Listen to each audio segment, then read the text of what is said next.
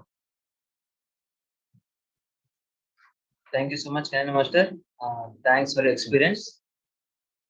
He's also a great master and who got connected here in Qatar and who has made a vision that he will construct pyramid in his hometown in India. It's a great thought he has got. Shall I tell? I Really- forgot that one. I will tell again. I actually, after meditation only, I will build my house. I was thinking to build a pyramid, but unfortunately I could not. So definitely I will build. I will welcome great masters from PSSM. Definitely I plan now 4-5 pyramids in beach also, Chennai beach. So definitely I will build once because thought is our said no thought is in what we can say, as Patriji said, you can manifest anything, but intention is right intention. As Buddha said, no, an eightfold fold is the second is right intention. So my intention is right, I think. So I will get definitely not for me, for this society and my enlightenment also. Thank you, masters. Thank you for this. Now we welcome Master Sridhar Padigar from Qatar. Yes, sir. Please unmute yourself.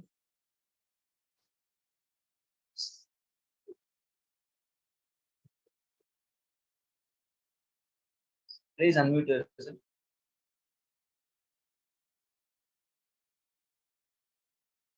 Yes, sir. You can speak.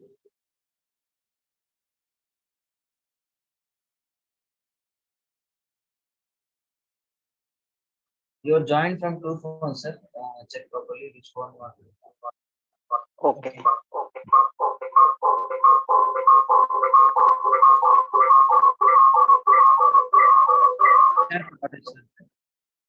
Yeah. Hello? Hello. 1 second. Hello? Yes, sir. Can. Yeah, I can. Now okay? Yes, it's okay. Yeah. Yeah. Good evening, all masters. I'm very much glad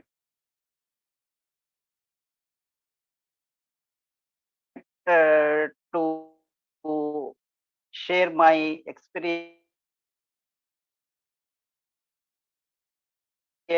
and meditation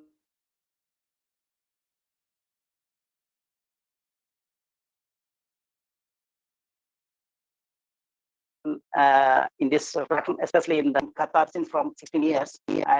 After joining one as Qatar as a group, individually I'm performing myself meditation as when I required and all, because at that time I'm not aware much, but I know the things about meditation, but seriously I'm not aware about things. So when I joined oneness meditation, especially in the group meditation, it gave me a most, really it is affecting a lot of importance, concentration, health point of view, and in the office or in my personal life and relations. So it makes somewhat streamlined. So I can give my suggestions, someone will hear. So and patience is the most important. So this one I learned from the meditation. In the beginning also I aware, but I not specifically designated where and how it is to be implemented. So from this meditation point of view, really it helped me the way what is going to be used in my life. And one best experience what I observed in my last 2 years back during this COVID, when I flying from Qatar to India with my family. So at that time we had to take a test before traveling to India. So myself, wife, and 2 children, all we tested. All the 3 we got negative, and my wife test is not came either positive or not negative. So they told she can't fly. Without her, we can't able to. Either you have to cancel the flight or we have to propose next. Then I thought, okay, anyhow, another 24 hours time is there. So I told doctor, anything chances? Yes, there is one chance. Immediately you can appoint test. I will test and I will send it to laboratory. Let us see. Okay. Anyhow, then I said okay. Then I only one thought, only one. Anyhow, it is to become negative. Surely we will fly together. That's all. Then doctor says, okay, if you have that much of confidence, oh, it will sure always be positive and you will think. Then next day he told, okay, my flight is at 7:45 p.m. and 5 o'clock is to be in the airport. Then from my office, they sent me the vehicle. We took the luggage directly, went to hospital. I sit in the hospital 4 o'clock waiting for the report. Generally in Qatar, report will come after 6 p.m. only. So that hospital guy, exclusively for my case, he went at 3 p.m. He started testing and all this thing in Qatar because that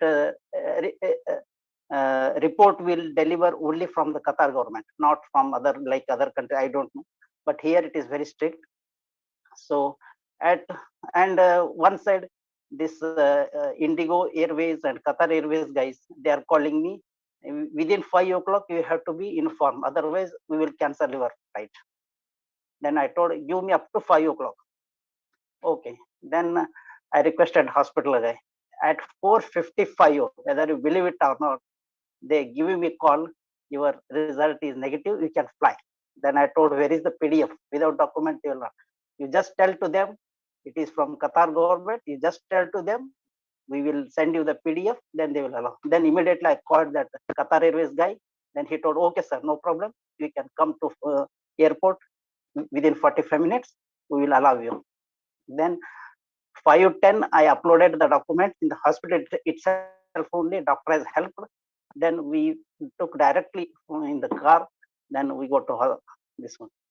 So this is my personal experience. From that day onwards, my family and everyone, my relatives, everyone is believed in with a confidence that when we think positive, when we thought process, surely it will happen. So this is the personal experience I have experienced in last 1.5 year back when I was traveling to India. So this is my personal, and also due to this meditation, increases my concentration level and reading habits I started. Actually, I'm not able to read books because I'm not so much interested.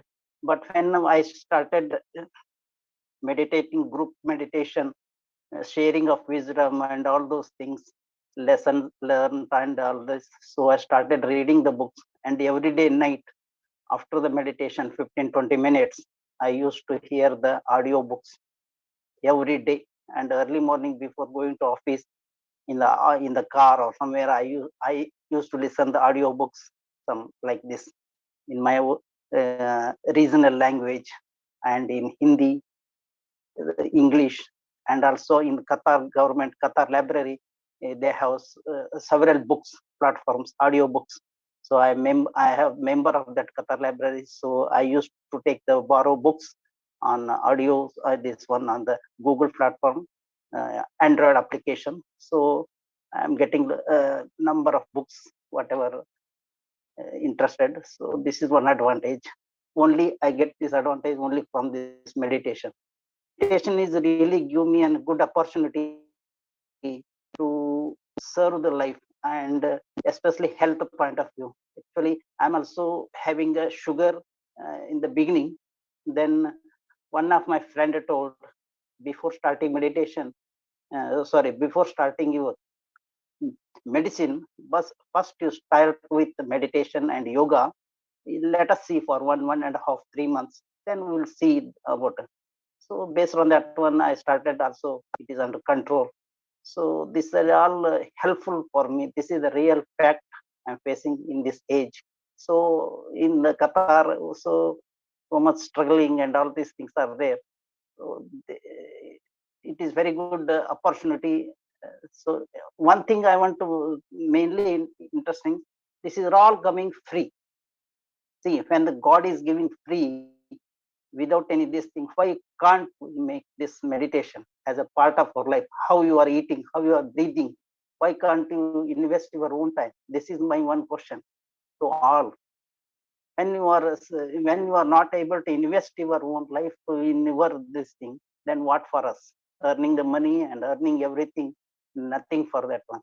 This will come to know when we are in the trouble, when we are in the happy mood, when we are in energy, when you are money, nothing will come to this one. But when you are in trouble, at that time, if you want to meditate immediately, this will not give the good result.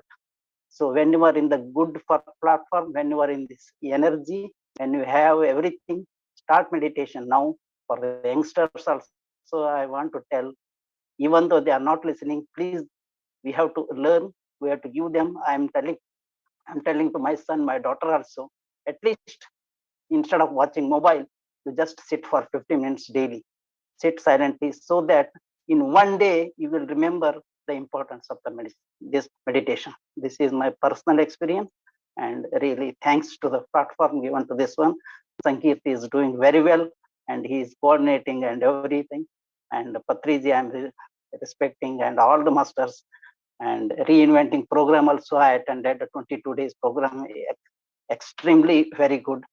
They given me more importance of chakras. I doing every day morning is chakra meditation. So this gives very good, especially when thought something. So I will use that chakra meditation. I feel comfortable. So this is my personal experience. Thanks to masters. Thanks. Thank you so much, Sridhar sir, for sharing your amazing experience. And he is very much regularly attending all the sessions in Qatar. And once again, thank you, sir. Now we welcome Master Sujata Qatar. Yes, Master. Please unmute yourself. Yes. Namaste to all masters, God and friends. Happy Buddha Purnima to all masters. I am Sujata from Ballari, Karnataka. From Karnataka, I am housewife. Sankit is my son. Now I am staying in Qatar, so I got a good opportunity to share my experiences. In this event, Buddha Purnima celebration, and also I got opportunity to share my wisdom in Qatar meditation, oneness Qatar meditation, and also to host guided meditation.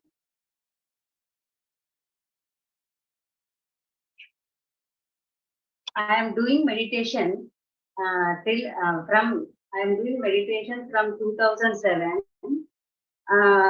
I received so much spiritual knowledge by doing meditation, reading books, listening to classes, abundant, and I have practiced in my life perfectly. So I got abundant plus points in my life and also in my children's life.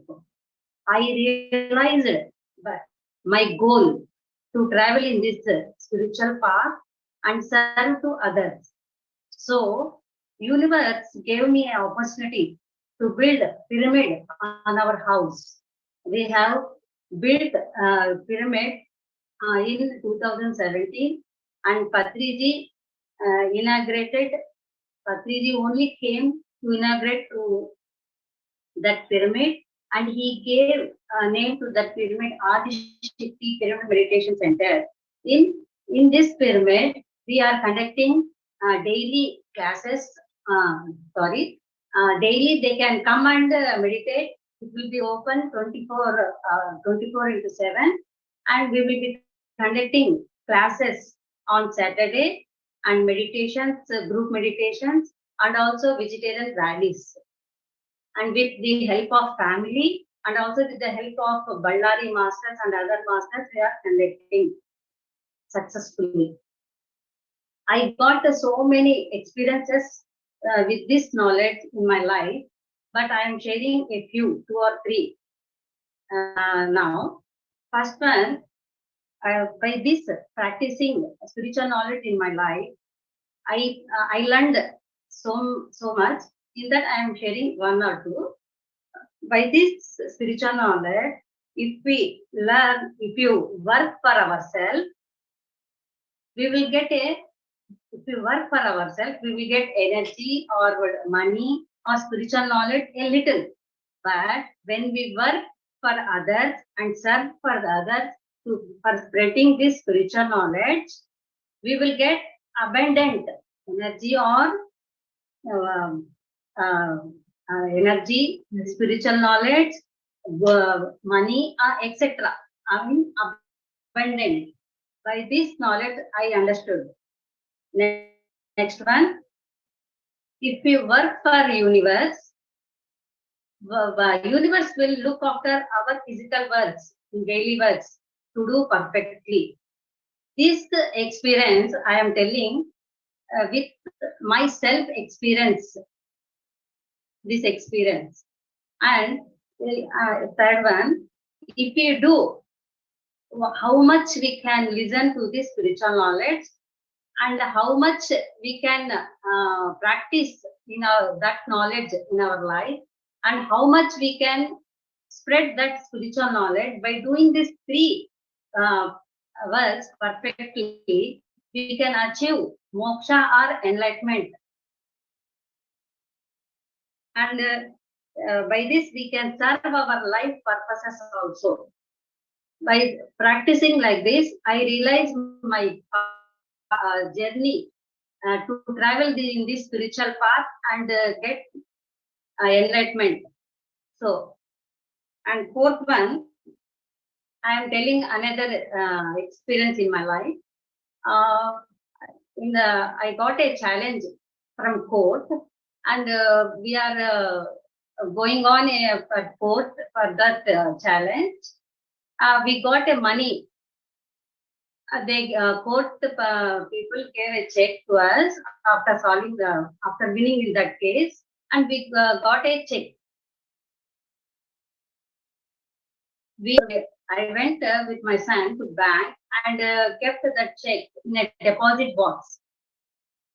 We are very much anxiety. We have solved that problem and got money. We went to the bank and kept that check in the deposit machine. When we keep that check in the deposit machine, we will get a proof. We didn't check that proof. We got to the house that proof. After one day, it will amount will be added to our account. After 1 day or 2 days, 3 days, we didn't get amount. So I went to the bank manager and I asked the bank manager, we didn't get the money in our account. The bank manager told that the check was told is 3 digits.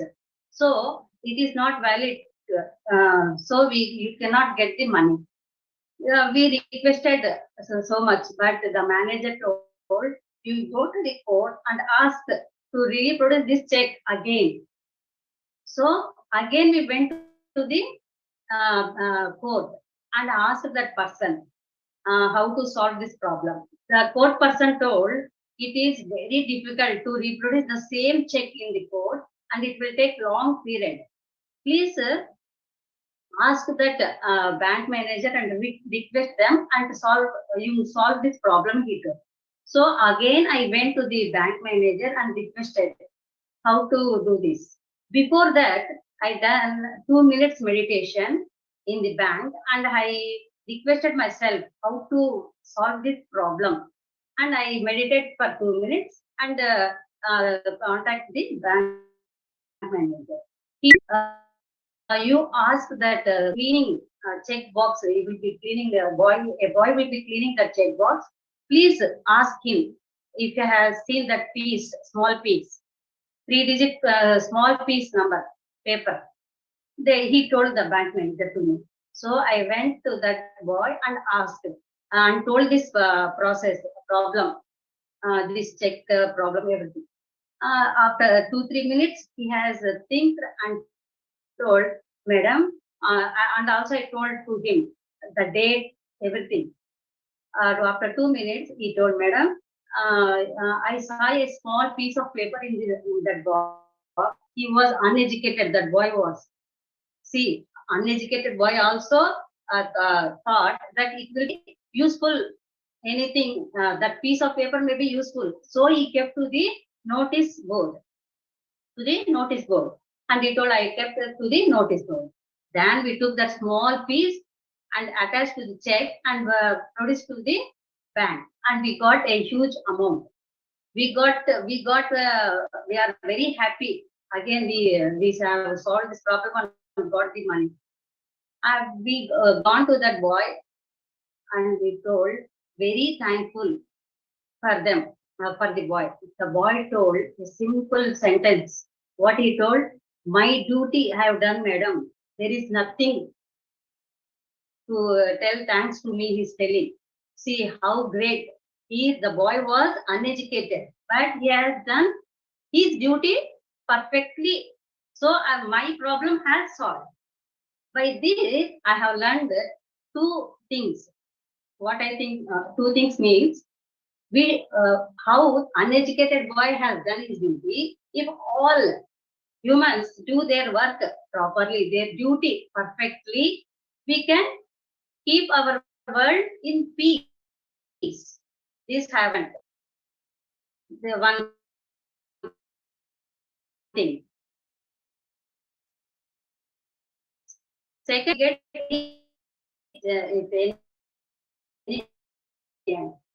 by doing meditation, we will get balanced mind. But here, I didn't get that balanced mind. With anxiety, I didn't observe the check.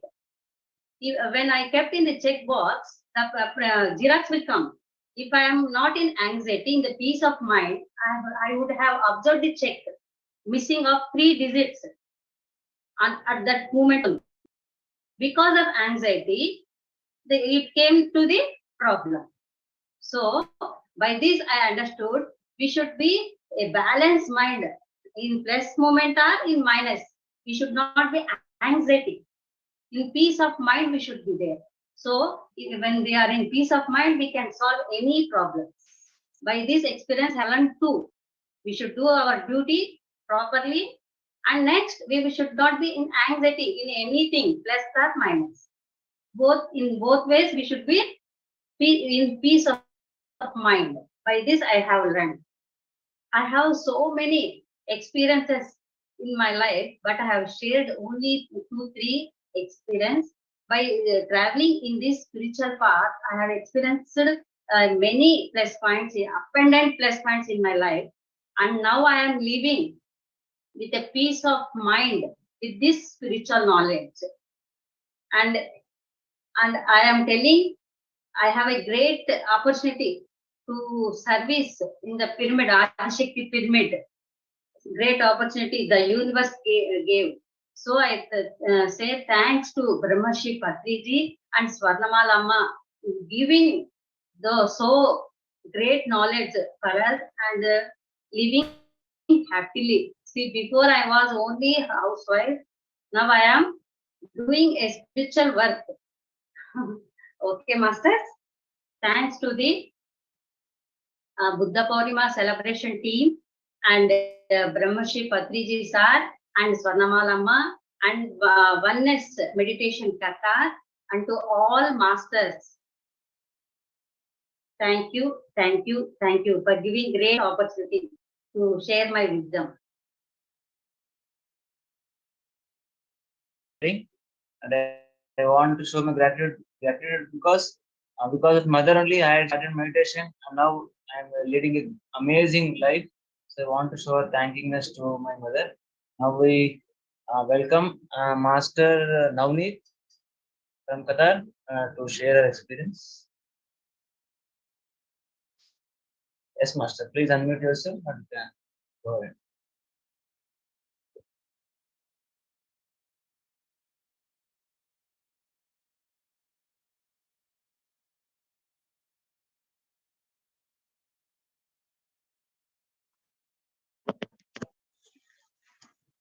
Namaste to all soul family. Can you hear me?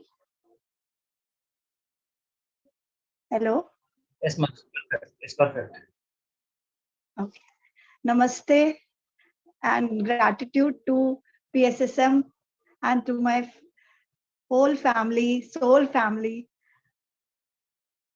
मैं आ रही हूँ, मैं कभी ऐसे बड़े event में कभी बात नहीं की मैंने, so there must be lot of mistakes, उसको थोड़ा इग्नोर करके मैं अपना एक्सपीरियंस शेयर करना चाहूंगी। मैं एक हाउसवाइफ हूँ और मेरे हस्बैंड यहाँ काम करते हैं, he is a engineer over here, और मैं घर में ही अपना ड्यूटी करती हूँ।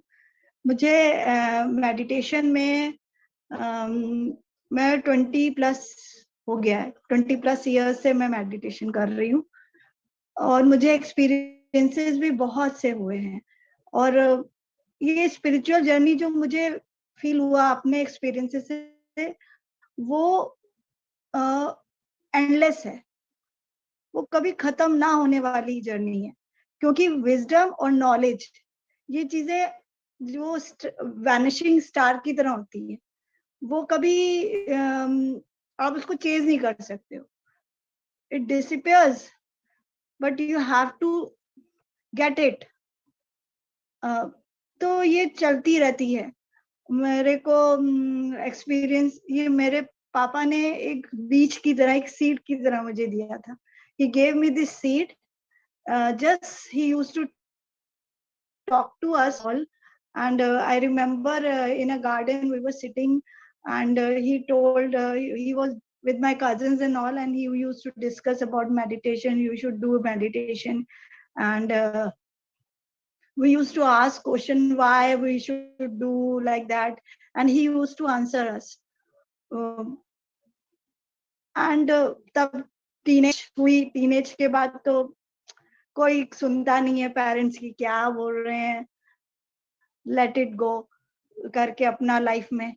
बट आफ्टर टीनेज कोई ना कोई मतलब एक बैकफुट में आ जाते हैं हम, या कुछ ऐसा होता है कि आपको कहीं ना कहीं किसी की हेल्प चाहिए होती है, तो तब ये मेडिटेशन बहुत काम आता है। गो विद इन, और आपको खुद का एनालिसिस करना पड़ता है। आपको अपनी ही गलतियां पता चलती हैं मेडिटेशन में। Meditation is such a beautiful journey, जो सर लोग अभी कह रहे थे कि साइलेंस में जाना।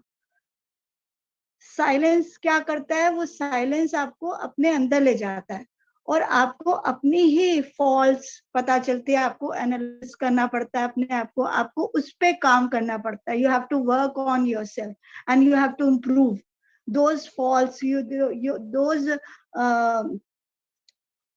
माइनस पॉइंट्स जो होते हैं आपके, उनको प्लस में कन्वर्ट करना। सो आप मेडिटेशन से खुद जुड़ जाते हैं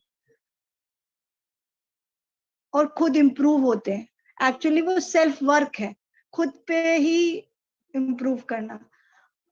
और उसके बाद जो है हेलो या उसके बाद मुझे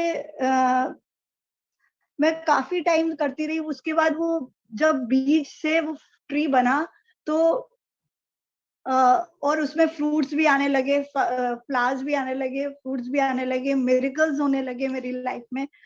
मुझे समझ नहीं आ रहा था कि हो क्या रहा है, क्योंकि एक्सपीरियंसेस आपकी लाइफ में बहुत थे, मेरे लाइफ में एक्सपीरियंसेस बहुत हो रहे थे मुझे, लेकिन मुझे विजडम नहीं मिल रहा। और जब मैं 2010 में आई कतर में, तो वो भी एक मिरेकल ही था कि कैसे कैसे मेरे हस्बैंड को यहाँ जॉब मिल गई और हम लोग यहाँ आ गए। और क्योंकि मेडिटेशन में थ्रू आउट 10 या 15 मिनट्स डेली करती थी, जो शुरुआत की करती गई, कभी कभार बीच में छूट भी जाता था, रेगुलर नहीं थी बट, लेकिन हाँ करती थी, जितनी नॉलेज थी उस हिसाब से होता था। फिर 2011 में मेरी लाइफ में पत्री जी आए किसी के थ्रू। वो तेलुगु लेडी थी, श्री लक्ष्मी उनका नाम था। वो लेके आई थी पिरामिड और उनके घर हम गए तो उन्होंने मुझे मेडिटेशन कराया एंड शी वाज नोइंग कि मैं मेडिटेशन करती हूँ, तो उन्होंने मेरे सिर पे रखा और मुझे मेडिटेशन कराया। बट हम लोग वो ओल्ड बिलीफ से रहते हैं ना कि भाई जो पापा ने सिखाया थर्ड आई पे फोकस करने का, मैं वही कर रही थी। बट उसने मुझे थोड़ा सा बताया कि साइलेंट में रहो और ऐसा करो और आनापानासती ध्यान करो, सांसों पे ध्यान दो। तो मैंने शुरू तो किया बट मुझे मजा नहीं आया। फिर और वो भी श्री लक्ष्मी भी यहाँ से यूएस चली गई तो वो छूट गया। फिर मतलब मुझे मास्टर्स ने और पत्री जी ने कब से सेलेक्ट किया हुआ था ये बात मुझे भी नहीं पता, 2011 में। और मैं दोबारा से जब जुड़ी हूँ, अभी मेरे को 2.5 साल हो गए हैं मैं पीएसएसएम से जुड़ी हुई हूँ। और तब मुझे याद आई वो श्री लक्ष्मी जिसने मुझे पिरामिड कॉपर का, उसने मेरे को कैप पहनाया था और मुझे मेडिटेशन पे में बिठाया था। तब मुझे याद आया और मेरे को तब स्ट्राइक किया कि अरे ये तो मेरे साथ हो चुका है और मैं पिरामिड ध्यान कर चुकी हूँ।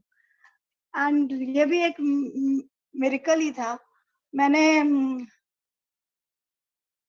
मेडिटेशन में चक्रास भी मेरे खुल गए थे, थ्रोट चक्रा तक 2001 में ही। जो सर कह रहे थे कि ये अनंत है, आपके चक्रास भी खुल जाएंगे, फिर भी ये चलती ही जाएगी जर्नी। आप ये सोच लें कि ये ज्ञान है, ये ईश्वर का ज्ञान छोटा मोटा ज्ञान नहीं है, इसको चलता है, चलते ही जाना है, चलते ही जाना है।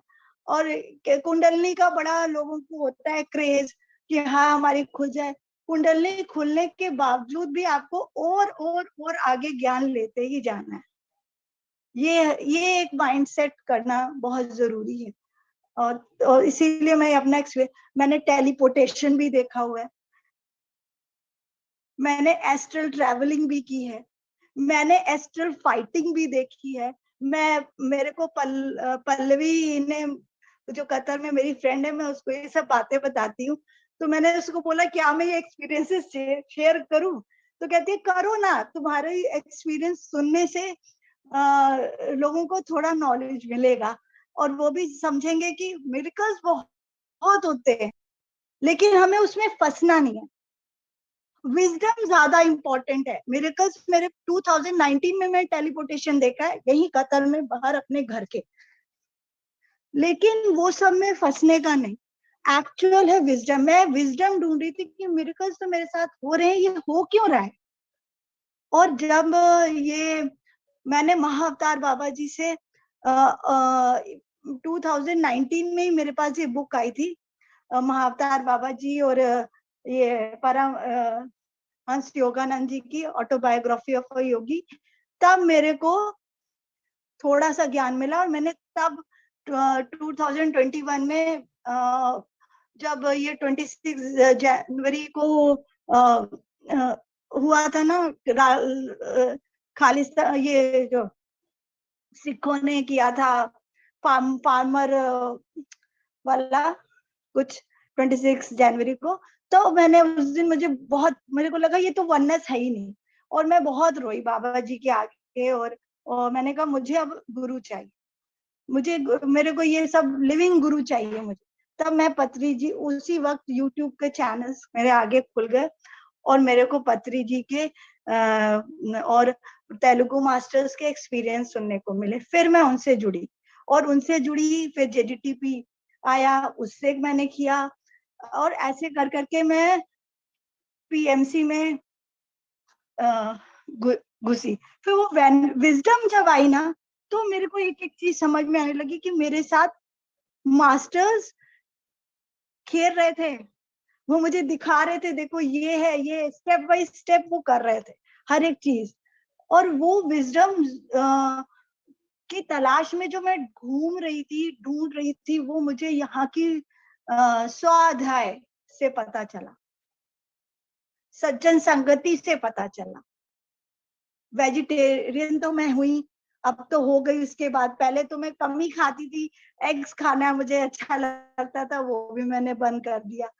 उसके बाद मैंने और एक और ध्यान की अवधि मैंने बढ़ा दी। पहले मैं 15-20 मिनट सोने से पहले ध्यान करती थी, फिर मैंने 2 घंटा 3 घंटे, जैसे पत्री जी बोलते थे, उनसे भी मेरी बात हुई, इंटरेक्शन हुआ था 2021 में JDT पे और पंजाब वाले में ग्रुप में, तो उनसे भी बहुत नॉलेज मिली, उनको सुनने से ज्ञान मिला कि हाँ, कि आपकी जब वाइब्रेशन बढ़ती है तो मास्टर्स आपके लिए खड़े होते हैं दरवाजे।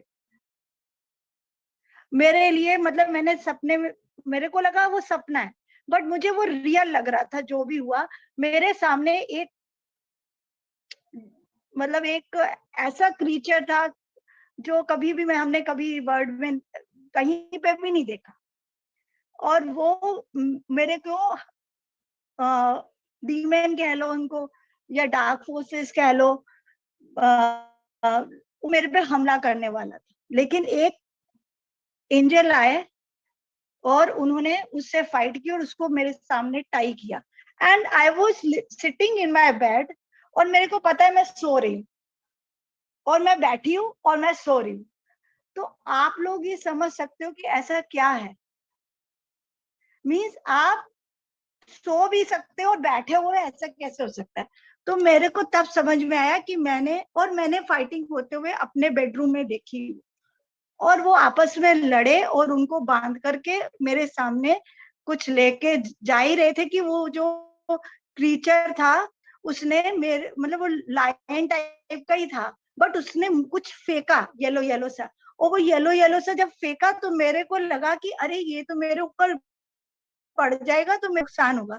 तो मैं धड़ाम से अपनी बॉडी में वापस गई, और जब मैं वापस गई बॉडी पे, झटके से मैं उठ गई।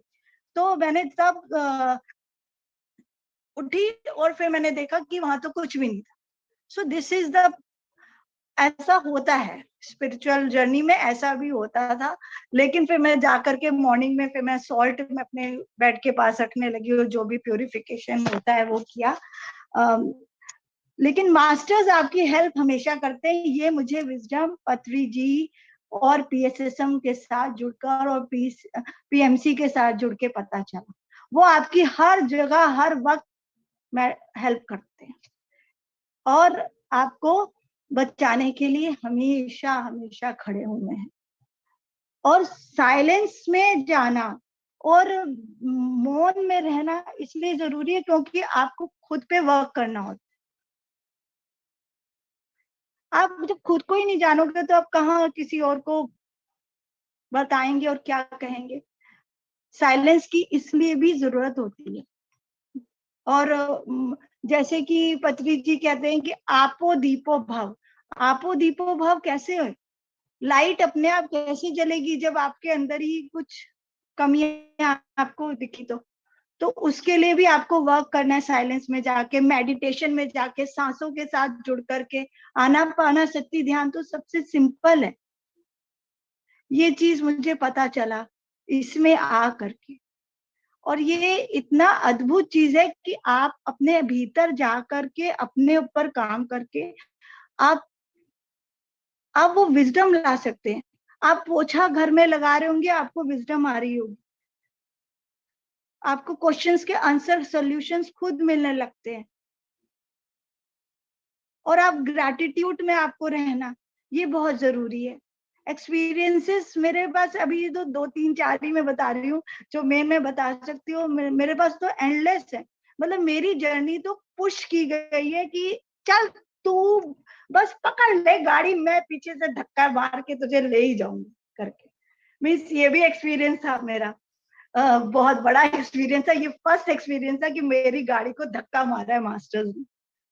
और मैं कैसे कितने इतने से टाइम में मैं अपनी, मेरे को जसविंदर मैम ने एक बार बोला था, जसविंदर मैम ने कहा कि तुम्हारी, मैंने उनको अपनी पूरी कहानी एक एक किस्सा सुनाया था, तो उन्होंने कहा तुम बुक लिखो, तुम्हारी वो, जसविंदर मैम ने कहा बुक लिखो, तुम्हारी छपनी चाहिए। मैंने कहा नहीं नहीं, इतना नहीं मैं हो सकता, क्योंकि मैं थोड़ा बैकफुट पे आ जाती हूँ, पीछे आ जाती हूँ कि क्या यार, एक्सपीरियंस ही तो है। नॉलेज तो आना जरूरी है, विजडम तो आना जरूरी है, एक्सपीरियंसेस तो पहले विजडम नहीं आएगा तो कहाँ से आप, एक्सपीरियंस तो मैंने बहुत किए लेकिन मास्टर्स चाह रहे थे कि विजडम भी आए। अब मुझे समझ में आ रहा है वो हो क्यों रहा था खेल, ये खेल है, खेलों में फंसना नहीं, परमात्मा अपने तक जाना है, उन तक पहुंचना सबसे बड़ी जरूरी बात। मैं एक जितना मैं समझा सकती थी मैंने समझाया। मास्टर्स हमेशा आपके लिए हेल्प के लिए खड़े रहते हैं और मैजिक तो होते रहेंगे आपके साथ, मैजिक की कमी नहीं होगी। मैं अब एक टाइम था मैं कहती थी कि solutions come before the problems knock at your door, Pallavi को मैं ये बोलती थी, जसविंदर मैम को भी मैंने यही बोला, मेडिटेशन में ऐसा होता है, लेकिन वो जुड़े रहना, इसमें उतार चढ़ाव भी होते, मतलब आप अभी अच्छा सोच रहे हैं आप थ्रोट चक्रा पे, लेकिन अगर आपके घर में कोई इंसिडेंस आ जाए और आप कुछ गड़बड़ हो जाए और आप बैलेंस खो दें या कुछ हो जाए तो आप नीचे गिर जाएंगे, लोअर चक्रास में आ जाएंगे। उसमें बैलेंस मेंटेन करना भी जरूरी है। तो बैलेंस मेंटेन करना मैं ऊपर नीचे सब होती रही हूँ क्योंकि मैंने एक्सपीरियंसेस देखे हैं। ये होता है लाइफ में, क्योंकि हम लोग घर में रहते हैं तो घर में प्रॉब्लम्स भी आती हैं लाइफ में, तो तब बैलेंस बनाना बहुत जरूरी।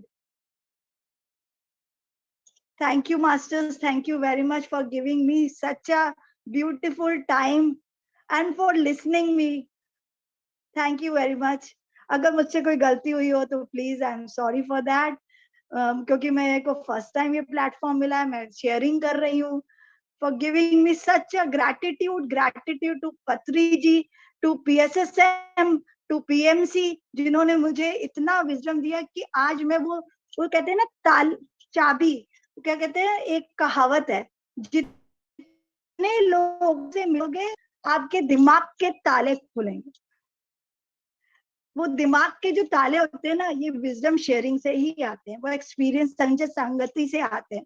संगत बहुत अच्छी होगी तभी वो ताले खुलेंगे। तो thank you so much, thank you very much everyone for listening me, and I am always there whenever you call, I am there for my sharing and everything. Thank you. बहुत शुक्रिया मैडम, तो आपने explain किया आपका experience. आप बोल रहे हैं बड़ा प्लेटफॉर्म में फर्स्ट टाइम कर रहे हैं, लेकिन जितना स्मूथ से आपने एक्सप्लेन किया बहुत बेहतरीन है। आपका एक्सपीरियंस ऑलमोस्ट 20 ईयर्स आप ध्यान करें, वो तो ग्रेट सीनियर मास्टर है आप, तो हम आपसे बहुत सीखना चाहिए। बहुत बहुत शुक्रिया, आप आके प्लेटफॉर्म में आप एक्सपीरियंस शेयर किया, ये दूसरों के लिए भी बहुत बढ़िया इंस्पिरेशन है। Thank you so much. आप सबकी दुआएं, थैंक यू। आप सबने गाइड किया, एक्चुअली आप सबके लिए ही शायद मुझे एक्सपीरियंसेस दिए गए थे कि मैं शेयर कर सकूं, कुछ तो शेयर करूं ताकि लोगों को थोड़ा सा नॉलेज, थोड़ा सा विजडम, जरा सा, इतना सा ही सही, लेकिन वो विजडम आप तक पहुंच जाए। थैंक यू टू पल्लवी जो उसने कहा कि नहीं तू कर, तू मत शर्मा, तू बोलती नहीं, तू बोल, कह दे, कोई बात नहीं, लोगों को किसी ना किसी को कुछ तो नॉलेज मिलेगी। तो मैंने आज वो करने की कोशिश की। Thank you, thank you. Gratitude. Now we welcome Master Sindhuja to share her experience, and she'll be even singing a song also.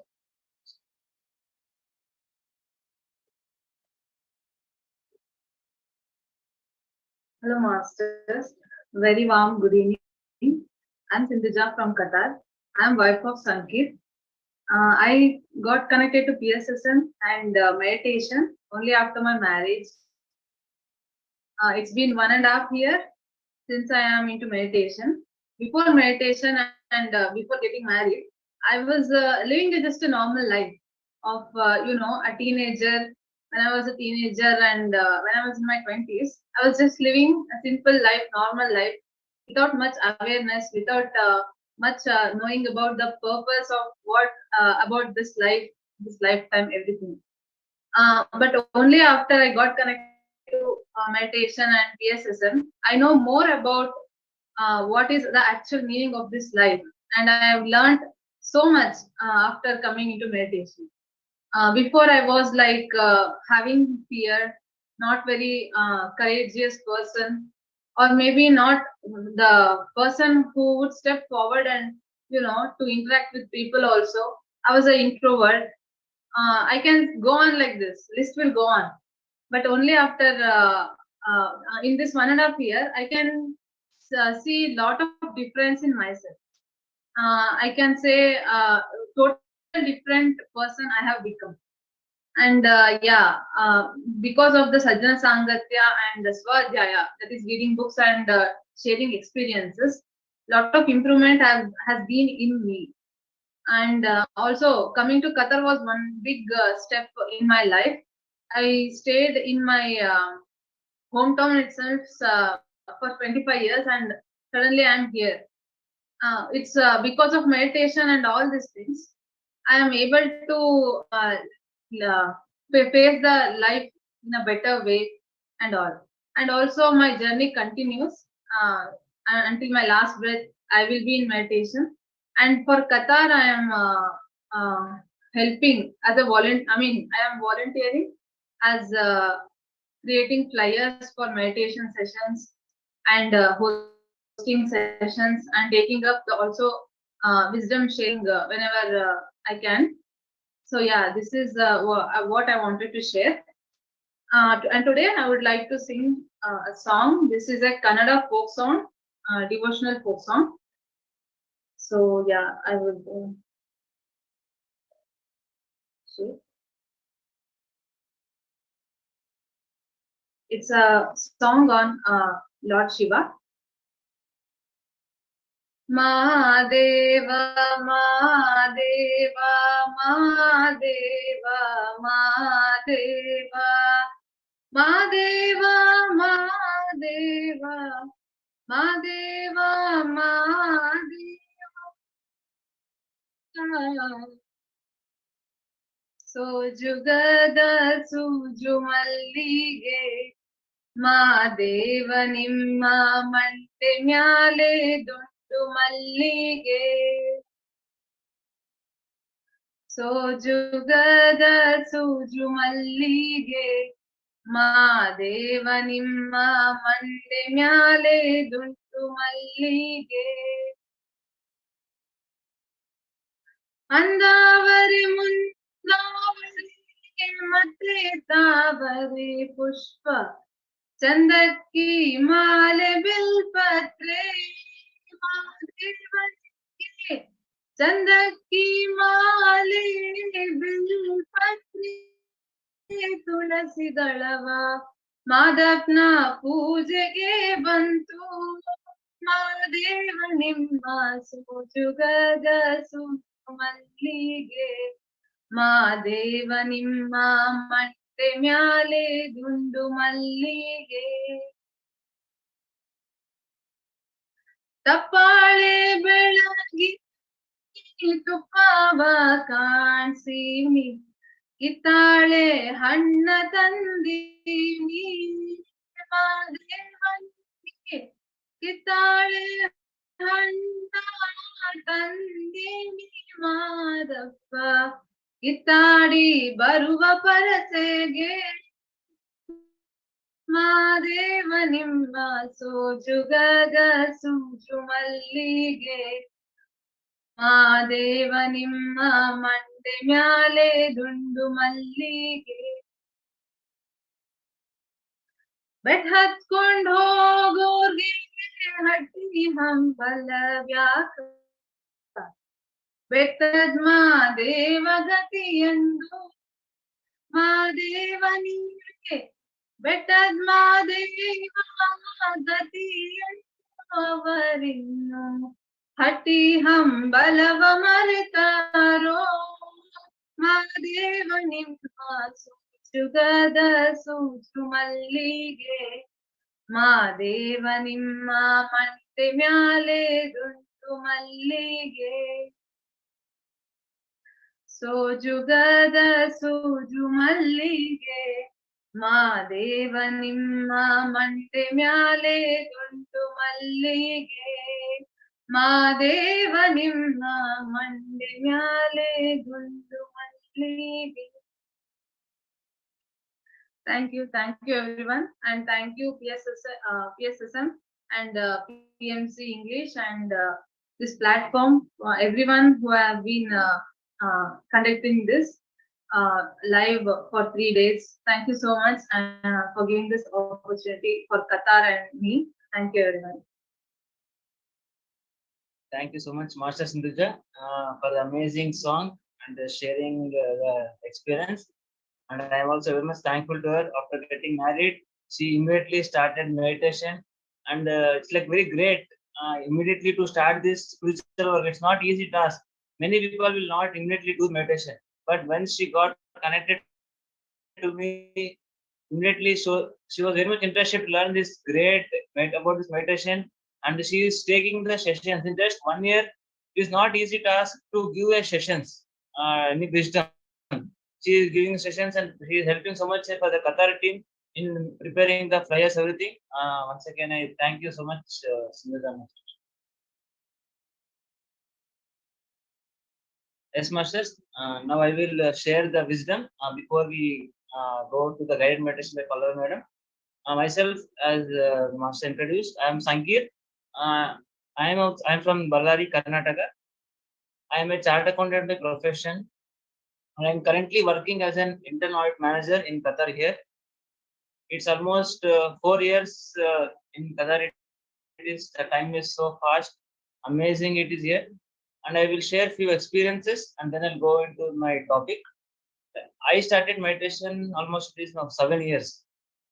During my CA final, I started my meditation, and I was able to read for almost 10 hours in a day. I was very much surprised how I'm able to get so much concentration in a day with so much awareness and focus. And that from that point, I decided myself I should make this meditation as my basic need. How we take food, water without fail. I have decided myself this is my basic need. From that day, I am doing every day meditation, and now almost it is like 1 hour. I fix myself every day. I have to meditate for 1 hour in a day. This is my initial because of my CA failure also, and I passed in fourth attempt my CA. So in spite of failures also, I have taken it so much positively in life. How example, like any person who has cleared in first attempt, same subject I am able to read for 4 times and I am able to pass the exam. I am having more command than others. That's how I have taken it so much positively, and I have proceeded in life. And that was the time when I made the meditation as my basic need. Then I also was almost 20 to 26 years in hometown only. My curriculum, my education, my CA articleship, everything was hometown only. I not go any outside to like even to Bangalore, anywhere I not go. First time I decided I want to change, and I started searching job, and I informed my current company I will resign. I'm planning to move to any other country. In just 1 month, I was able to get job in Qatar. In 2 months, into 2 to 3 months, I'm in Qatar here. Everything is perfect. Everyone is so much surprised. It is not so easy to get job in abroad. How you are able to get in just 2 to 3 months job? After coming to Qatar, I realized that my sole purpose coming to Qatar was to spread the word of meditation in Qatar here. In meditation, this I got. Then I realized, oh my goodness, when we work for others, our goals get manifested so fast. That's the reason I got my job immediately, and I was able to land in Qatar here and for doing this amazing spiritual works. And one more experience also, when I came to Qatar, I applied for the driving license and I wanted to take the car. In just 3 to 4 months, I got my license and I took my car also here. In India, never I driven the car. I have no experience of driving car only in India. But here in just 5-6 months, I've taken the car. It is so surprising to my hometown family, my friends, my office colleagues. They're telling such a short span because in getting a license here in Gulf country is not easy thing. I got so much easy, and we have only 2 chances the road test should give. But in 2 chances, I was able to get my license. If you fail in 2 chances, again you have to repeat entire course from the starting. Just 2 chances, I was able to get my license. Why? Because I realized, because I linked my my personal goal to spiritual purpose. Because when I'm having car, what happens? I can use it for my personal use. I can use for my profession. At the same time, I can use that for my spiritual work also. If anyone is asking meditation, I can immediately go to their home or anywhere, and I can tell about the meditation. Teach this meditation to people. From then onwards, I decided myself, and any of my goals, personal goals or professional goals also, I am trying to align to the spiritual work. Because when you're doing work for others, the manifestation very, very fast. So my energy, my luck, whatever is there, my thought process, I am completely diverting towards the spiritual works. Because when that work is done, my personal works, whatever has to be happen, it will be done successfully. Even marriage also, in just around 5 to 6 months, all the marriage means it's like so much time they spend, almost 1 year, 2 years they spend searching, and they spend so much. But in just 4 or 5 months, everything was smoothly completed. Because I don't want to dedicate or spend much time for personal things. I want how much of time possible to spend for spiritual works. So, and that's how I'm able to observe my life. Everything I'm aligning to spiritual work, my time and my everything, the energy, and the personal works are getting smoothly, they're getting done. And even coming to Qatar here, and we started the meetup group, WhatsApp group. Now in meetup, almost we're having 900 plus members. It just started with 1 or 2 3 members, and it is getting almost 3 years without fail. We're able to conduct sessions. Because if we are not doing for the ourselves, it is for everyone we're doing. If I am doing for myself, I might not convey this much, I think so. Because I'm doing for the society. So the universe, all the masters are supporting so much, and because of everyone energies, we are able to do this work, great spiritual works here. This is few experience which I'm shared in my life, and today I'm going to share on a wisdom. The topic is daily audit checklist for happy and miraculous life. How this wisdom has arrived, I'll just share in 2 minutes. As I told myself, I am an internal auditor. We do audits everywhere. When we do go for the audits in company anywhere, we're having checklist. We have SOP, any procedure we're having, so that we don't miss out any points. So once audit done, we just check the checklist. All the audit points has been covered or not. Then I felt myself, okay, why not even for meditation we can have a checklist? Because if we are checking those things every day, okay, we can lead happy, miraculous life. In just meditation only, I just raised this thought. Okay, what points are the key things I can make this checklist, and what can be the topic? In the meditation, I got this all the checklist points, and heading also as it's a daily audit checklist for happy and miraculous life.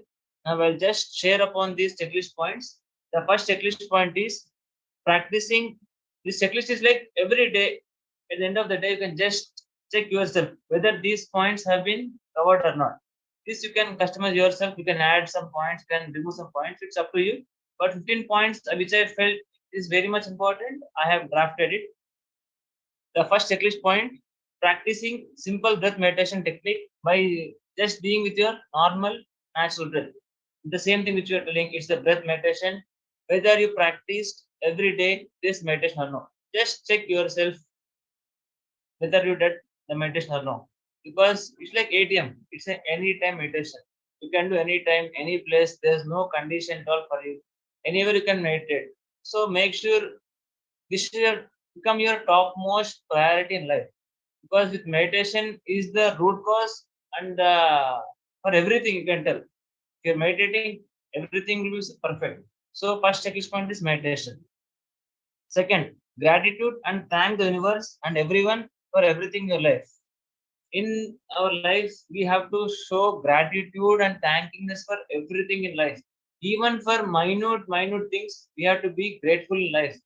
It's not like only we get abundance of miracle, like drops of water make ocean. Even if you're getting drops of water in life, you have to be gratitude. It's not like only when ocean you get in life, you have to be thanking to the God. No, even drops of water, drops of success you get in life, you have to be gratitude for that. Gratitude is like example, you want to join a job. It's not like once you get my job, you are thanking to the God. No, it is before, during, and after you have to show gratitude. Before means you're searching for a job. Be thankful for that. I'll be getting the job. During means when the interview process is going on, when the documentation, whatever formalities is going on, be thankful. Afterwards means once you get the job, show gratitude. It is before getting job, during the job, and after getting job. We have to be showing gratitude at every moment in life. That is very much important. Gratitude creates miracles and wonders in life. Third point, minimum positive thinking and mindset and maximum miraculous thinking and mindset. As you all know, our thoughts create reality. What you sow, same thing is going to reap. If you're having disastrous thoughts, if you're having negative thoughts, you will have, of course, disastrous life and negative life. So try to have minimum positive thinking and maximum try to have miraculous. Minimum at least positive thinking. Because your thoughts is the root cause of everything. It is the first thing is thought, then is the word, then action. If you're able to align your thoughts, words, and actions, you can manifest anything in your life. Root cause is thoughts. Example, you want to pass exam. You're having a thought that I will pass my exam. You are telling words, I will pass exam. In actions, if you are not preparing for the exam, how can you pass? You are definitely going to fail in exam. Same thing in life also. You are having thought, I will pass exam. Words, I'll pass. Actions, you are preparing to clear your exam. Then definitely you are going to pass exam. So try to align these three things in life. Your thought, word, action, you can manifest and achieve anything in life. Next, fourth, live in the present moment and be with complete awareness. This is very, very much important. We should try to be in the present moment. Don't live in past. Past is already gone. Only take the learning and experiences from the past. Don't dwell in the future. Future is not in your hands. Only you have to plan for the future. So try to be in present if, because tomorrows are created from today's. Today, if you're happy, tomorrow definitely you're going to be happy. There's a book called The Power of Now by author Eckhart Tolle. It's an amazing book. You can just go through that book. He has given the power of now. How the wonders you can create by just being in the present moment. Next, physical fitness, exercise, walking, jogging, running. Yeah, how we are doing meditation for the mind, that's for mental fitness. Same thing we have to do physical activities for our body fitness, because when the body is fit, you can do every task, anything. So you have to not neglect this body. You have to take care of this body. Something physical exercise you have to add in your routine life. That is fifth point. Sixth point, practice conscious eating, walking, cooking, bathing, brushing.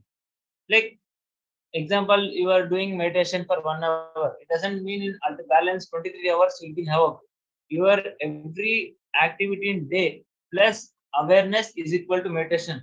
So if you're trying to be conscious and awareful in your daily task, that is nothing but meditation. So try to practice consciousness in everything.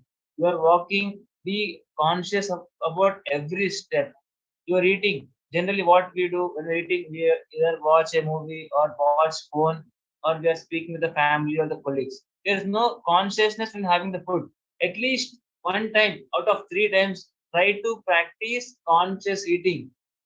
It will definitely create wonders. Every task, try to add consciousness. That's very much important. Seventh, read any book and update your wisdom and knowledge. Books are great friends because when you read book, you'll get so many answers for your questions, doubts, what are having, you can get solutions from the books. So reading books should be part of your day-to-day life. It's not like you read many pages or in just 1 week you finish a book.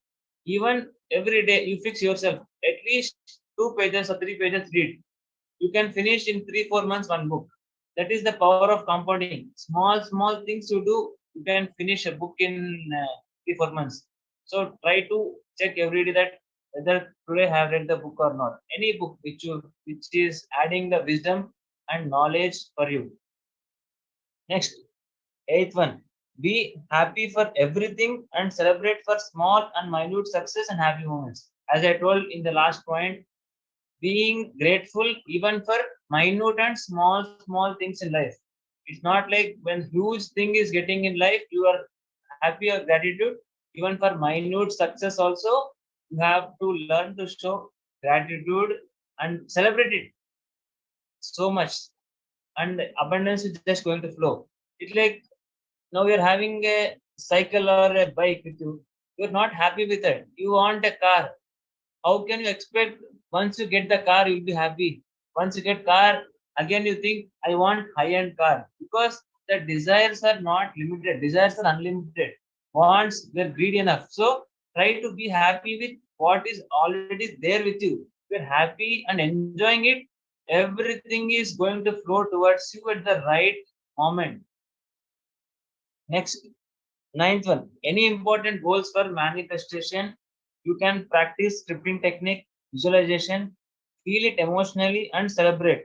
And you have to surrender to the universe.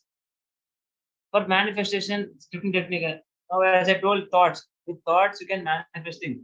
Same thing, you can practice scripting technique. Like every day in the morning, once you get up, you have to write down what you want to manifest. And night, before going to sleep, just same thing you write down in the book. You can easily manifest. That's how. And one more thing, visualization. You have to visualize those things. Even before example, you want to get a job, you have to just visualize. I am joining that company. I am getting the salary. I am meeting the colleagues, everyone. That's how you have to visualize. That is the power of visualization. This also will help to manifest things very fastly. And you have to feel it emotionally and you have to celebrate the success. And surrender to the universe. Complete surrender to the universe. You have to show 100% trust in the universe. Not even 1% doubt. Even there is 99% chance that you might not get job. But only 1% chance that you might get job. So you must have the faith and gratitude, surrender to the universe. Because universe, if you surrendered, everything is perfect going to happen. To give a small example, you will go to a restaurant, you will order a food for the waiters, you have the trust in the waiter, no, he will give the right food to you. The chef, he will prepare the right food and give the right food to you. You take a cab or a taxi, you want to reach any place, you have the trust and faith in the driver. You'll never ask the driver, can you show me the license you are having to drive properly? No, you have faith in the driver. No, when you're able to show the faith, trust in a small driver or waiter, universe is creation itself. You can blindly trust the universe. 100% everything will reach you at the right time. You're just only thing is you have to surrender to the universe. That's it. This 9th point. 10th point, plan for next day or the next week to be organized and prioritize the things. It is very much important because we have to be organized. If you're not organized, everything will be shuffled and you're not able to focus on the important things. You will miss out the important things. So plan for properly for the future and prioritize as per it. And I'll give a small matrix how you can make priority. There are total 4 boxes. One is important, one is not important, and here we are having urgent and not urgent. If any task, if you think it is important and urgent, means you should do it immediately. You cannot postpone. You have to do it now. And any task, if it is important and if it is not urgent, you can plan it. Means you can. It's not urgent, so you can just plan for the next day or next week, next month. You can just plan it. Next, any task, if it is not important, but you feel it is very much urgent, you can delegate it. You can delegate for somebody so that they can do the task. And any task, if it is not important and if it is not urgent, you can just drop it. Because it's not important, not urgent, you can no need to spend for the time for that, you can just drop it. It's a simple matrix you can do. Important, urgent, do it now. Important and it is not urgent, you can plan it in future. And if it is not important and it is urgent, you can delegate to somebody. And if the task is not important and not urgent, you can just drop it off. No need to do the task. Next one, 11th, eat right food optimally as per your need and not as per your greed, and have proper sleep. Eating right food at right time in right proportion is very, very much important in life. You might have right food if you're not eating with gratitude, if you're eating it excessively, definitely you are going to suffer in life. The impact cannot be immediately, but over the months or over the years, it's going to definitely impact the body. So please eat as per the need and not as per the greed. If you like the food so much, don't need to worry. Today you have the food again tomorrow once again you can go for the same restaurant and again you can have the same food. No need to eat in the same shot at one time excessively so that you like the food.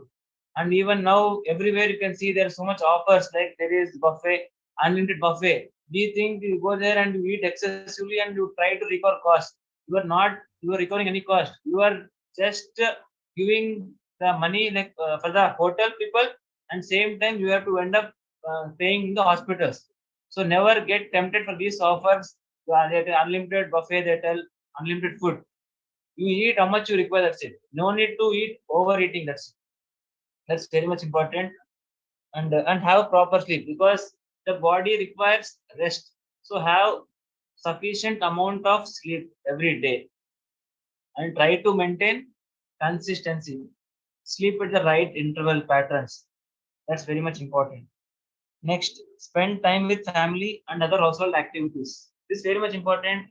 As always, Patrisa tells, samsar mein nirvan hona chahiye.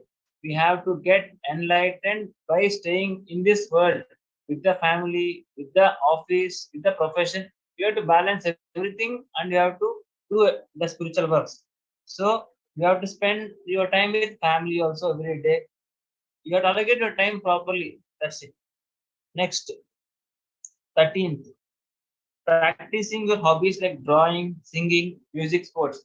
As Patricia always tell, we have to practice some hobby which you like. It can be singing or dancing, which are like every day or every week. Try to practice these things, because that is your energy. That is going to refill yourself with the energy. And so practice it every day, which you like it. And 14th, spend time for your career and professional life, because you might have completed so many degrees or whatever is there, you might have studied. So try to build a good career, financial growth, whatever is required. Spend some time, focus there also in building your career. This is 14. And 15th is balancing the spiritual life, professional life, and personal life, and apportion the time perfectly and practice the above points regularly and consistently for the best results to lead happy and miraculous life. All the points which I told, we have to balance it, and main thing is you have to allocate for the spiritual life, professional life, and personal life. Your time you allocate properly and go ahead in life. It's not like only we surrender or dedicate to the profession and the personal life, we ignore spiritual. Not like that. Some people only for profession they're dedicated, some only for family they're dedicated. It's not like that. You apportion your time properly as per your wish for the spiritual, professional, personally, and do the task, and you are definitely going to lead an amazing miraculous life. Balancing three lives is art of life. These are the 15 checklist points which I have drafted. This which you can check every day whether it has been achieved or not. Just check these points whether you achieved or not. I'll just sum up it very fast. First, practicing the meditation. Second, showing gratitude. Third, minimum positive thinking and maximum miraculous thinking. Fourth, living in the present moment. Fifth, physical fitness, any exercise you can do. Sixth, you can practice conscious eating, walking, anything, all the tasks. Seventh, reading a book. Eighth, be happy and celebrate for everything in the life, even for the small things in life. Eighth one, any important goals for manifestation, you can practice the visualization, scripting technique, surrender to the universe. And 10th, planning for the next day and prioritizing the things properly. 11th, eating right food and sleep in the right proportions. 12th, spend time with family. 13th, practicing your hobbies. 14th, spend time for your career and professional growth. And 15th is your balancing the spiritual, profession, personal life. These are the 15 checklist points which you can practice every day and you can customize yourself.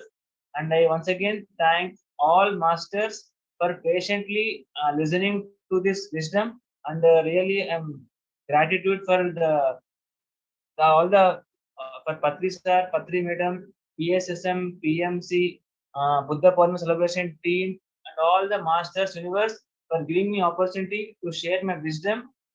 Thank you, thank you, thank you so much. And now we'll have Master Pallavi madam who will be sharing her experience and guiding the meditation. For that, Manisha master will just share introduction about Pallavi madam. Thank you so much once again, masters. Thank you so much, Sanket sir. It was wonderful checklist for all the meditators. We have to observe this daily. Wonderful sharing of the Qatar team, and thanks for this checklist. It's wonderful, really wonderful. Now, masters, we will have Pallavi Kamle ji, Master Pallavi ma'am. I will just share her screen with you.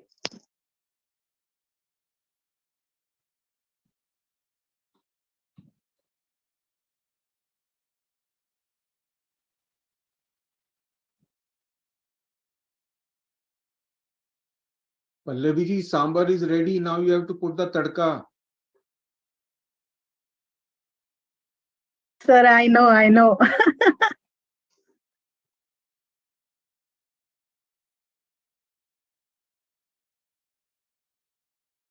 Yes. Pallavi ma'am, basically she's from Mumbai and she's in energy science since 5 years. A Reiki grandmaster, past life regression therapist, learned many healing modalities like Akashic reading, dowsing, releasement therapy, certified Sushumna Kriya, yoga teacher and friends of Happiness Foundation. No, yoga teacher, Kriya yoga teacher from Friends of Happiness Foundation. Okay, I'm sorry, yoga teacher of Happiness Foundation, certified PSSM teacher, and joined PSSM since last 3 years and doing meditations regularly. I welcome Pallavi ma'am. Welcome ma'am, welcome. Yes. Thank you so much for this wonderful introduction. Hello, everyone. Thank you, Sanket Master, for and all the Qatar masters. Just now, chalo. We will start now. Many experiences we have here, many wisdoms we have here. You just have to integrate that all things into your body. Just you have to incorporate whatever we are learning, whatever we are listening in our mind and in our soul. So, hello, masters. How all are you doing? I think you are enjoying this wonderful Buddha Purnima celebration. So, first of all, happy Buddha Purnima, happy Buddha Purnima to all of you. And I first thanks to Pitamaha Brahmarshi Patriji for giving us this wonderful meditation, Anapanasati meditation, and Swarnamala Patri Amma, and all pyramid masters from whom we have learned many things. I'm not going to give the details about myself. We will go directly into the meditation because it is many experience we have shared. Now we will just go into the deep dive into the meditation because today is Buddha Purnima and we have to enjoy this Purnima because it is very important for all spirituality seekers like us. It is very important Buddha Purnima for us. So we just, with the whatever knowledge we have learned and whatever teachings Buddha has taught us, and from Patriji, he have given all of us wonderful knowledge that so that we will keep in our mind and just we will just be calm and sit in your comfortable position. I will share music. 1 minute, just I will share. Possible, just Okay. 2 minutes, you can just share and you can start the meditation. Okay, okay, no problem. Okay. Just 2 minutes, short about this experience. Okay. Okay. I'm since 5 years. I'm in Qatar. You know, you all of you know. I'm representing Qatar. 16 years. I'm in Qatar, and in Qatar, my life was simple. Ekdam sedentary life, housewife, doing daily chores, nothing else. And in suddenly in 2018, energy science, energy healing come to in my life like Reiki. First, it started with Reiki. Reiki come into my life. One of our friend Sangeeta Kulkarni ma'am, she has taught me level 1 self healing technique, and after learning that, I have not done much thing in that. Just self healing. I was doing this regularly for 21 days, like that. We are doing in Reiki. But after 1 year, then I thought I should learn more in this. So I learned from my spiritual guru. And first, Dr. N.K. Sharma ji and Savita Sharma ji, they are from Delhi. And from them, I learn all these healing modalities, whatever I learn, whatever you described in this, I learn from them. And then Sushma Kriya Yoga from Vipin sir. They are the main mentor from whom I come to this spirituality. And since that only this non-vegetarian, first I was a non-vegetarian, then suddenly I changed to vegetarian, and it was very easy as I was starting doing the meditation, little small meditation I started doing in the first. So it was easy for me to turn into the vegetarian. So that meditation is very important for that. And when I was in the Rekiling Foundation there, then that time only Patriji came into our life. There was one interview of Patriji sir with our NK Sharma sir. There was that interview was there, but I missed that interview. Means you know that is thing. Miss when disciples are ready, then only master comes. I think that time I was not ready for that because Patriji came there, but I have not listened. And then only it was on YouTube, but I have not listened. Try to listen afterwards also. So then one lady came, she told me about that pyramid cap, copper pyramid cap, and it is very important. You should use in meditation like that. She told me, but that also I ignore because in Qatar, from where I will bring from India and like that, I was thinking, so I ignored that. So that was a 2 times I ignored this thing. Then third time, then my friend from Taiwan, she introduced me in the JTTP 12. Then that time I fill up the form because I want to learn all these things, what is meditation and all these things. So there's from that, the Pitama Patriji came to my life. And it was a growing process from that. Suddenly life change, total change of life. If you do the meditation, your life is total transforming. You don't have to depend on, means you just center yourself and you just do the meditation on everything flows with it, everything. Your nature changes. I have many means disease, that high BP, arthritis, and all this thing was there, taking 12 medicines at a one day. But now I'm taking not single medicines, means not single medicine I am taking, no any medicines, because Patariji always tell no medicines, only meditation. So doing meditation regularly, so BP is normal, arthritis not any issues I have, not any problem, any joint problem, not problem, anything, not anything is vanished. So this is the importance of meditation. Those who are new, those who are in YouTube, you should just do the meditation, start. Because when I started, that was just 5 minutes, 10 minutes, I was unable to sit. How can one sit in the 5 minutes, 10 minutes and listening to music? How can I can sit? That was my first thinking. But it happens suddenly, it grows, and then 1 hour, 2 hour, 3 hour. Now Puurnima, we can sit 6 hour whole night. This is able, we can do that. So just start with small minutes and then gradually increase. For those are newcomers in this, whoever listen, just please do the meditation.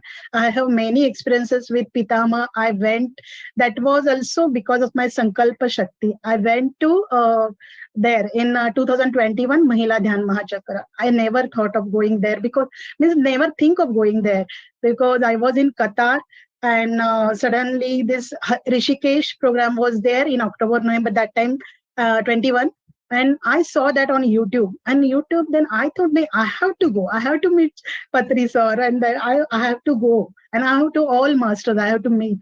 But then I thought, nay, I just do the Sankalpa Shakti, like Sankalp. Nay, mujhe jana hai. I want to go. Just that miraculous thing is we do na. I think, and there was lot of problem. How can go that time? That Corona problem was there. All thing was there. But no, I want to go. I want to go. My husband also, I want to go. Husband said okay because he also saw. He's also doing meditation. My kids are also doing meditations. They are also learn from me, and they are doing all these things. And they encourage me also a lot. And so I went there and I got chance to meet Patri sir in that year, in 2021. So I am very thankful for that. Just I want to share this because, and from that point actually, when I went to Mahila Dhyan Chakra, it was full turning because I sat in meditation. I have never experienced anything, but because of that, when I went to Mahila Dhyan Mahachakra and after I came back, it was total new energy. Total energy was shift was there. And suddenly when I sat first time in the meditation after that in Puurnima, next Puurnima, which came after that, and I got experience also, means vision also. It was very difficult for me to get, means it was very difficult, but it was sudden. It was beautiful experience. That was all I want to share, but not now. I will share, but it was very beautiful experience. That time Patriji also met, Shambhala masters was there, all our pyramid masters was there, and it was wonderful experience. So I just want to thank you all. Please do continue meditations and do it regularly, and just it's for our spiritual growth. And just keep in mind, we are just one. Each of us are one only. We are not separate. We are whole soul family, and we are come here to just raise the vibration of the earth. That we have to keep in mind. And we are just one. Everyone means not a plant, animal. All we are the same thing. We are in oneness. So stay always in oneness. Oneness is very important. So stay in oneness, and just because of that, Patriji said always, we are all gods. And what just aham brahmasmi, मैं भी creator हूँ, तुम भी creator हो. We all are same, and we can create our own reality. So just we will now we will create our own reality through the meditation. Let's go and deep dive into the meditation. Okay, we will start our meditation. Sit in a comfortable position. Just I will share music. Okay. Patriji's beautiful music. I love that.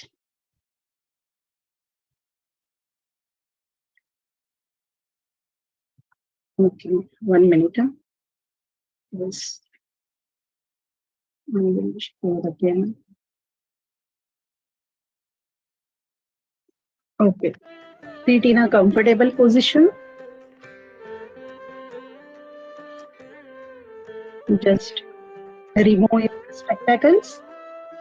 If you are sitting on a chair or sofa, cross your legs at the ankles.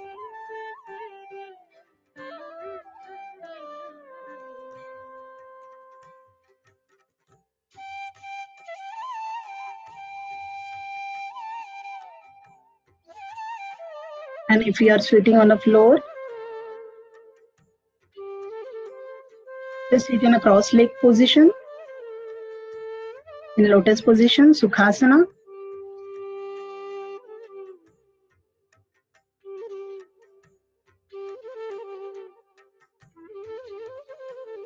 Claps your hand like this.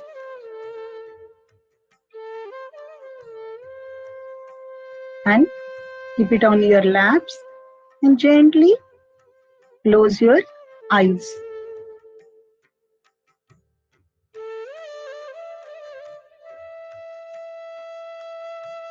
Just breathe in,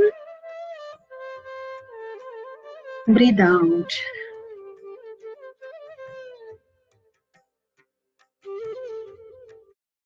Just breathe positive energy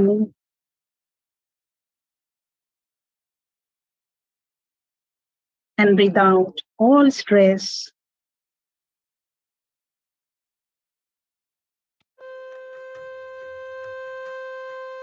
Music is coming? Okay. Yes. Just sit in a comfortable position and just concentrate on your breathing. Just relax yourself. Breathe in. Breathe in the energy of joy, happiness, positivity. And breathe out all stress, tensions, and just relax yourself.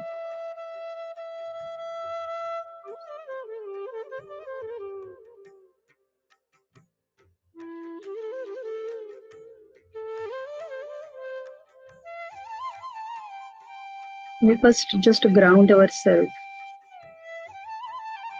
from your root chakra. That is the base of the spinal cord and your sole of the feet. Roots are going deep, deep down, deep down from the earth star chakra, which is below the your foot sole chakra, 6 inch. It is going deep, deep, deep inside the Mother Earth. These roots are like tree roots, you can imagine. And they are removing all your vibration, your thought form,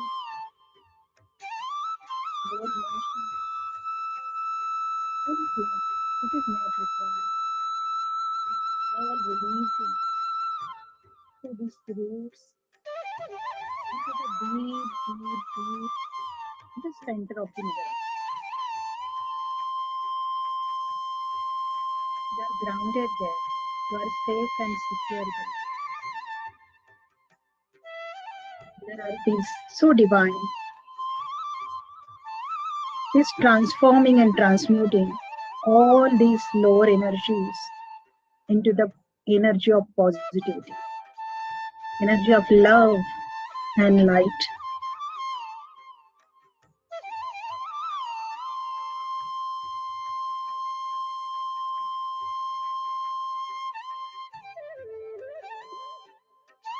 And from Mother Earth, she is giving us energy of joy, happiness, love, compassion, kindness, and peace. Thanks, Mother Earth, for that. That energy is coming up to your root chakra, to that roots in the form of white light. They are coming up through the roots. It is coming up, that divine energy.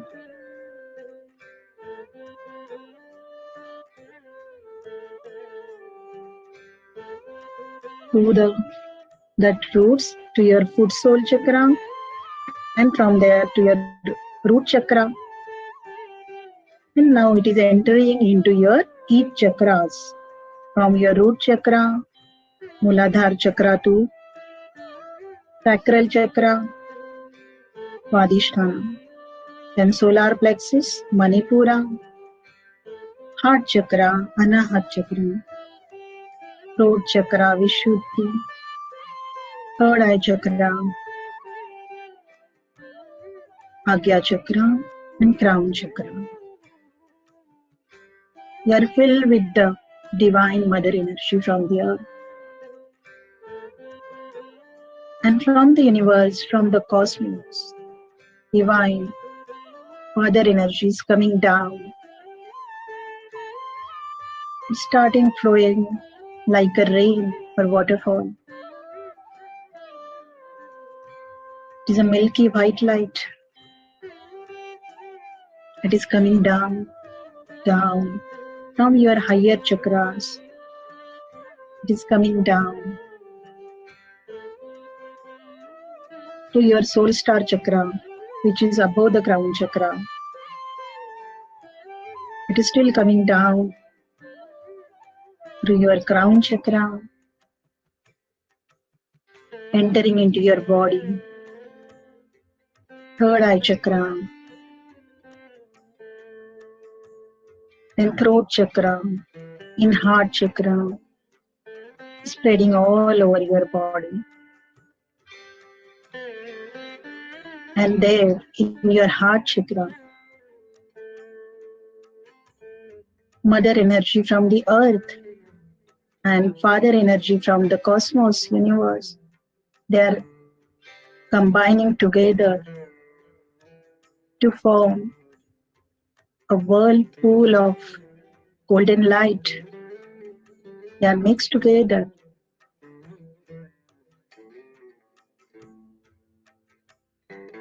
And there is a golden ball of a white golden light in your heart chakra.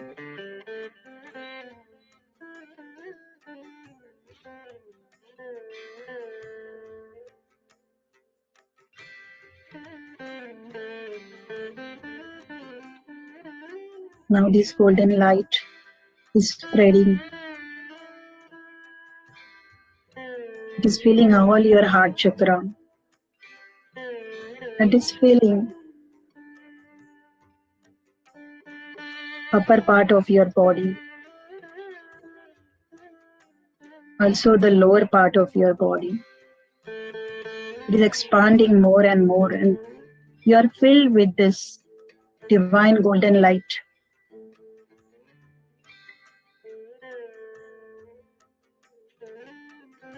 This golden light is reaching to each and every part of your body, each cell, each tissue, muscles, bones, bone marrow, DNA, RNA, joints.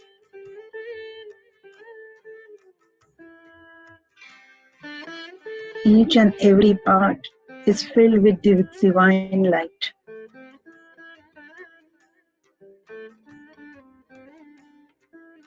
And this is divine energy.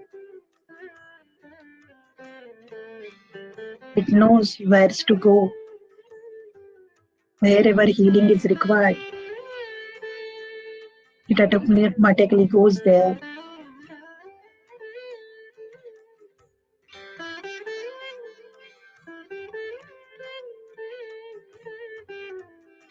Any energy which is not required is transforming into love and light. Energy can neither be created nor destroyed. It only changes its form. So it is changing into the love and light. Now stay in this divine light. Just breathe in, breathe out.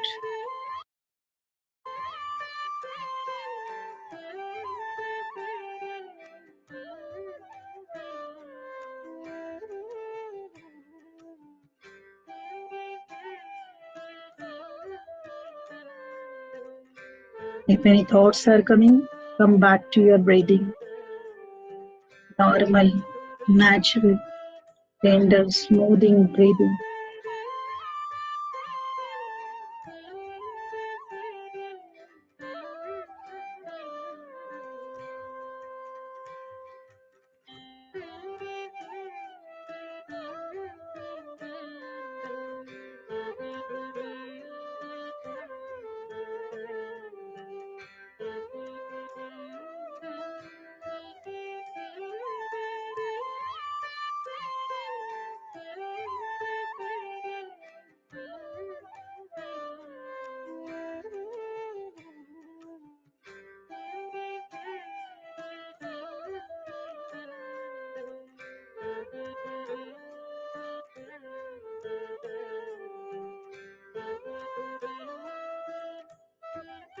Today is Purnima.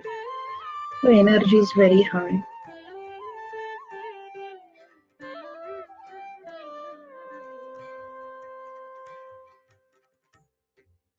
Energies of full moon is with us.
When you are with your brain, your thoughts become empty. And when your thoughts become empty, from the thoughts, your mind becomes empty. Mind is empty from the thoughts. And when your mind becomes empty, the enormous cosmic energy, it flows continuously into your body.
Now your whole body is filled with this divine golden energy. Now it is spreading more, it is expanding,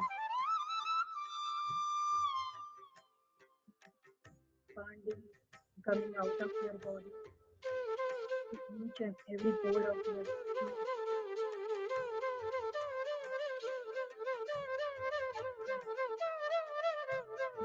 surrounded by the ball of a golden light. Know that you are inside the ball of a golden light. It is your protecting shield.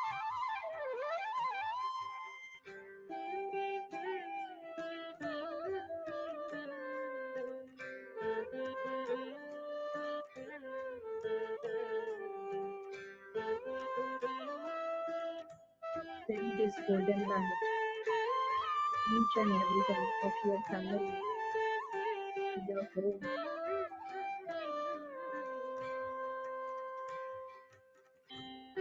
your city, country.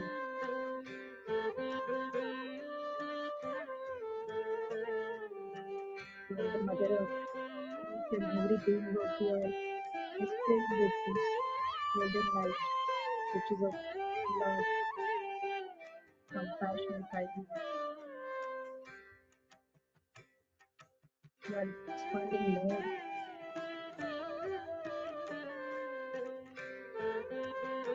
Your solar system is filled with this golden light. Each and every planet of the solar system is filled with divine light. It is expanding more. Each universe, multiple universe, galaxies, our galaxy, multi-galaxies. Yourself, you are expanding. You are spreading this love and light. You are occupied in the whole universe. There is only oneness.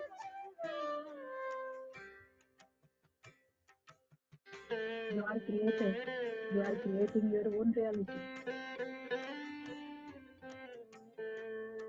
Aham Brahmasmi, Tattvamasi, Maybe Brahma, Kundi Brahma. They are all one. Let this oneness, love, compassion to each and every planet, universe, on Mother Earth, and every living, non-living. There is only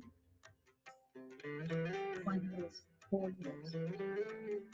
Slowly, slowly, we will come back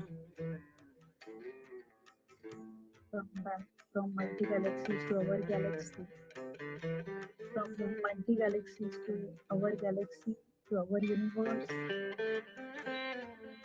to our solar system, to our Mother Earth.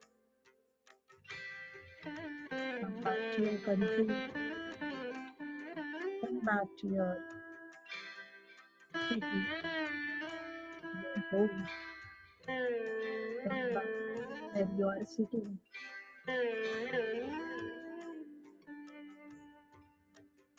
Come back to your physical body. Feel your body. Just move your toes and fingers. Just lightly. Feel your body.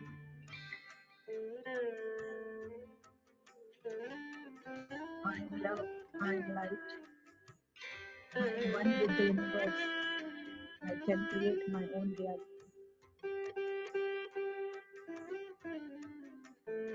Last 10 seconds, masters.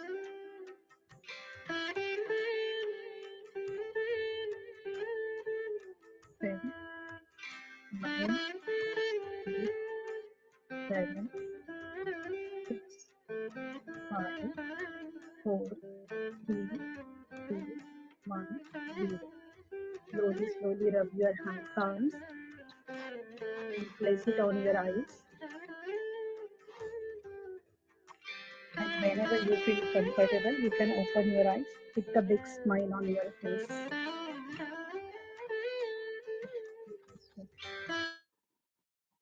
Thank you, Masters, for giving me this wonderful opportunity. Thank you. Thank you to all Masters.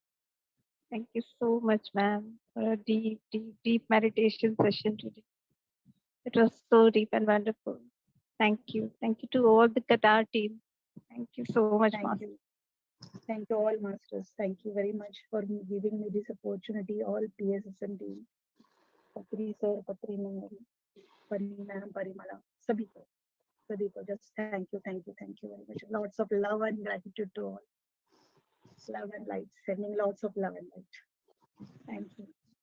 To all masters. Thanks for entire team for coming forward and sharing the experiences. And I thank even Lingardi also who has given us opportunity to come forward and be part of this grand event. And I thank everyone. Manisha madam, you're telling some question. Is it time there or how? Uh, we will ask Just some Singa. question. Can we take a question answer session of this team, sir? Singa sir? If anyone is having anything, we can, yeah. If anyone want to share any experience or anything, they can share. Otherwise, I have very quickly one very quick thing for Navneet Kaurji. Navneet Kaurji shared a beautiful experience today, and I would like to encourage her to start working on her book. She mentioned that she was requested to start writing her experiences in a book, and I want to encourage her to start doing that. It is very, very important to do not think that you are writing a book for other people to learn from it. When you start writing your book, you will reorganize your messages internally and you will receive your path forward through that process. So for you, it is very important to write your book. That's the message I received when you were sharing your experience. So I wanted to reach out to you to let you know about that. And I just want to congratulate the entire Qatar team for a wonderful program today. Thank you so much. Thank you so much, Master. Thank you, Sally sir, for a beautiful sharing. And yes, now we will move to our next speaker. Yes. So thank you so much, Sankeet, Pallavichi, Navnichi, and all the Qatar team. And Sankeet is having such a wonderful team. So, and in the family also, he's holding wonderful support from his life partner and from his mother. It's a great to know that wonderful master. So it's a beginning only. So these global programs. So we'll be having this kind of programs in the coming months too. So after this Buddha Purnima, we will be having one such kind of program for Guru Purnima also. So soon we'll be updating on that. So thank you once again. Yes. Right. Thank you all. Thank you. thank you. Thank you so much. Yes. So we move from Qatar to India again. Yes, Ashnaj. Yes, you can proceed. Manish, you can proceed. Yes, Masters. Now our next speaker is Yachna Vasishwan. I should just share a screen of her.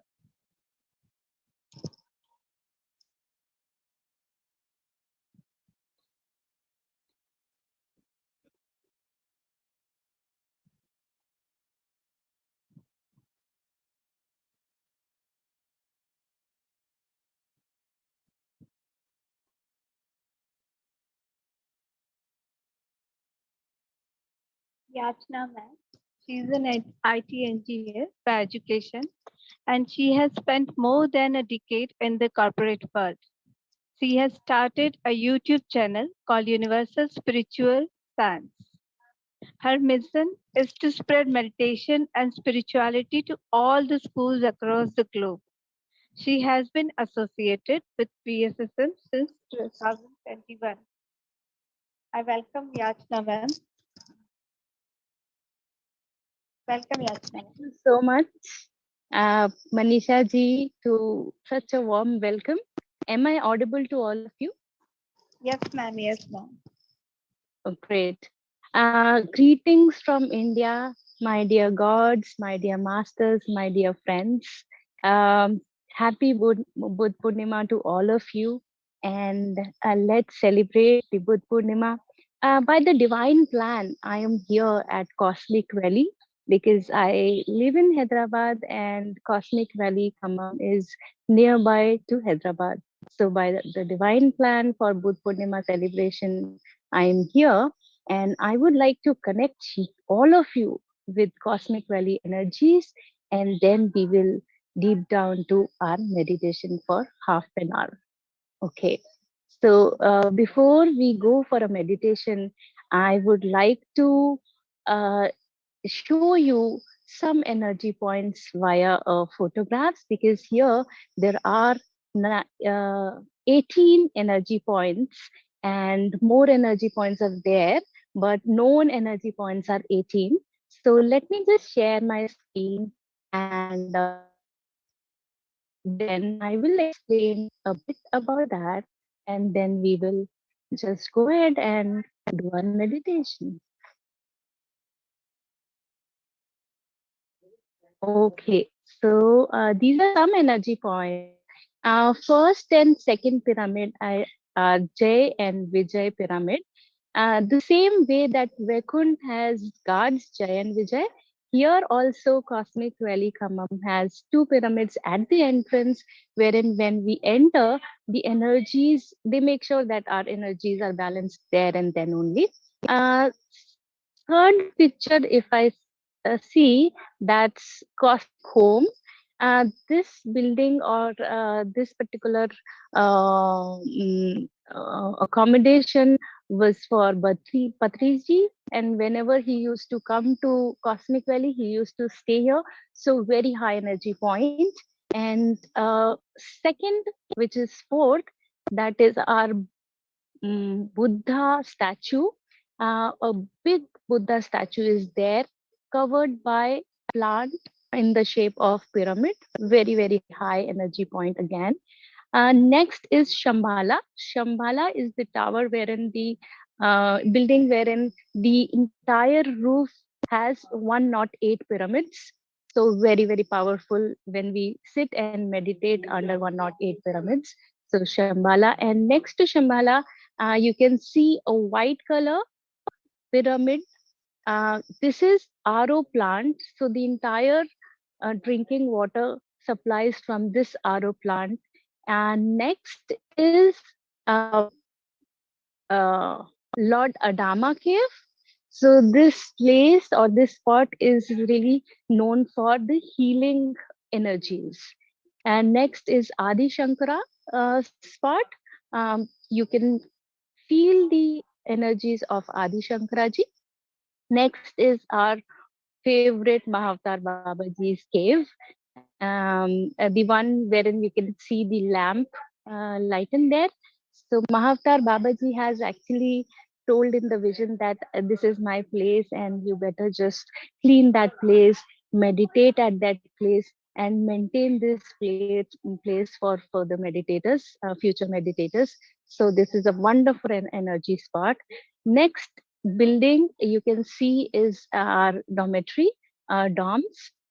Here, while constructing this building, each and every floor has different crystals in all the floors. So, if you are not meditating and if you're just sleeping in this building, loads of healing energies are coming in your system. So, wonderful energy spot again. Next is Dhyan Ganga. Dhyan Ganga, in the middle of the Dhyan Ganga, under the floor, we have Shri Yantra installed. So you all can imagine the energies because we all are Dhyani, so we understand the energy of Shri Yantra. So this is about the bit introduction or bit sequence how the energies are here in Cosmic Valley. So, and I am so blessed. I'm really feeling blessed that I'm here at this particular occasion. So let's start our meditation. I would request the admin team uh, to play a light music here so that we can just take a support of the music. And when we meditate with the music, our energies increase by many folds. So the admin team, Global Connect admin team, can you play light music here? And let's close our eyes gently.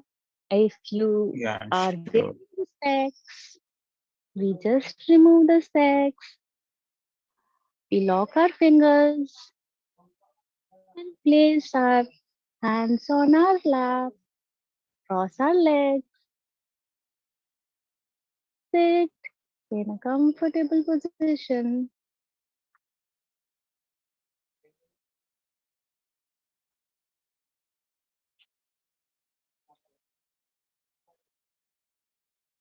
Keep your body completely relaxed and gentle.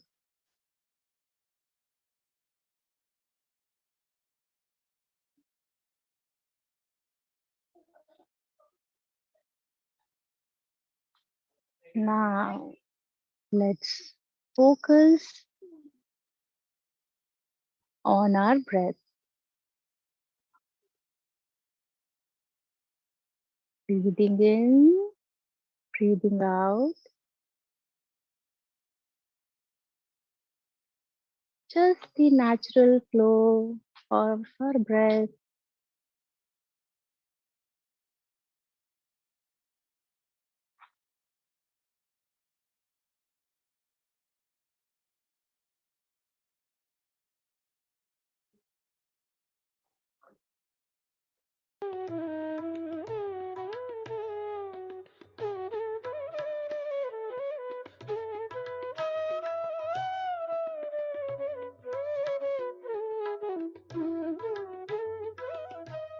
Maintain a smile on our face. Smile indicates that we are aware.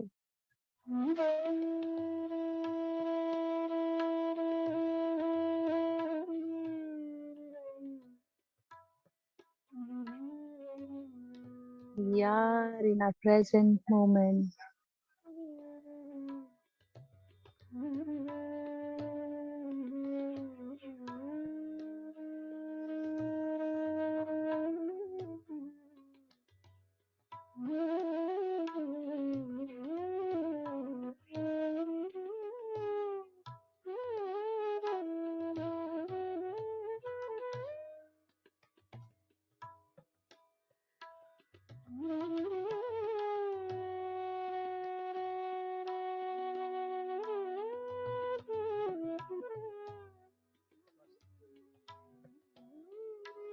Let each cell of your body completely relax.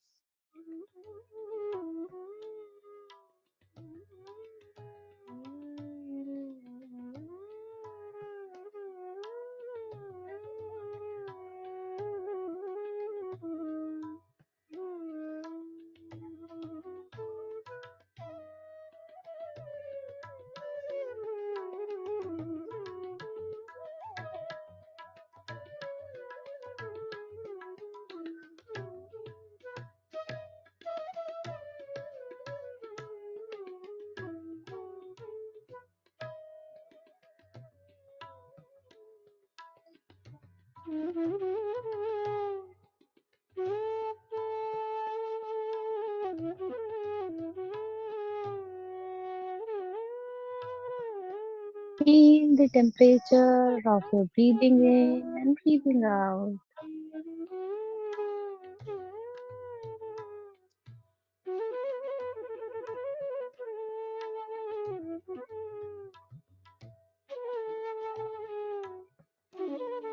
When we take our breath in, the temperature is cool.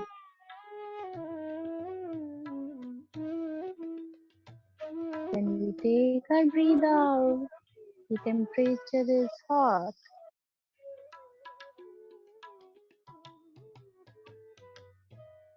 Feel the temperature.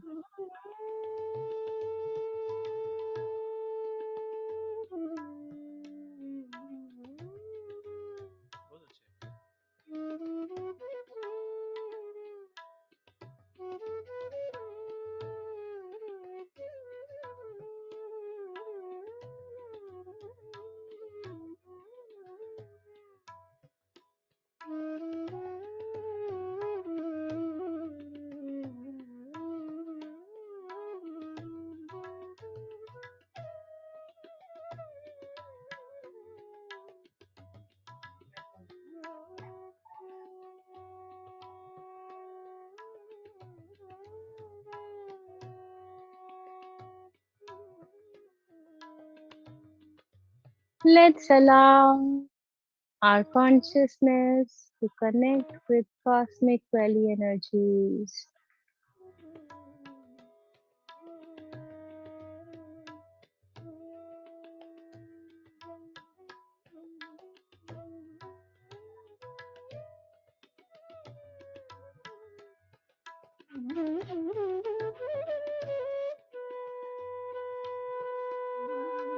We all are sitting here in Venkateshwara spot,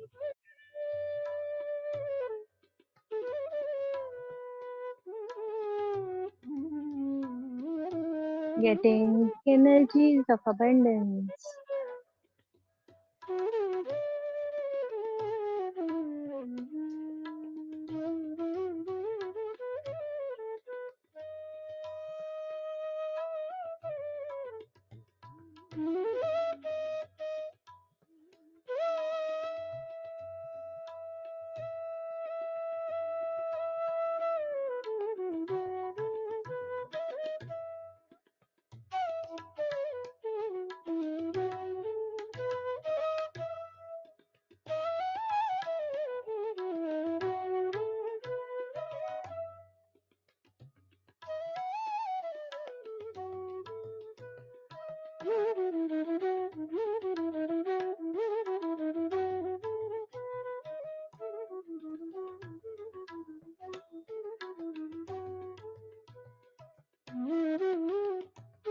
Allow the energies to enter in your system.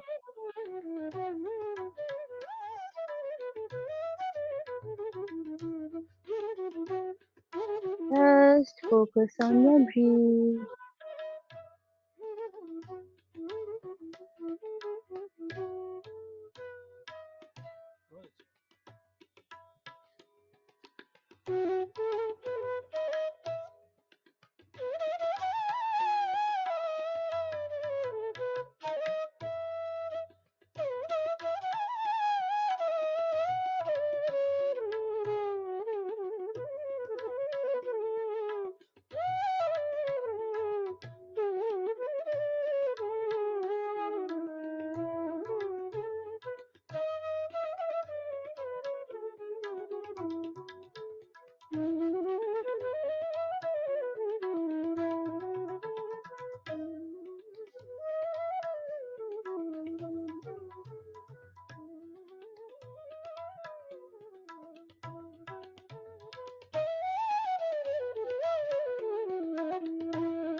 Let the universe heal us.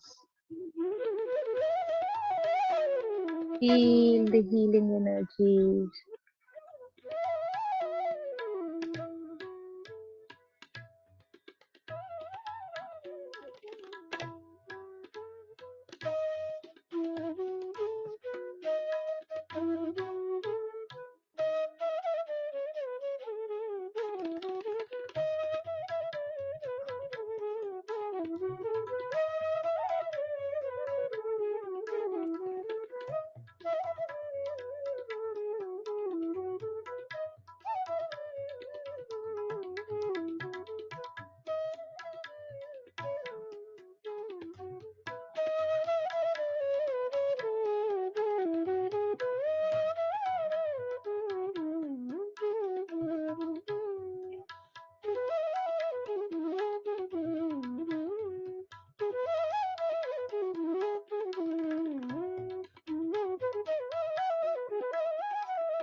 Breath is our guru.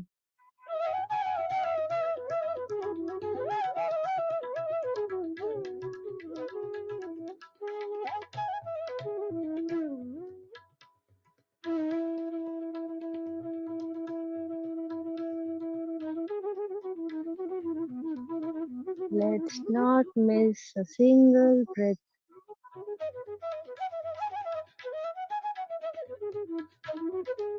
Focus on each and every breath.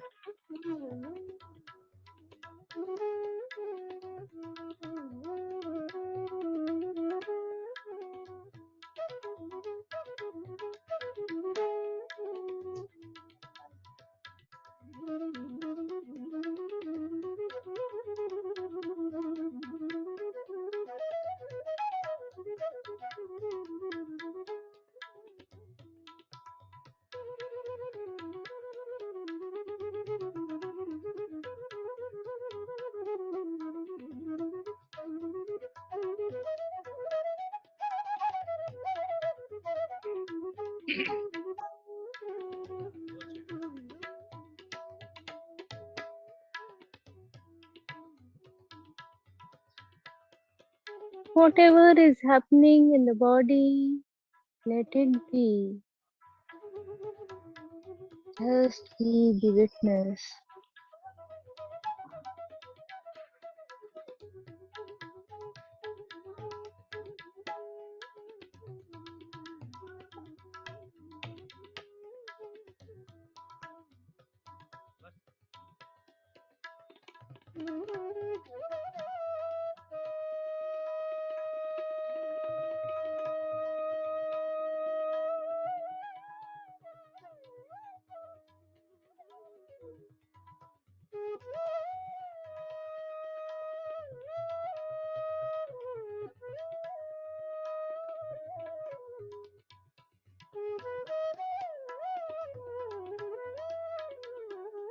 We are receiving the abundance in all the aspects of our life.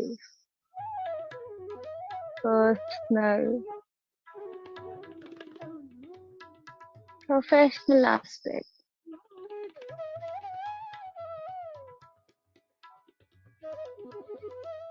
social growth,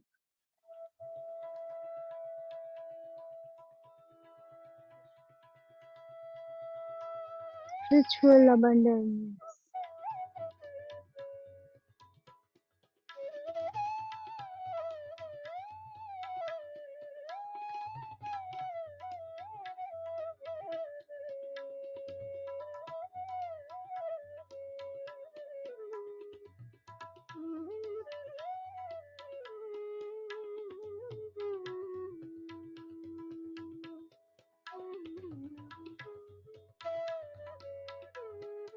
Let's take the maximum benefit of this moment, of this entire night.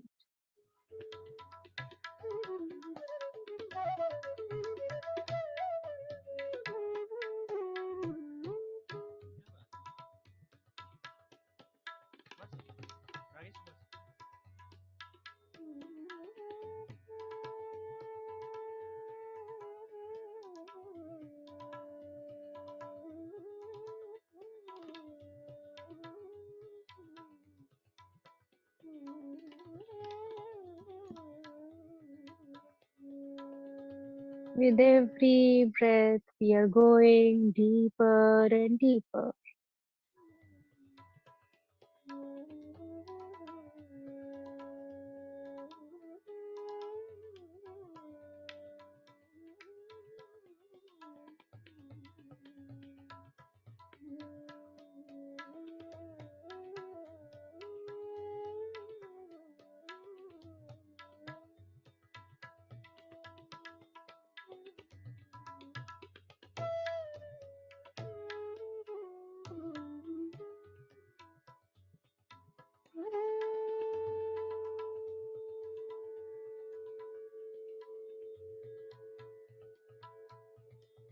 Where conscious goes, energy flows. Just be in the present moment.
We are going more deeper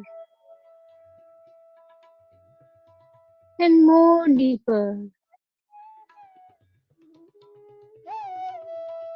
and more deeper.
Just allow yourself to connect with this universal divine energy.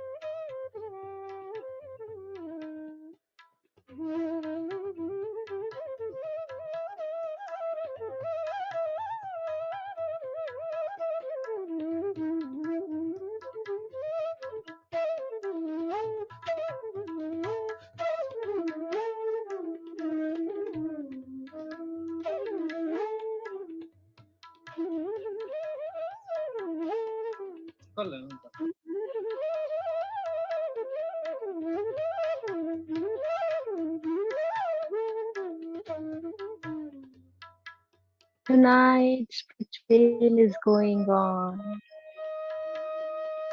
with the minimum effort you can get maximum benefits. Let's encash the moment.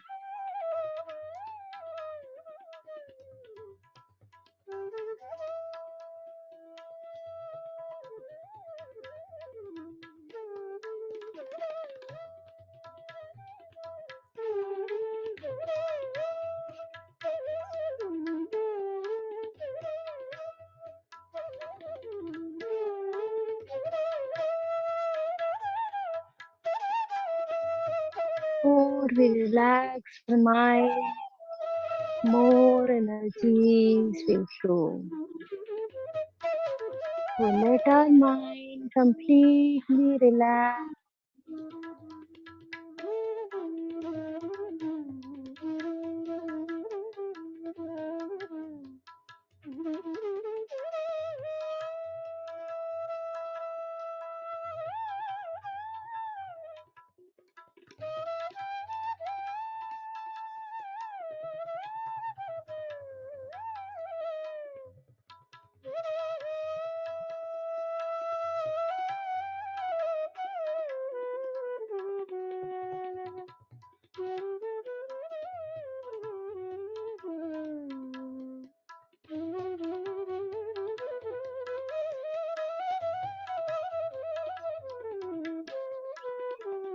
Let's drop our tensions, our worries in the core of the Mother Earth.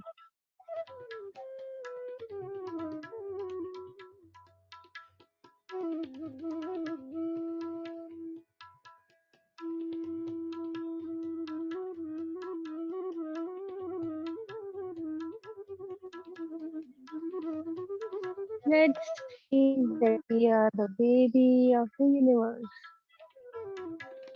just sitting on the lap of the universe.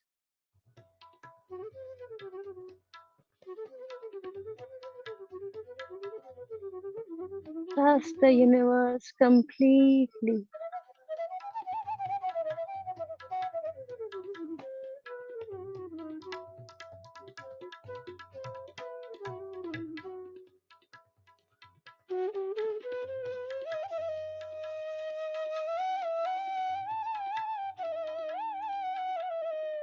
Let's feel the oneness.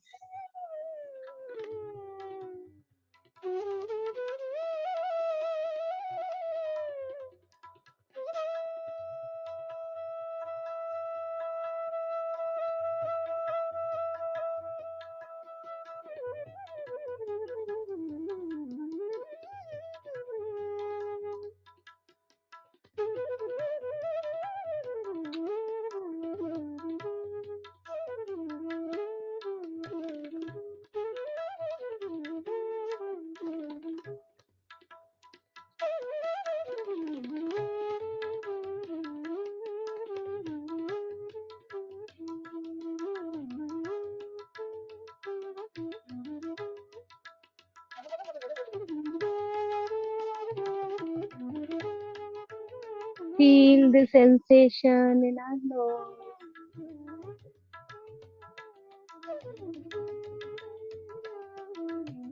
Nose is a natural pyramid given by divine to us.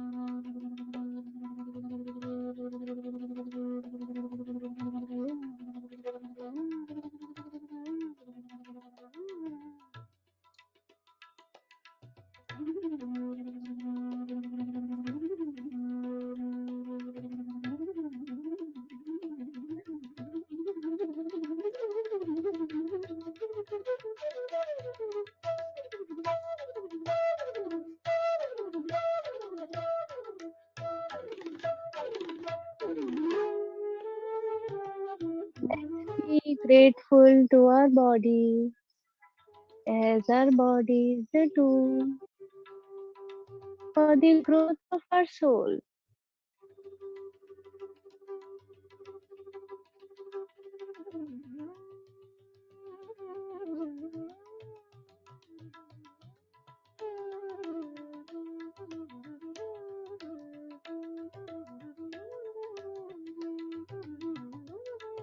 Our breath is the connection between our body and our soul.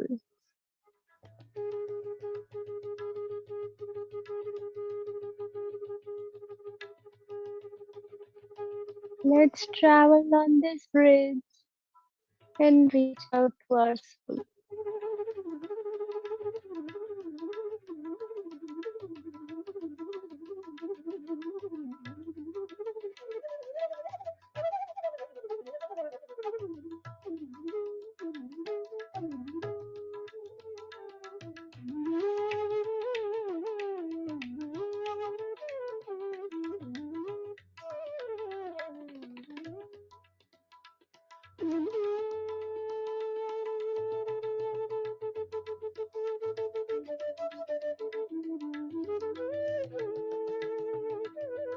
Our soul is a part of divine. To reach the divine, we must reach out to our soul.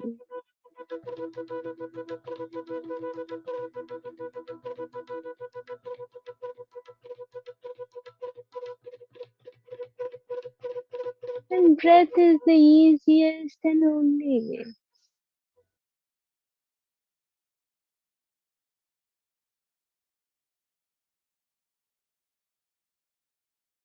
Deep gratitude to Gautam Buddha.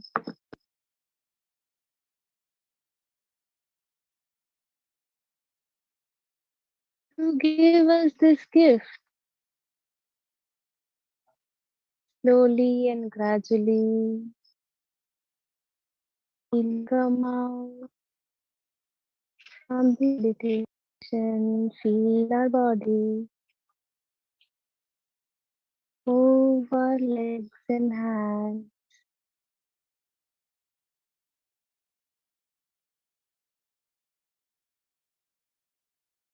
Keep our hands on our eyes. Open our eyes in 5 seconds under our hands. 5, 4, 3, 2, 1, 0. And with a beautiful smile, we just remove our hands. We have removed specs, we just wear them.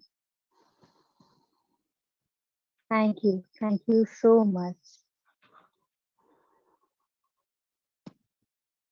Thank you, ma'am. Gratitude to the entire universe, deep gratitude to the entire team, and deep gratitude to Gautam Buddha.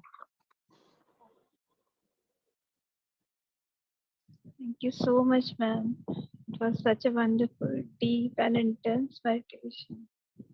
You connected all of us to Cosmic Valley. Thank you. Deep gratitude for this, ma'am. Deep gratitude to you. Thank you. Thank you, Master. Thank you to all our masters. Okay, Masters. In continuation to this session, now we will invite our next speaker, Mr. Vinay Sujanji. I'll just share his profile, his flyer with you all. Just a minute.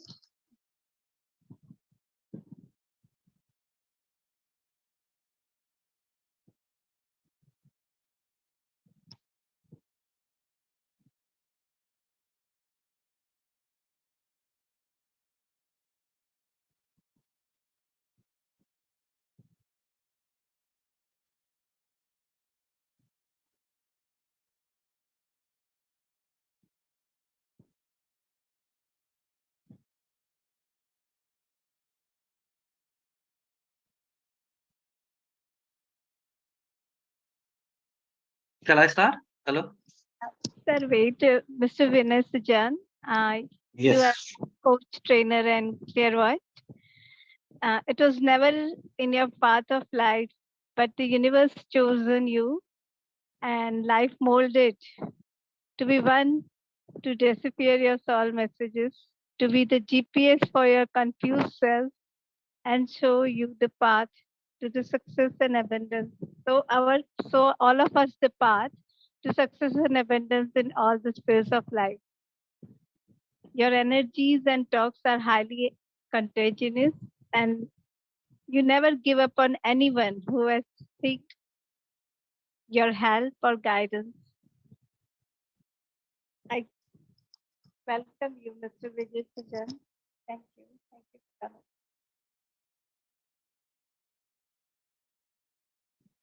Hi. Hello, namaskar, good evening, everyone. Or rather, good morning, early morning there, over there in India. I live in Spain, and last 17 years exactly, I've been into meditation. And I have not had the chance to meet Patriji in the body, but yes, my wife has been. And so it gives me a great pleasure to be here, and it gives me great pride to be invited here amongst all of you great masters. And fantastic meditation which we just did. It was really amazing. Thank you very much. So let's talk about what is so important about the full moon. Why is it the full moon and new moon so important for us in our lives? So basically, whatever I talk about, whatever I speak about is all downloaded messages. So Some might agree, some might disagree. Always. So the moon cycle is most important for us because of one simple reason, that all our bodies are made up of 70% or 80% water, right? So just like the moon cycles affect the sea, the oceans, okay, and you have a high tide and a low tide, exactly in the same manner, our body also reacts to these moon cycles.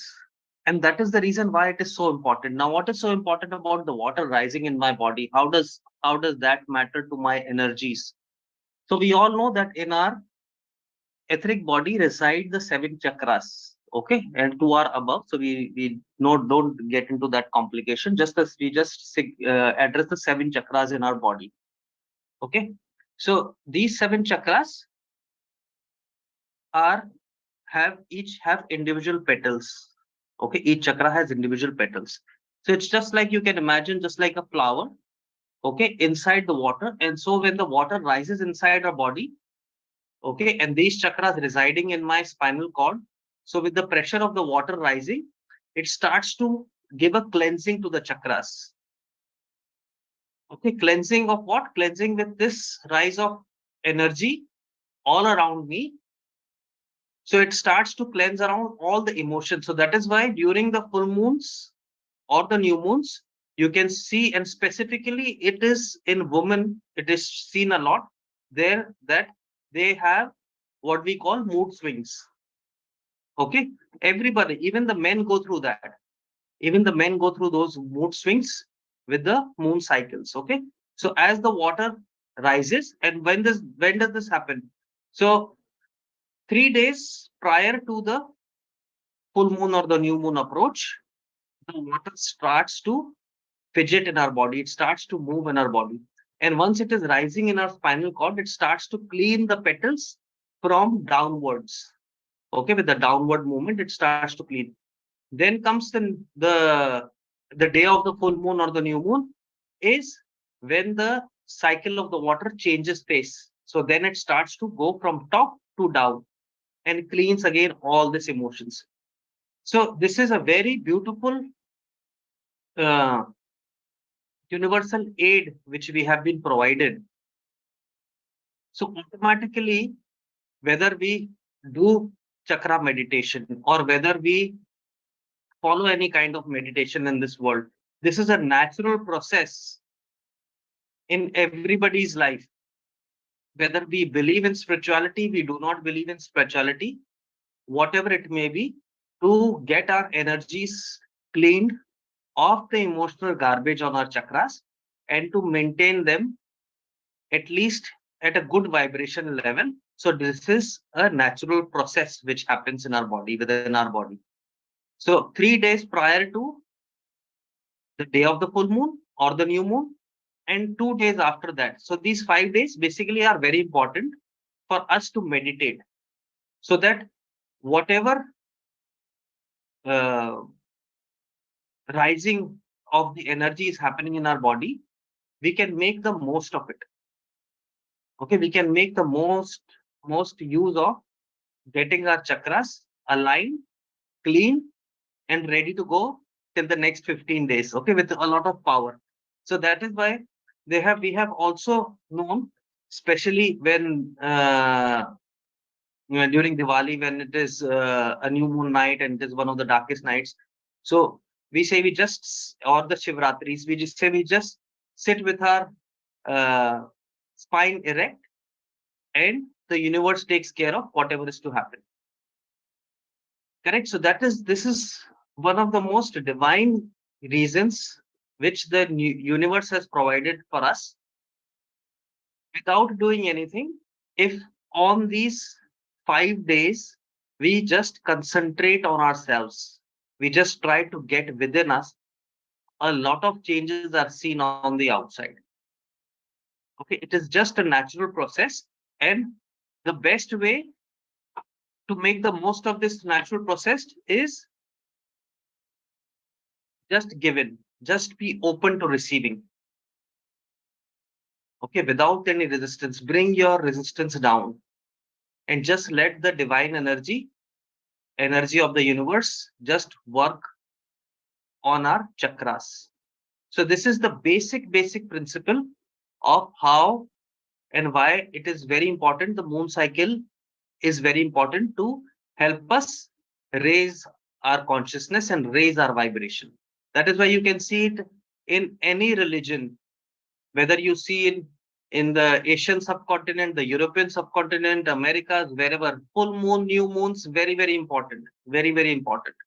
Whether they have followed Hinduism or they are following Christianity or they are following any other religion, every religion says full moon and new moons are very important. Why is it very important? For the simple reason that my body, which is 70 to 80% of water, reacts to the energy or the magnetic field of the universe, of the moon.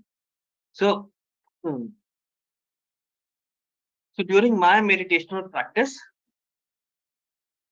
I was guided, and yes, later I confirmed that lot of people, lot of masters do practice during the full moon and the new moons this meditational practice.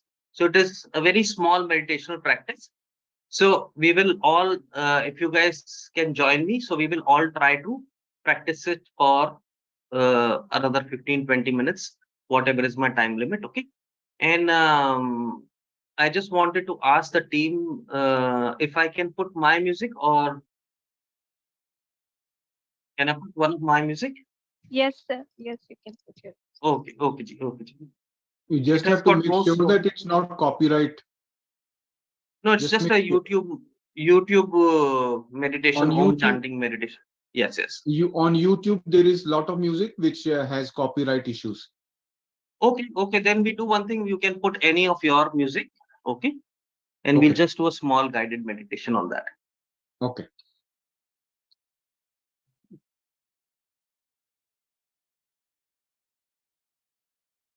So before we start, let's do a small practice. Okay, everyone.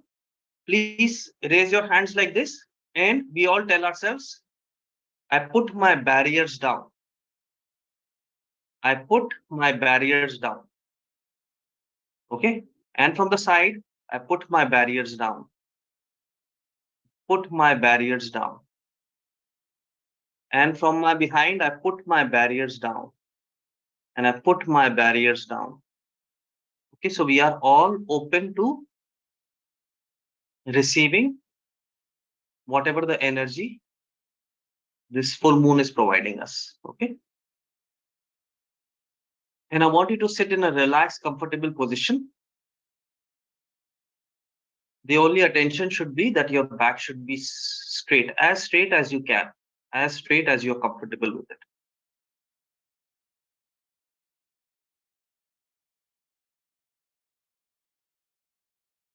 Can we have the music, please?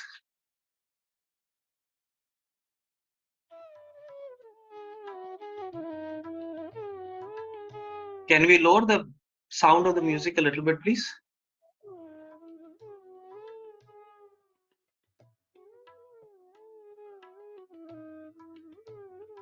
Can we lower the sound of the music a bit, please? Can we lower the sound of the music a bit, please?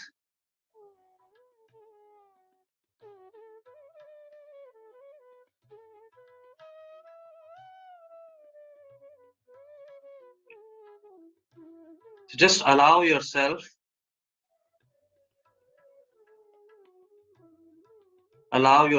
to close your eyes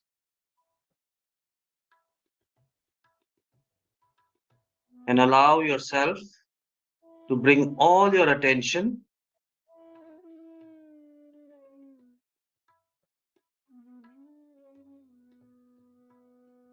to your breath.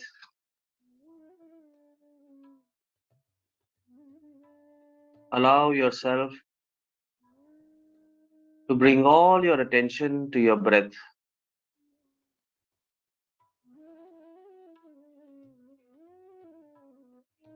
Inhale completely. Maybe we can just have the music off only.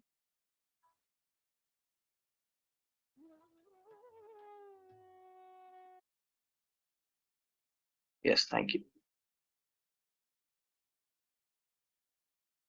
Allow yourself to bring all your attention to your breath. Inhale completely and exhale completely. And one more time, inhale completely and exhale completely.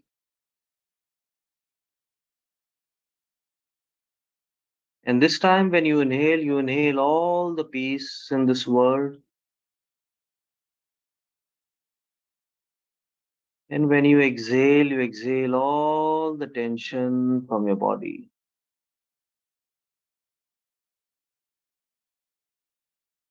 Allow yourself to inhale all the peace in this world.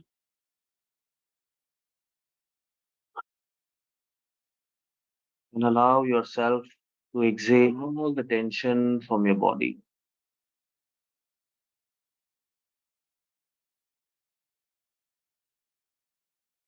Inhale completely and exhale completely. And now when you're inhaling and exhaling, I want you to allow yourself to bring all your attention to the tip of your toes and just tell them to relax.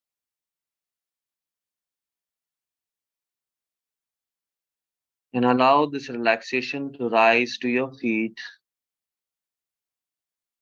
and relax.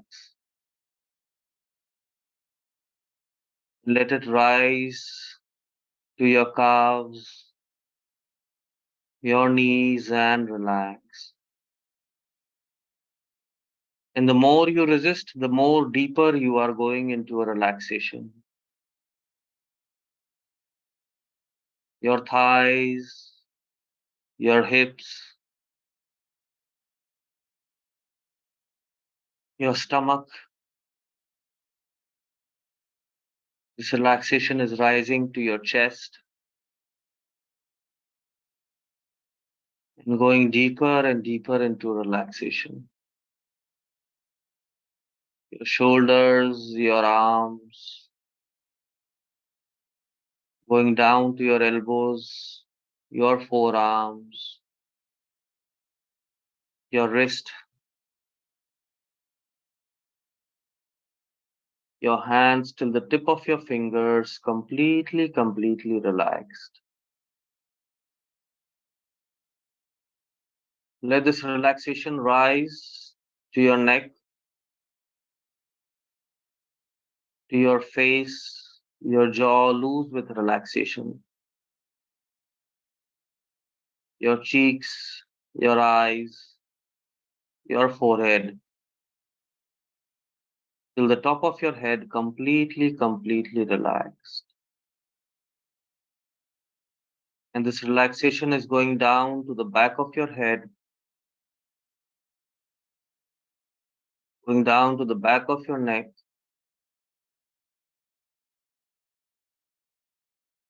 your upper back, your middle back, and your lower back, completely relaxed. Allow yourself to bring all your attention to the center of your head, where resides your Sahasrahara chakra.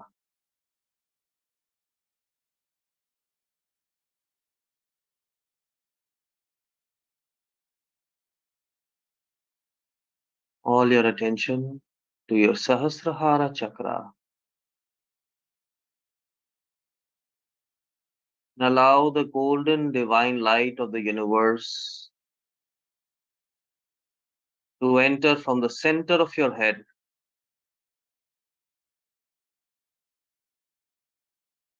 inside your Sahasrahara chakra. And let this golden light burn away and blaze away all the unwanted emotions,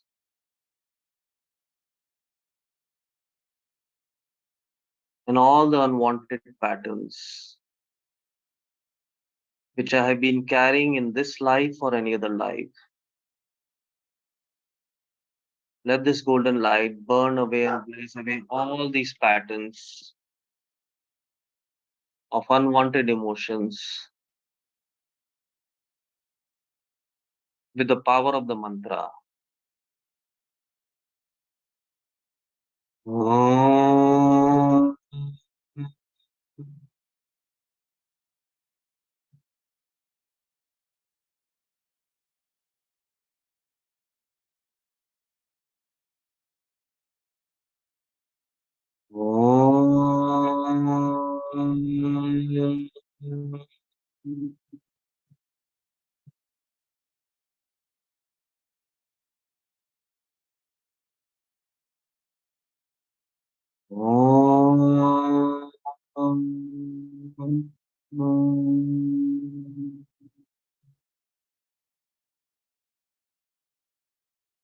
Let this golden light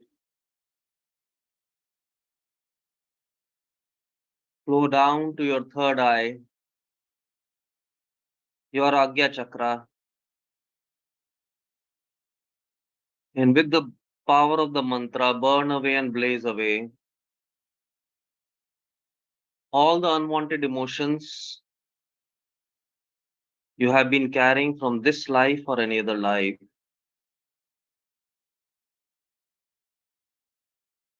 Om.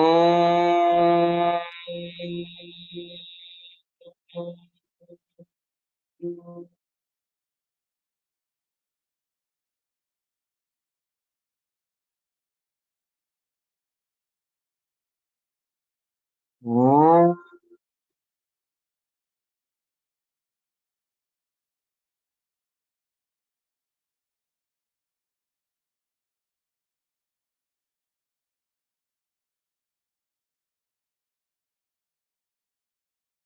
Om.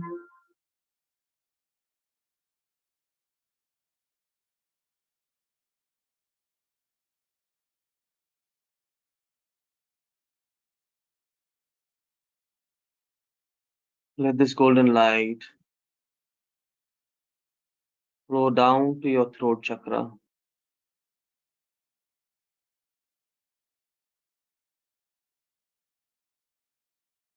and allow this golden light of the universe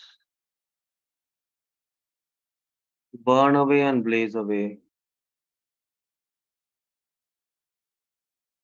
any unwanted emotions, patterns, and impression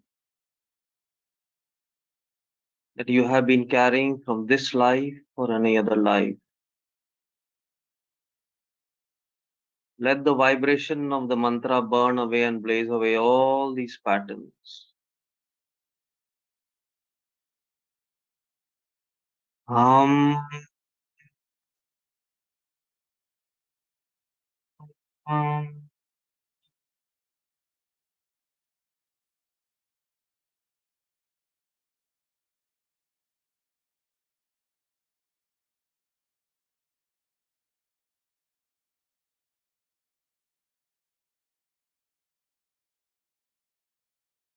And let the vibration of this mantra allow me to communicate freely and willfully all my emotions. Hum.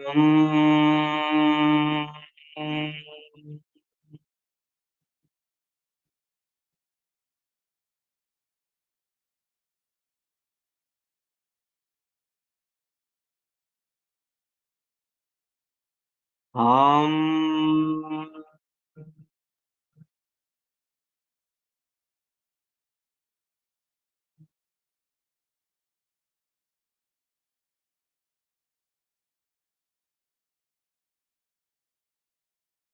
Allow this golden light go down the center of my chest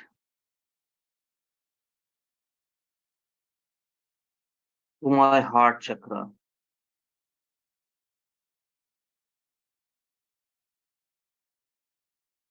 and burn away and blaze away all the unwanted emotions, impressions, which do not allow me to receive and give love.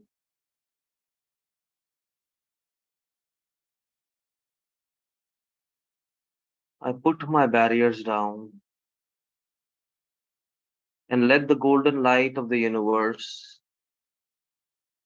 and the vibration of the mantra burn away and blaze away all these unwanted emotions. Yum.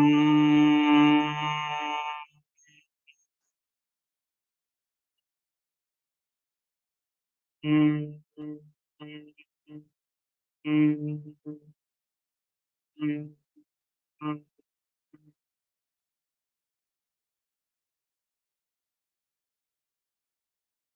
Yum.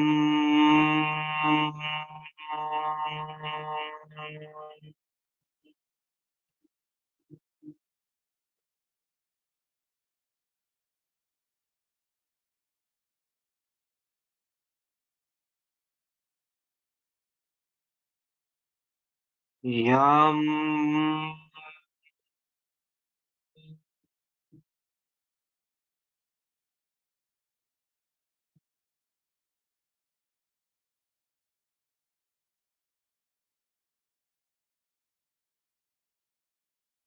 Let these vibrations of the golden light of the universe go down to my solar plexus.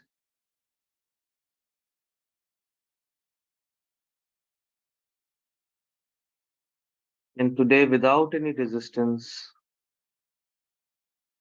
I allow this golden light of the universe to burn away and blaze away all the unwanted emotions, impressions, and reactions which I have been storing in my solar plexus in this life or any other life. With the power of the mantra and the golden light of the universe, burn away and blaze away all these unwanted impressions, emotions, and reactions. Ram.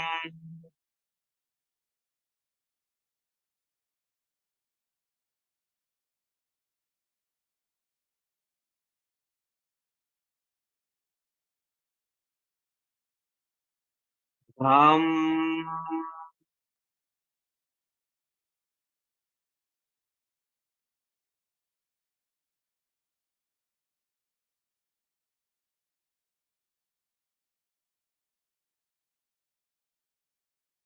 Ram.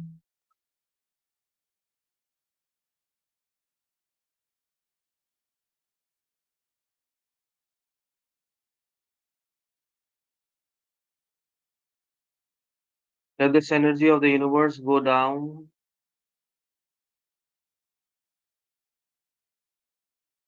to my Swadhisthana chakra, just 4 fingers below my navel.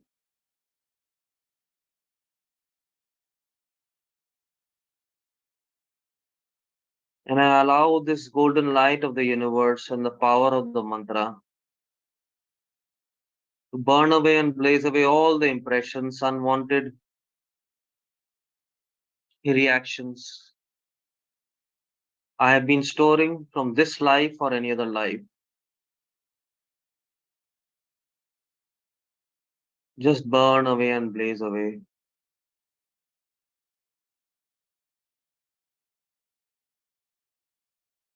Vam.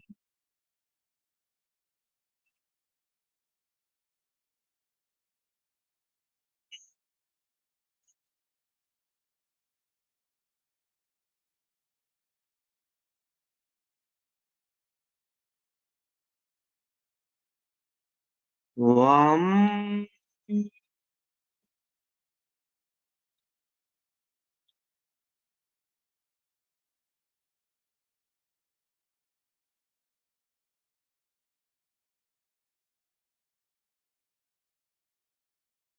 Vam.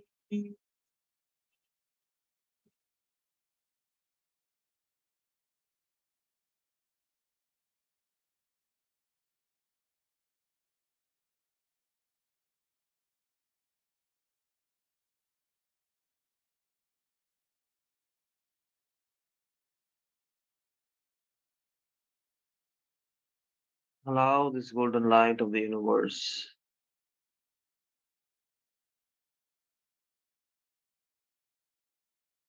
go down to my Mooladhara chakra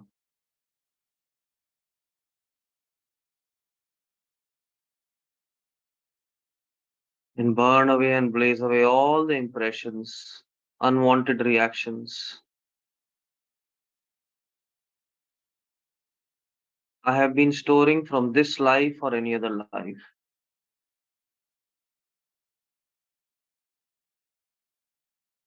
Burn away and blaze away all these impressions, reactions with the golden light of the universe and with the vibration of the mantra. Lam.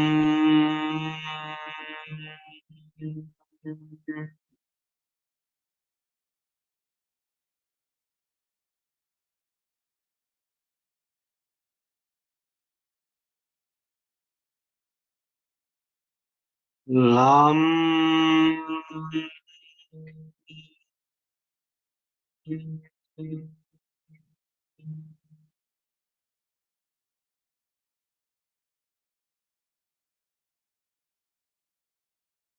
Allow yourself to feel the palpitation in your Mooladhara chakra. Lam.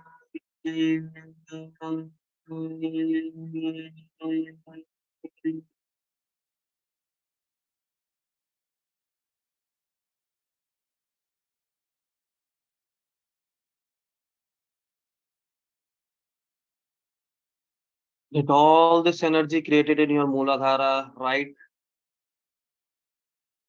rise through your spinal cord with every sound of the mantra, passing through every chakra, and reuniting your divine being with the universe. Lam. Vam. Ram. Yam. Ham. No. No.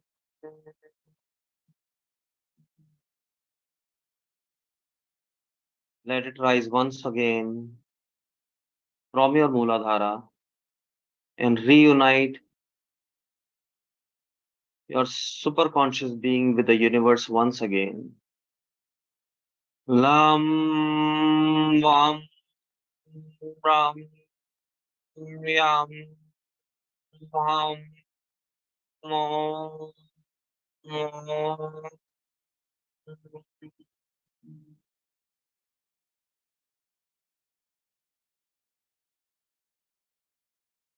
One more time. Let this energy of Shi rise to the Va. Reunite you with the power of the universe. Lam. Vam. Ram. Yam. Ham. Om. Om.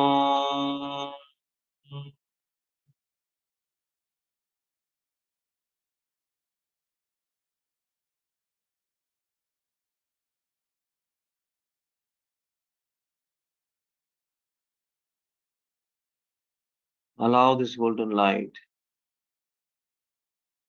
vibrating in your body.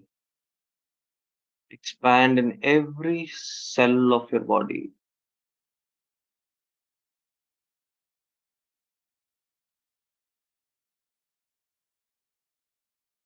And allow this vibration of the golden light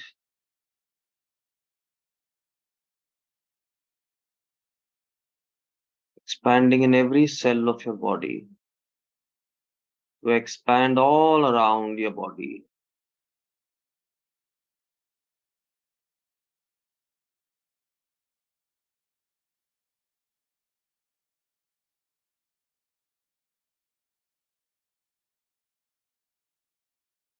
Expand all around your body.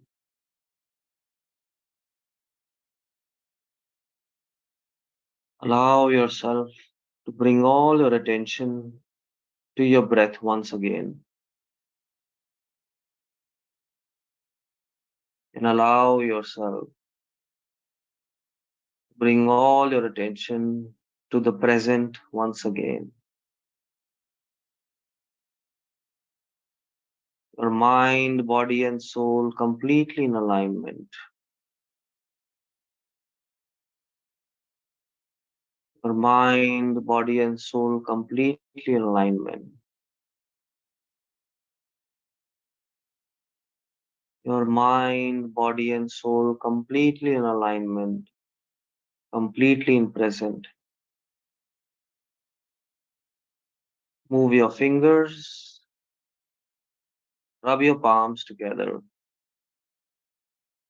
touch them to your face. Allow yourself to welcome yourself to this beautiful, abundant present.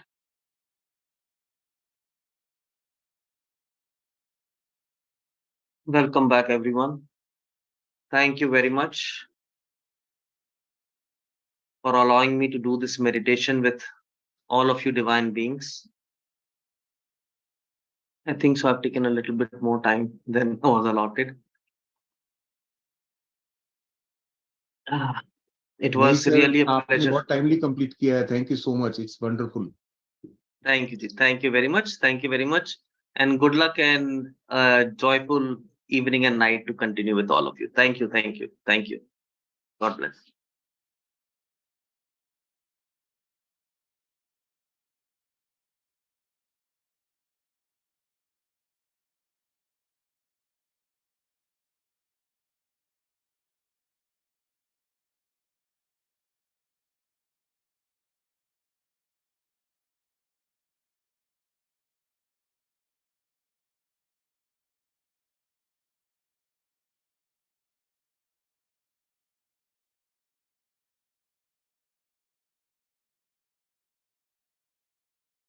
Very divine greetings, masters. This is Madhu Soni here from Chicago, USA, Light and Soul Meditation Group, and giving a beautiful meditation to you all through PMC Connect.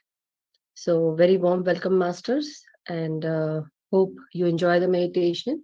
So, before we go into meditation again, few things that I would like to share is that we have to take our position. So, just cross your legs and clasp your fingers together like this and close your eyes. And once we have closed our eyes, just try and be with our breath.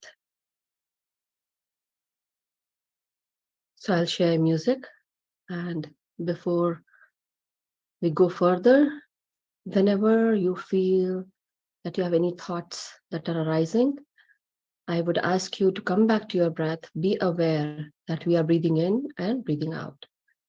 So myself, Madhusoni, and just helping you to do Anapanasati meditation. So thank you, masters. Let's go into meditation with little guidance and a beautiful music.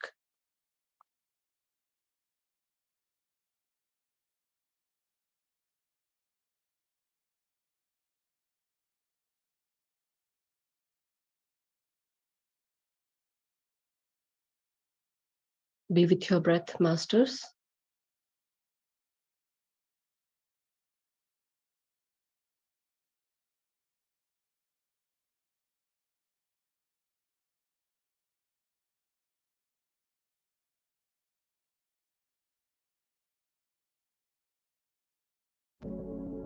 I hope you are able to hear the music. Yes, Madhuji. Yes, perfect. Thank you. My dear masters, let us go deep into meditation with our in breath and out breath. No more thoughts, no thinking.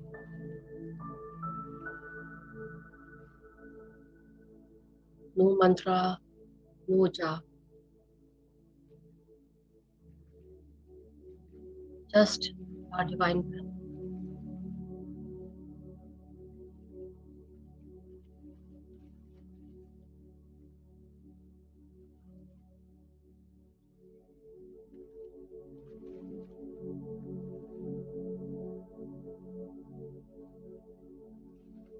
We all are nothing but soul. And the physical body we carry is all for this lifetime only.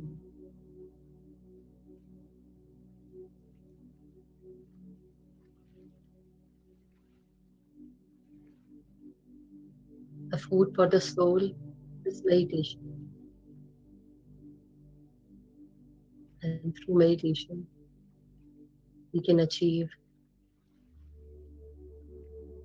and grow the spiritual knowledge that is required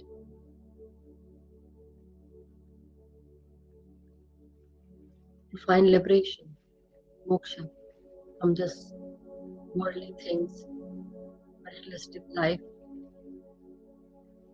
So let us just be with our breath.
When we concentrate on our breathing,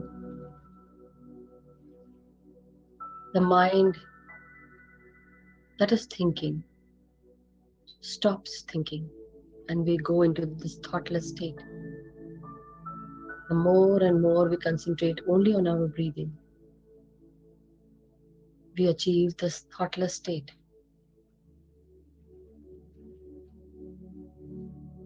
And the energy around us, also known as cosmic energy, starts entering our body. It starts cleaning our parasympathetic nerves, the 72,000 parasympathetic nerves. So just be with your breath. Let this cosmic energy clean you inside out, heal you, removes your stress,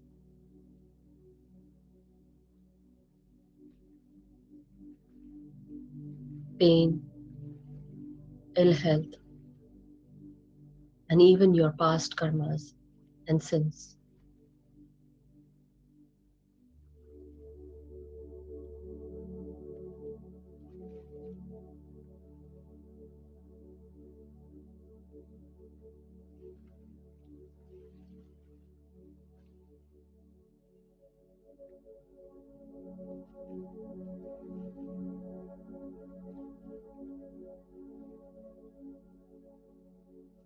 And as we all progress further deep into meditation,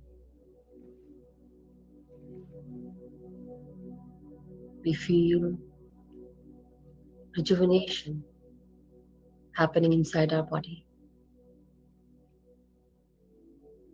Become more peaceful with every breath.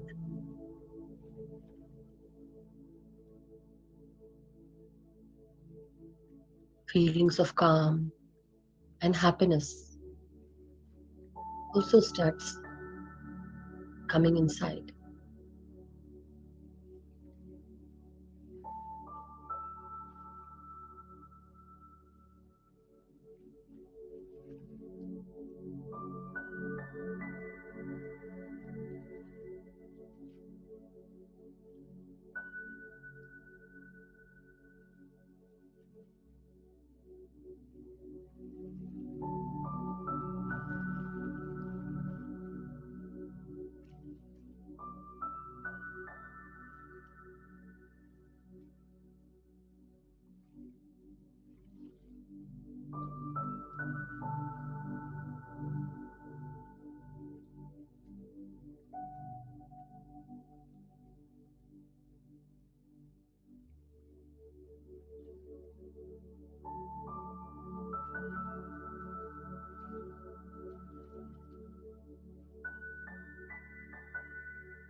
With every breath in and every breath out, you lose your body's consciousness. And as you go deeper and deeper, the soul's voice within you becomes clearer.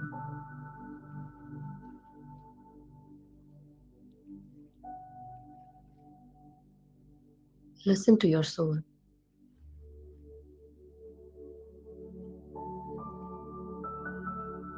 Let it speak to you.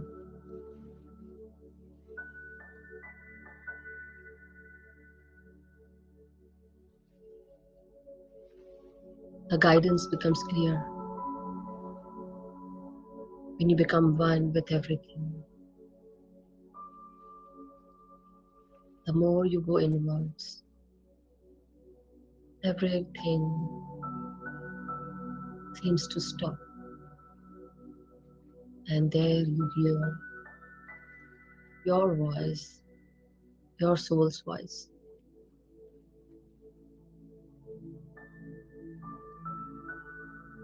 Just be with your breath.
My dear masters, my dear friends, and my dear creators, be aware that you are breathing in and breathing out.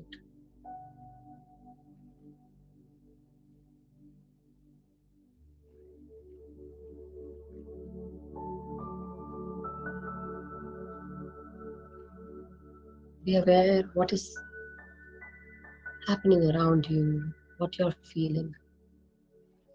Just be in that observer state. Don't judge, don't compare. Just be with your breath.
My dear masters and friends, today we all are celebrating Buddha Purnima celebration.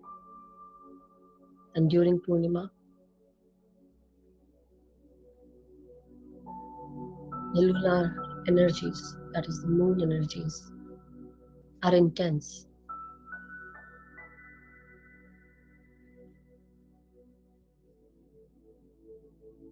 This full moon, please to work on your emotions. Release anything old that you feel is not adding on to your higher good. Release anything, any relationship, any work, any old thought processes. Let it go out through your breath. And as you progress further,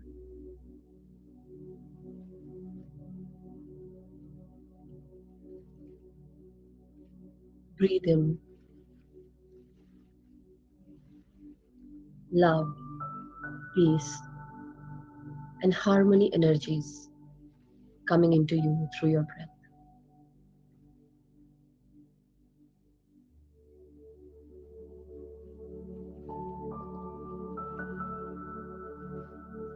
Let the old go away, away from you, which does not serve your higher good. Make space for the new and give thanks to this full moon's energy, helping you realize releasing and transformations happening in your life.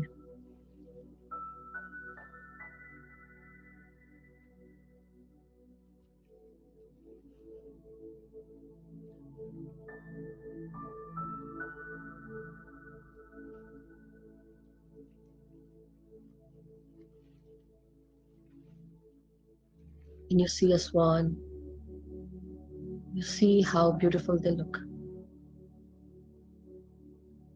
But underneath,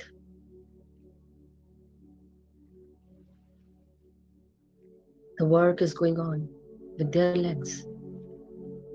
Above, you can see the beauty, the peace and calm. But beneath, the legs, the webbed feet are working continuously. Same way. Let your breath be your guide. Let your breath do the work.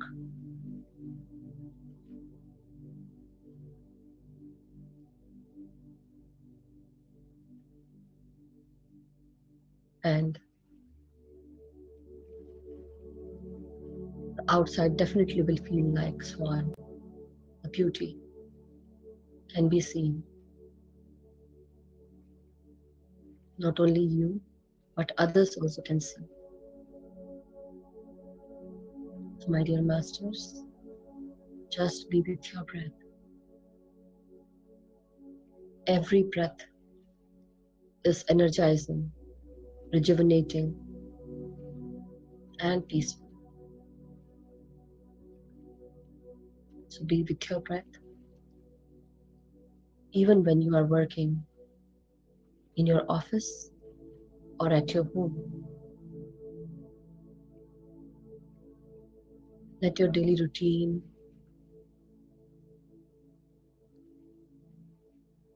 also turn into meditation.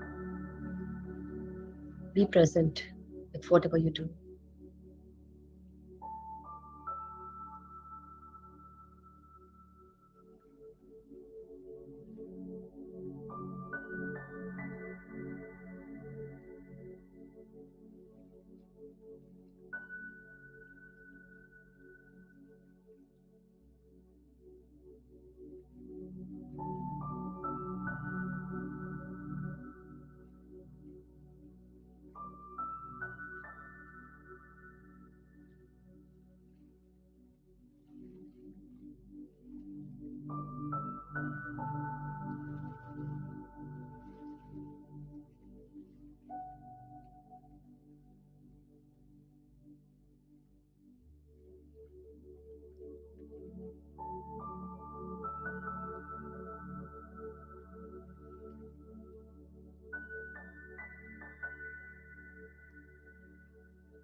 My dear masters,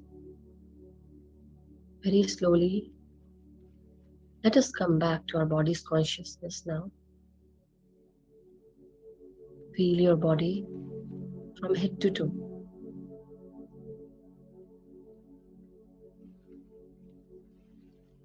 Give thanks to your body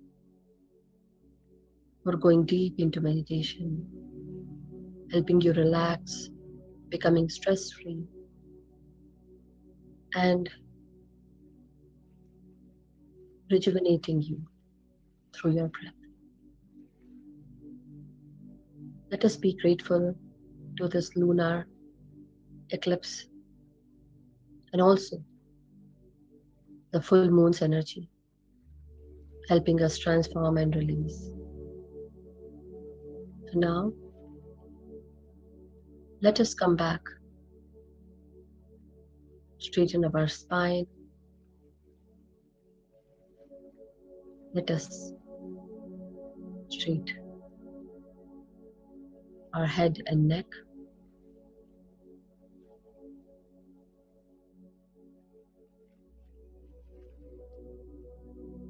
If you have clasped your hands, now it's the time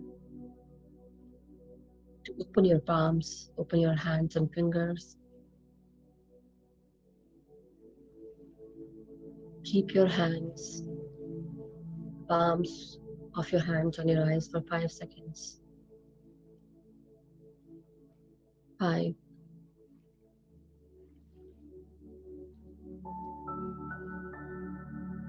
4,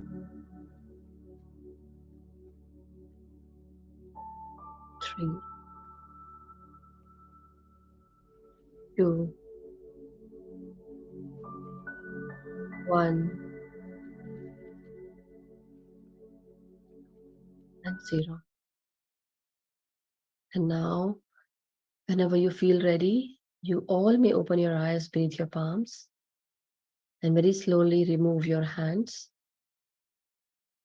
and come out with a beautiful smile. Thank you. Thank you so much, Masters. Thank you.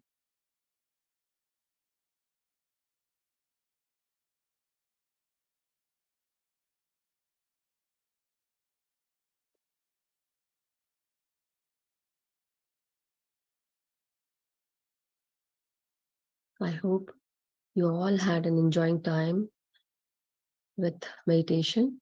Yes, Salishji, would you like to speak? Thank you, Madhuji. Continue कीजिए, please carry on. हाँ, बहुत सुंदर meditation हुआ. Thank you. Thank you so much, sir. So, masters, now we have Swadhyaya by me and my teammates, but due to some reasons, we have two people, not well. They have throat issues. So I would be taking care of the Swadhyaya. So today I'll be sharing about the teachings of Mudgalyayana, Ananda, Sariputra, and Rahula, Upali, and Anuruddha. So I hope we all can learn the great teachings given by the disciples of Gautam Buddha. So let us join and learn what is the wisdom that they shared. Let us learn something about them.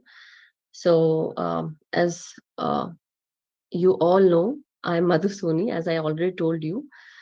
And I have been teaching meditation from past 3 years and happened to found Light and Soul Meditation Group in 2021, 17 July 2021. And then later on in December 2021, I had started YouTube channel named as Love Light Starshine. And it had been a very wonderful journey. And through this journey, I also found that, I have a knack of teaching, and also, I like to learn, and I'm a student of life. Apart from that, I do love painting, and other skills are there, but not to go more in detail. But it had been a wonderful journey, and through meditation, I have healed myself, and I healed migraine, I healed hypothyroid, sciatica, and asthma. So, and now I think the masters want us to learn more about, the Buddha's disciples, Gautam Buddha disciples, and also this is the way where we can learn and do Swadhyaya. So let us start. I will share some screen slides. I hope I do justice to it. Made a very short and simple slide. So let us, see the teachings. Give me a minute. I'll show.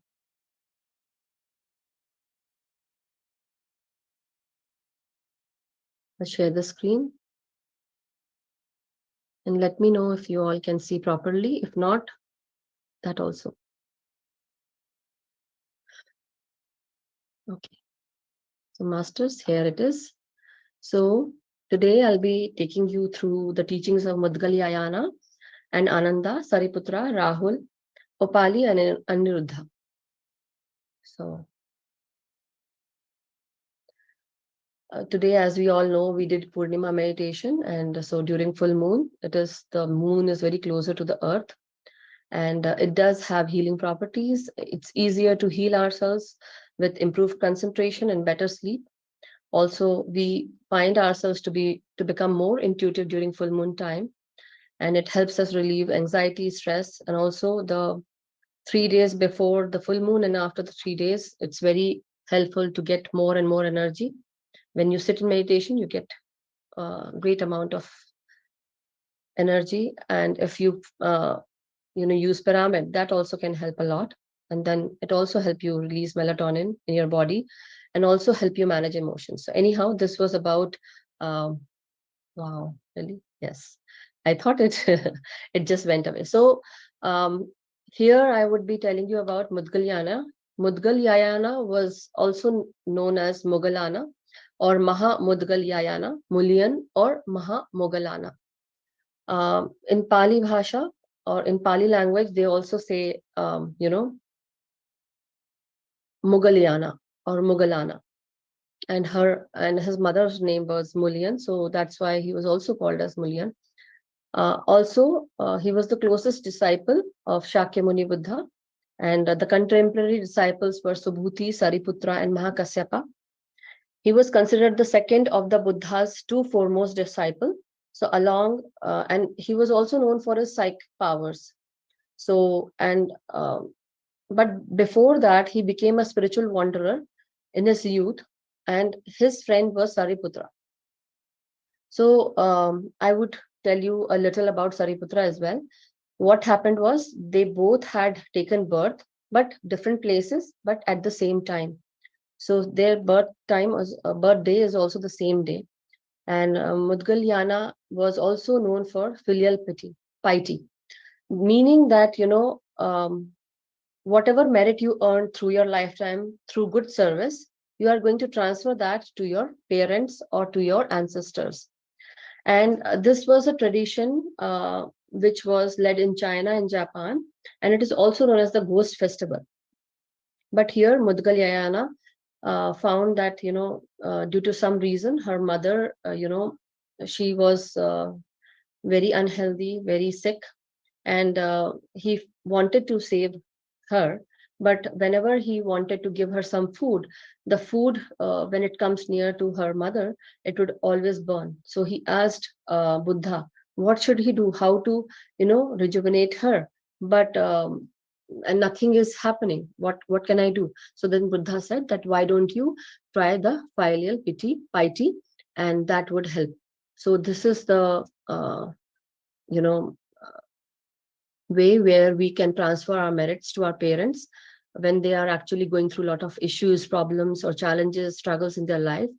A child can go through this filial piety. Sorry, I am again saying the same word again and again. But anyhow, so you can transfer the merits to your parents, and that can help them come out of their miseries, and they can live a very a good life. And in their next reincarnation or this incarnation itself, they can live a wonderful life, a life without any struggles. So, and Mudgalyayana had also been traditionally associated with Abhidharma, text or meditation, and as well as the Dharma Guptaka school. So, let me stuck. Yeah. So this is the picture of Buddha, if you can see. So this picture is a Thangaka painting, the traditional Buddhist painting, if you can see. And here, besides Buddha, one is Sariputra and the other is Mahamudgalyayana. Okay. So teachings are in the Anguttara Nikaya. Mudgalyayana was the foremost in psychic powers, and he also shared this title with his female counterpart, and her name was Utpal Varna. And in teachings, many people say, and in the Pali canon also, texts, religious texts, Mudgalyayana always relies on psychic powers. And there had been many stories where Mudgalyayana had been traveling to and speaking with the pretas, the spirits, to unhappy destinations, in order to explain them about the horrific conditions they will go through. And he helps them understand their own suffering. And they can be released from all those sufferings, and once they understand, so he used to teach them, but he would that means he used to astral travel also, and he would speak telepathically to spirits. That means telepathy was also another psychic power that he had. And he is also depicted as conversing with devas, brahmas, heavenly beings, and asking the devas what deeds they did to be reborn in heaven. So that he can help other spirit people who can live a very happy life, and they don't need to be in that struggle or misery stage. So in summary, we can always say that Mudgalyayana's meditative insights and psychic powers are not only to his own benefit but to the public at large. So that was his main teaching. He had psychic powers, and in one of the stories also, during the end time, Mudgalyayana was actually being hunted, and many people from other I think Jainism, people from Jain community, earlier that time in the history, they were searching for Mudgalyayana because of his mystical powers, psychic powers, and they were very jealous of him, and he had to be killed. So they were searching. So whenever they used to come to his hut, Mudgalyayana would actually use his psychic powers, and he would vanish. So this happened for 7 days continuously, and every day, whenever, like every time, whenever these people used to come, or the warriors used to come to kill him, he would vanish. But on the 7th day, he understood that is because of his past life where he had killed his parents. Mudgalyayana had killed his parents, so this psychic power went. And so the warriors came and they actually hit him. They tried killing him.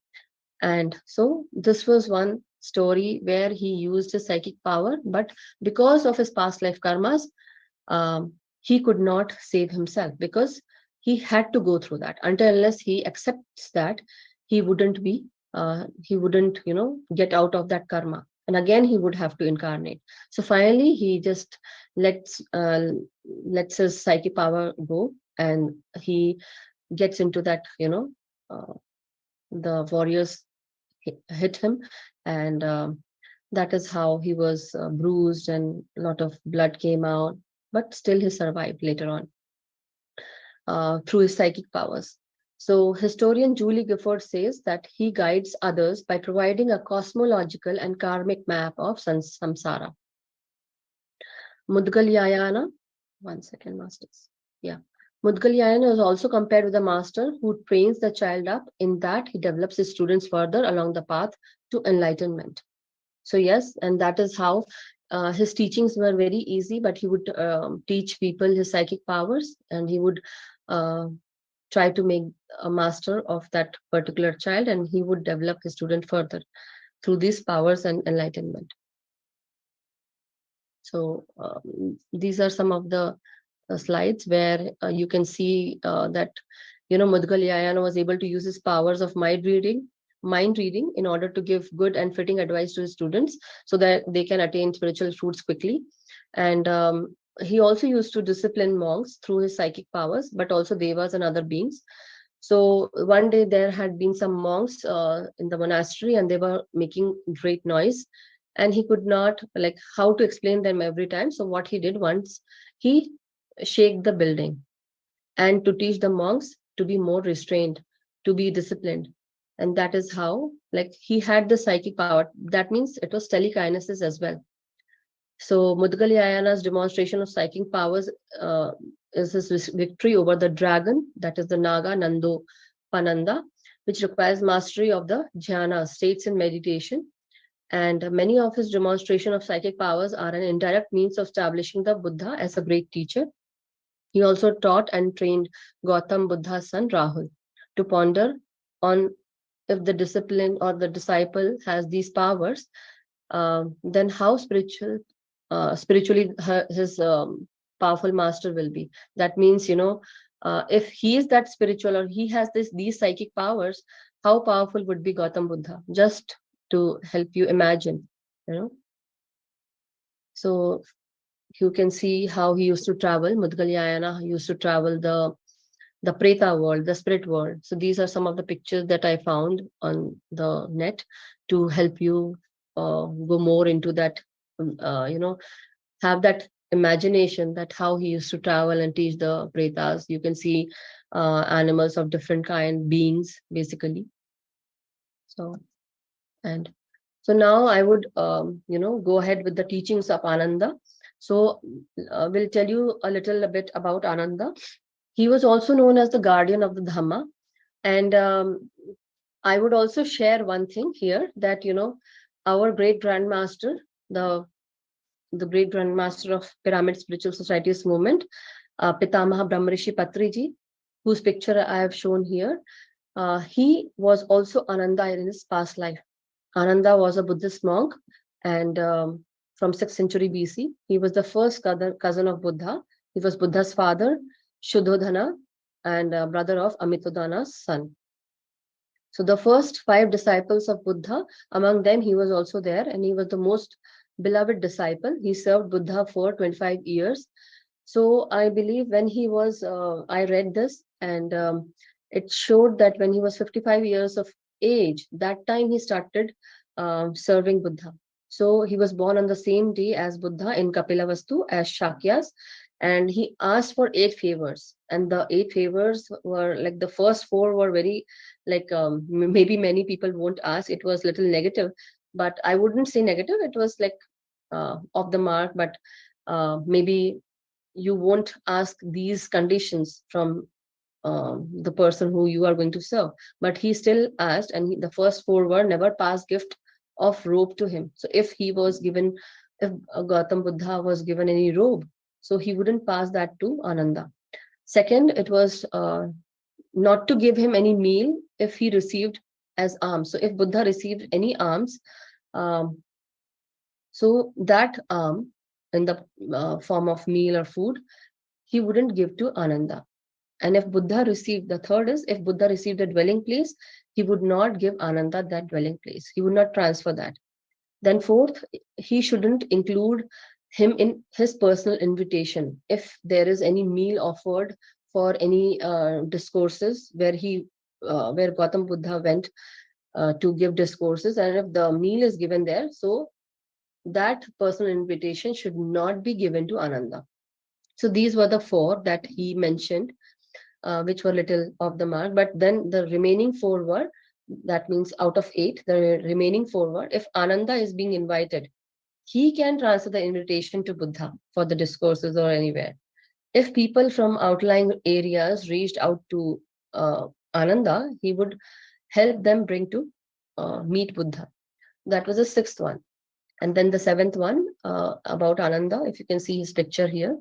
So little, it's a detailed picture from Thangaka way of style. And the seventh one was, if you have, like, if there were any doubts or inquiries about the Dhamma, he has the right to ask them and clear them up anytime. So he would ask for the right to have them cleared up. So if anyone has any problems or any inquiries regarding the Dharma or the Dhamma, he would clear them up anytime without asking Buddha. Eighth one was, the if Buddha gave a discourse during his absence, he had the privilege that it would be repeated to him privately, but if wherever Buddha goes and if Ananda is not there, Buddha would need to come back and repeat the same discourse privately to Ananda. So that was the great Ananda's mastery of the Dhamma. And then he actually followed everything. He served Buddha, and that Buddha even spoke of him as a living embodiment of that teaching. And once a lay disciple asked Buddha that how after he had honored the teacher and the Sangha, he could honor the Dhamma. And this is an age before the Dhamma was transcribed in books. So how he had honored. So the Buddha replied, if you wish to honor the Dhamma householder, go and honor Ananda, the guardian of the Dhamma, because he was so precise. He was so precise with everything. He followed every dharma that an attendant needs to follow, and whatever he asked from Buddha, he actually followed it thoroughly. So that is why he had been anointed.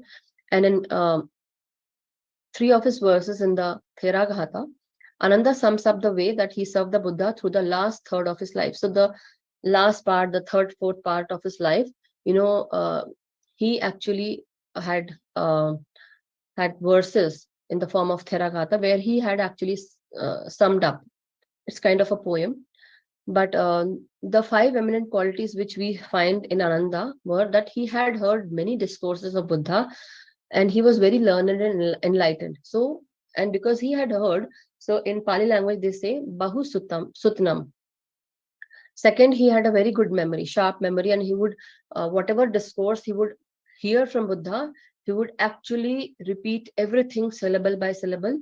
So he had this very good memory, and that is why he was also, he has this Sati Mantanam. Third was mastery over the sequential structure of teachings, that is the Gati Mantanam. Basically, how after each sequence, how he will, teach. So that is Gati Mantanam. Fourth was, he was very steadfast in study. Whatever he is studying, he would remember, he would do it, and that was called as Dhiti Mantanam. Then fifth one was the fifth quality. He was a great attendant, Buddha's attendant. So Upattha Kanam. And there he actually said that, I received from the Buddha 82,000 and from the bhikkhus 2,000 more. So basically this discourses received, and thus there are 84,000 units teachings that are set in motion. So this is how much the teachings are being all over the world. and he received all these discourses, all this teaching from Buddha. And people used to say that, he, because he had kept his conditions and preferences, so he was not the enlightened one. But when you actually go through his life, there you see and there you find that he had heard Buddha's every discourse, and he would, if not, he would actually, Buddha would come and tell him, and he would remember each and everything. And that is how he actually laid those teachings. And also, he wouldn't forget anything. He wouldn't forget, and he would help everyone. And that is why he was also the enlightened one. So, but like how Mudgalyana, he actually, when they were getting enlightened, they were, after all the monks were enlightened, they took 7 more days to get enlightened. So Sariputra and Mudgalyana. Why? Because the depth of their work needed more time. So that is why they took 7 more days to get enlightened, but they were all enlightened.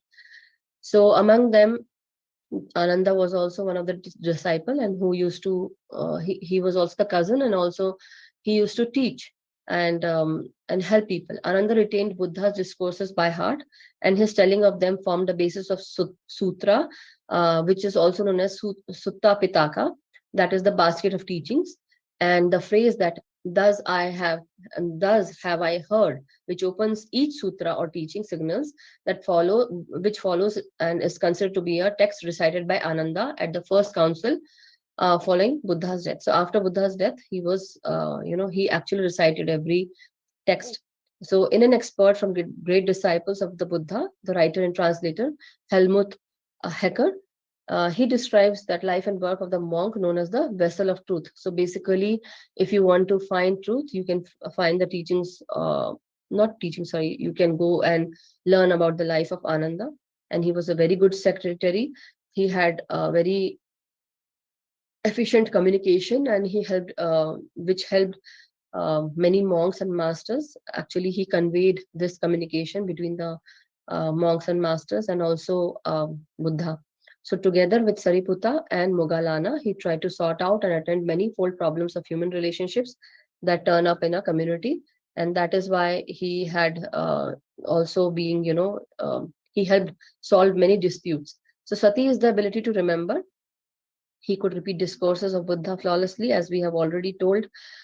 He would repeat those discourses flawlessly, 60,000 words, without leaving a single syllable. That's what I told you. And he was able to recite 15,000 4-line stanzas of the Buddha. Sati is also meaning like becoming mindful. One was that he can hear every discourse was being heard by him, and he remembered everything. Then third quality was gati, meaning that he would able to perceive, he had the capacity to perceive in the mind the internal connection and coherence of a discourse. So what is the connection between every discourse and how it gels with every teaching? And he understood well the meaning and significance of a teaching concerned, and what are the implications when we apply, how, what can happen, what pros are there, what cons are there. And then whenever his recitation was interrupted, he would actually take it from there, and he would again start from the same where he had broken off. Fourth quality was steadfast. That means dhiti. His energy was unflagging dedication to the tasks of studying, memorizing, and reciting Buddha's words, and of personally attending to the master. The fifth quality was that he was a perfect attendant. So from the life and teachings of Ananda, we understand that we should be mindful. We should also try to comprehend and perceive what is the connection between what we are learning and how we feel inside. And then we should, whatever we do in our lives, we should be dedicated to whatever we are doing by memorizing things. Be steadfast in what you are doing, study thoroughly, and recite the Buddha's words, and attend to your master. So the last one, that when you are following someone, follow and be thorough with your, help.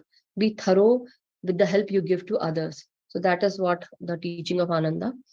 And when Ananda was ready to leave the world, he was 120 years old, and he felt that now his end was near. So he went from Rajagaha on a journey to Vesali. And it was when the king of Magad and Vasali heard about Ananda, so that he is going to attain parinirvana, nirvana, so they hurried towards him to bid him farewell. But because he also had his supernatural powers with him, so to I think he did not want anyone, because he was an attendant and he does not want that people to feel that he was a king also, a king's son. So he chose to die, and keeping with his gentle nature, he raised himself into the air, and through his supernatural normal powers, he let his body be consumed by the fire element. So he raised his body in air, and then fire actually consumed him. That's what is written in the relics. And then the relics were divided, and the stupas were erected in place of where he died. So now let us go into the teachings of Buddha's son, that is Rahul and his teachings. So as you all know, Siddhartha Gautam, also known as Gautam Buddha, his son name was Rahula. And after he left the palace, he had to leave his son Rahul and his wife Yashodhara. So Rahul was the only son of Siddhartha Gautam and his wife, the Princess Yashodhara. And Rahul was raised in the palace by his mother and grandfather. When he was 7 years old, the Buddha returned to Kapilvastu, that is Kapilvattu also in Pali, for the first time after following his enlightenment. So Rahul also knew like he was also into esoteric practices, meaning the psychic powers. He also had many abilities. Rahul was the son of Buddha and had never seen his father until he was in his teens, as they say in like the Pali texts, or the historical texts. So, but Rahul's mother wanted to tempt Buddha back to his family life and asked Rahula to follow Buddha on his arms around to request his inheritance. So there is a story with this. Princess Yashodhara took this opportunity to dress Rahul in fine clothes that day and pointed towards Buddha, telling her child that, "Behold, son, that golden colored Aztec, looking like Brahma, surrounded by 20,000 Aztecs. He is the father. He is your father, and he had great treasures. Go and ask your father what treasure he can give you." So when Buddha comes to Rahula to meet him, and Yashodhara was complaining about that you are a coward, and you did so and so, you left the palace, you left me and your son, you don't even know how we lived. And but Buddha said that the man you married was a different person altogether. Now I'm a different person altogether after enlightenment. And but you can complain, but and then what happened, because Ananda used to be there with Gautam Buddha wherever he used to go as a shadow. So Ananda tells him that you have promised me that you would take me to wherever you go, so you have to take me when you meet your wife and son. So but Buddha says, no, I can't, because I'm meeting my wife and my son after such a long time, and it won't be good. But because he had promised, so they went together. And when in front of Yashodhara, when she was complaining, and she was saying that you are a coward, so you know and then when Yashodhara said that, Rahul, ask your father for your inheritance. So then Buddha calls on to Ananda and asks him that, give me my bowl, that alms bowl that I have when I asked for alms. So that is what he gave to Rahul. That was his inheritance, that this would actually take you further. So in terms of spirituality, in terms of, you need to know that limited can also suffice, and many other teachings. But here, so Buddha brought Rahula to Sariputra, and once they entered into this monkhood, so and asked him to ordain Rahula as a novice, which upset King Shuddhodhan.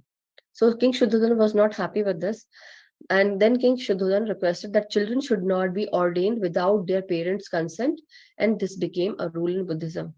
So this is also another rule where parents need to be, consent for their monkhood. Once they go into that state, for that, the parents need to be asked. Without asking your parents, you can't go, or you can't leave the child to this monkhood. So Rahul had a habit to tell lie and he used to tell lie for fun. So Buddha decided to teach him a lesson. He used a bucket of water to teach Rahul about the importance of hard work, purification of deeds, and speaking the truth. So he also used the bucket to teach Rahul about the importance of practicing percepts and having a clean heart. So I think Rahul had this practice of washing his father's feet with the water in the bucket, and he would, maybe little bit of water was empty. So he would always say to his father that, yeah, now it's empty and it's done. But he would say, no, there's still remaining. The Buddha would say that it's still remaining, but he would always say, no, it's done. So then he would empty the bucket. He emptied the bucket and he said to him, for a person to learn anything, it is like the bucket, you should be empty. So he actually transferred he emptied the bucket. And this was this story behind it. So Buddha told Rahul a parable about a war elephant to teach him about the importance of taking care of his speech. So that also is one instance, and I won't go into detail much, but because there's lot many things we need to learn. But Rahul also later became the foremost in esoteric practices and diligence, and gained enlightenment. So Rahul died before his mother, who in turn died before Buddha. So both Rahul and his mother, they both have died before Buddha. But so all those psychic powers also were there with Rahul, and that is the teaching. So in Theragata, there's this beautiful poem that is written, and so the Buddha's son Unbound, when he became enlightened in Theragata 4:8, he actually wrote this poem, which preserves actually 264 poems of elder monks, and is the 8th section in the Khuddaka Nikaya. And he also followed this eightfold path of Buddhism, that is the right to view, right intentions, right speech, right action, right livelihood, right effort, and right concentration, and right mindfulness. So accomplished in the world and the Dhamma, I am Rahula the fortunate. I am the son of the Buddha. I see the Dhamma. My effluence ended. Free of ignorance, no further becoming. I am worthy of offerings. I know the three marks, clearly seeing the deathless. Those blinded by the veil of craving, clinging to Mara, they are like fish in a net, abandoning sensual distractions rooted in ignorance, the flames of craving behind me. I am cool and unbound. So, this is such a beautiful poem that he wrote, and when he became enlightened. Now I'd help you go through this. We are onto the teaching of Sariputra, and so Sariputra was also known for his wisdom. He was born into a Brahmin family, and the day Mudgalyayana was born, same day he was also born in Nalanda, so 568 BC, and he also displayed great wisdom. So at the age of 20, with his friend Sariputra, he left home, and both Sariputra and Mugalana went ahead to find, they actually both of them saw a show, the village show. There was a play, and when they saw, they felt as if they need to just leave this physical life, and they need to uh, find this spiritual life.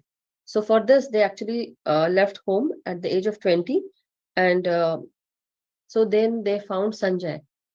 Sanjay was one of the person who was also a Aztec, I would say. He was a wanderer, but he wouldn't answer any questions, to them. And so they were still very inquisitive about spiritual life. All the questions were haunting them. Sorry, masters. All the questions were haunting them, but to find more, so they left Sanjaya and then they went ahead. So these two friends separated, Sariputra and Mugalana. So they both went in different directions, and they promised each other that whenever they find something that helps them go more deeper into spiritual life, and they want to know more, so then they would tell each other. They would come and find each other and tell each other. So that is how, and they finally, I think they found Aswajit, and he was a new monk at that time. He was taking alms, and he basically, they were very inquisitive about why he was Sariputra actually saw Aswajit asking for alms. And this question, it came to his mind, why he's asking alms. So then he started learning about this Buddhism from this new monk. And then he told Moggallana, and they both followed Buddhism. So, and together they were ordained basically into monkhood, along with 200 disciples. And both of them attained enlightenment after 7 days, as I told earlier, and they became the chief disciples of Buddha. So Sariputra wisdom was also beyond all others except Buddha's, and he supervised the construction of the first monastery in the Jeta Grove, also called as Jitana. Sariputra frequently appeared in many sutras, including the Sutra on the Western Paradise and the Heart Sutra. Sariputra also passed away peacefully in his hometown a few months before Buddha and was praised by Buddha as the foremost in wisdom among his disciples. But here I would say that Sariputra's wisdom was very thorough, and he was also a great master, very, very great master. And he was, besides Moggallana and besides, Gautam Buddha, the two chief disciples were Moggallana and Sariputra. So people were very, like the other monks who were already there, they were very jealous, and they found that why Gautam Buddha made Moggallana the chief disciple, and why he is also called the Mahamoggallana, because he was the great master. So then Buddha says that in his past life, they were two friends, and these two friends actually served Buddha, and they had given food to eat to, I think they were lady or something, and they gave food to this Buddha, and that time they took the promise that they would become the chief disciple of Buddha in their next incarnation. So that is why in this lifetime, when they were as Moggallana and Sariputra, so they both became the chief disciple as to keep the promise. So this was about Sariputra masters. But here I would also share about the Abhidharma. So Abhidharma is a body of literature, and here you can see Sariputra's picture, very similar to Moggallana. Not many pictures are there, but this is how the Abhidharma, he actually was very much attached to Abhidharma.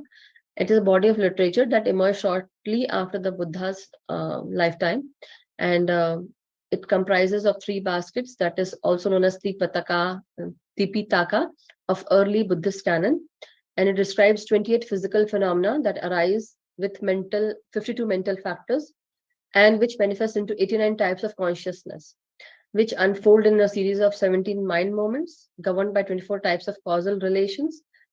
So anyhow, one of its method is to take a single thought moment of experience, accessible by means of insight meditation, and then identify the characteristics of that moment of consciousness. Basically, through your consciousness and wisdom, you take that single thought moment, what you experience, and with your advanced capabilities and more insight through meditation, you can identify what is happening, what that experience tells you, what is that moment is telling you. So, and then where, consciousness is also one of the factors, mental factors, material form, the mental process, causal relations. So these are the things that can, help you experience and understand your, whatever experiences you had. And in Sanskrit, abhi meaning that you are going to you are manifesting, making that manifestation, and dharma in this case means what can be known or cognized. So the plurality of factors of reality, or simply what there is. So whatever there is, how you understand and you follow your dharma. So he had written, this body of literature, that these texts, and it was, great to know his teaching as well. 1 second, masters. Yeah. Then Upali. So now we are going to go into Upali. Upali had been ordained, or was, 40 years, when he was 44 years of age at that time, by the first Buddhist council, he was ordained, meaning he also entered into monkhood.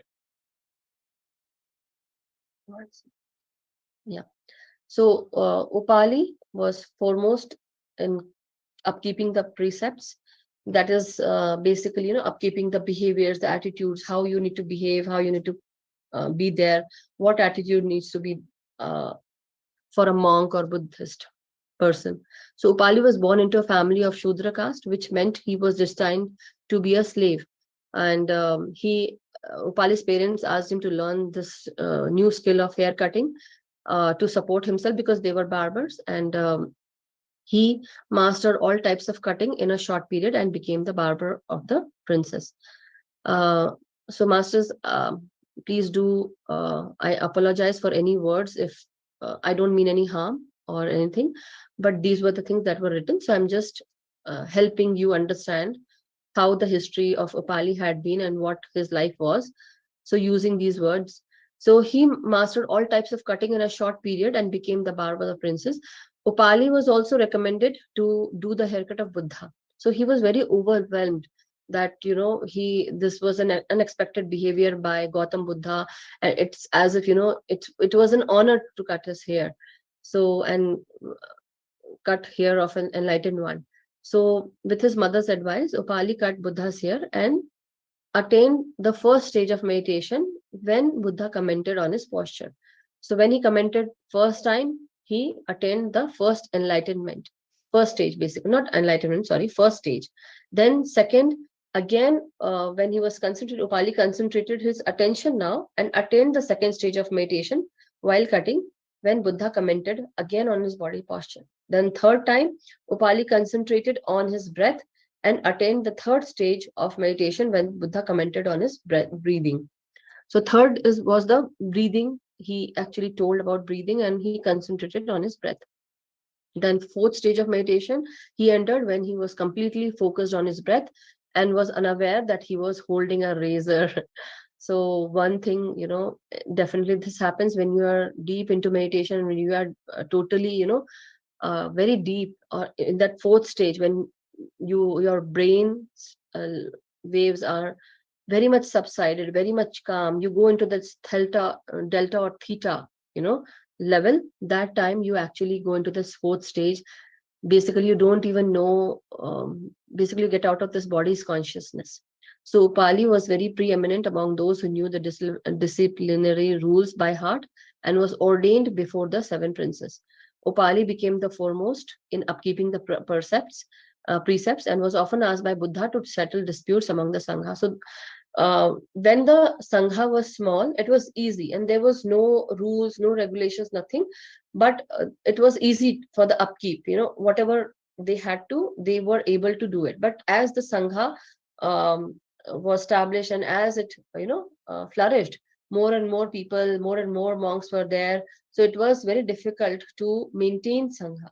So, and during that time, Upali was settling the disputes. He was able to upkeep everything. He was able to keep the precepts, and he was telling people how to live your life, how to be there in the monkhood, how to be there in the Sangha, what you should do, what you should not do. So Upali was very much impartial and very strict. And this actually made him successful in all his cases. And he consulted Buddha for many of his precept doubts and monastic way of life, and also gave rise to many sutras, or also called as suttas. So Upali was in his 70s at the first council and helped with the compilation of the Vinaya. Vinaya is also the way of living. Sorry, masters. So Aniruddha also, now we are going to go on to Aniruddha, the teachings of Aniruddha. So foremost, in heavenly vision and attentiveness, he was very great with his heavenly vision. How? We'll go and learn about that. So Aniruddha, he was a Shakya prince and the cousin of Gautam Buddha. He was Kshatriya by birth and was raised in wealth. So Aniruddha became a monastic and sought refuge with the Buddha along with his three cousins and their servant. Despite his handsome appearance, many young women wanted to marry Aniruddha, but he was not easily moved by the desire for women. he was able to leave the desire. He had this ability. So although he was deeply respected for his ability to resist desires, Aniruddha struggled with the desire for sleep. So he would desire for sleep, more and more sleep. Eventually, he gave up the sleeping, and altogether, as he was practicing meditation and other, like in Buddhism, how they used to do it. But then this actually weakened his eyesight, and he became blind. So then Buddha taught him Aniruddha, this Vajra Samadhi, that is of the delightful seeing, whereas, which led to his enlightenment and the attainment of the powers of the heavenly eyes with heavenly vision. So as they say, I think one eye had the sun and the second eye had the moon, and then you actually see with your third eye. So that meaning that when you actually go high up into the meditation, or when your energies rises up, the Sushumna Nadi, it rises up, and then the energy rises up, and then it bifurcates into two. So, and these two nadis, which actually revolve around the Sushumna, they are called the sun energy, the moon energy, that is the Ida and Pingla Nadi. So it actually also can be seen. So that is what, one eye with the sun and the other eye with the moon.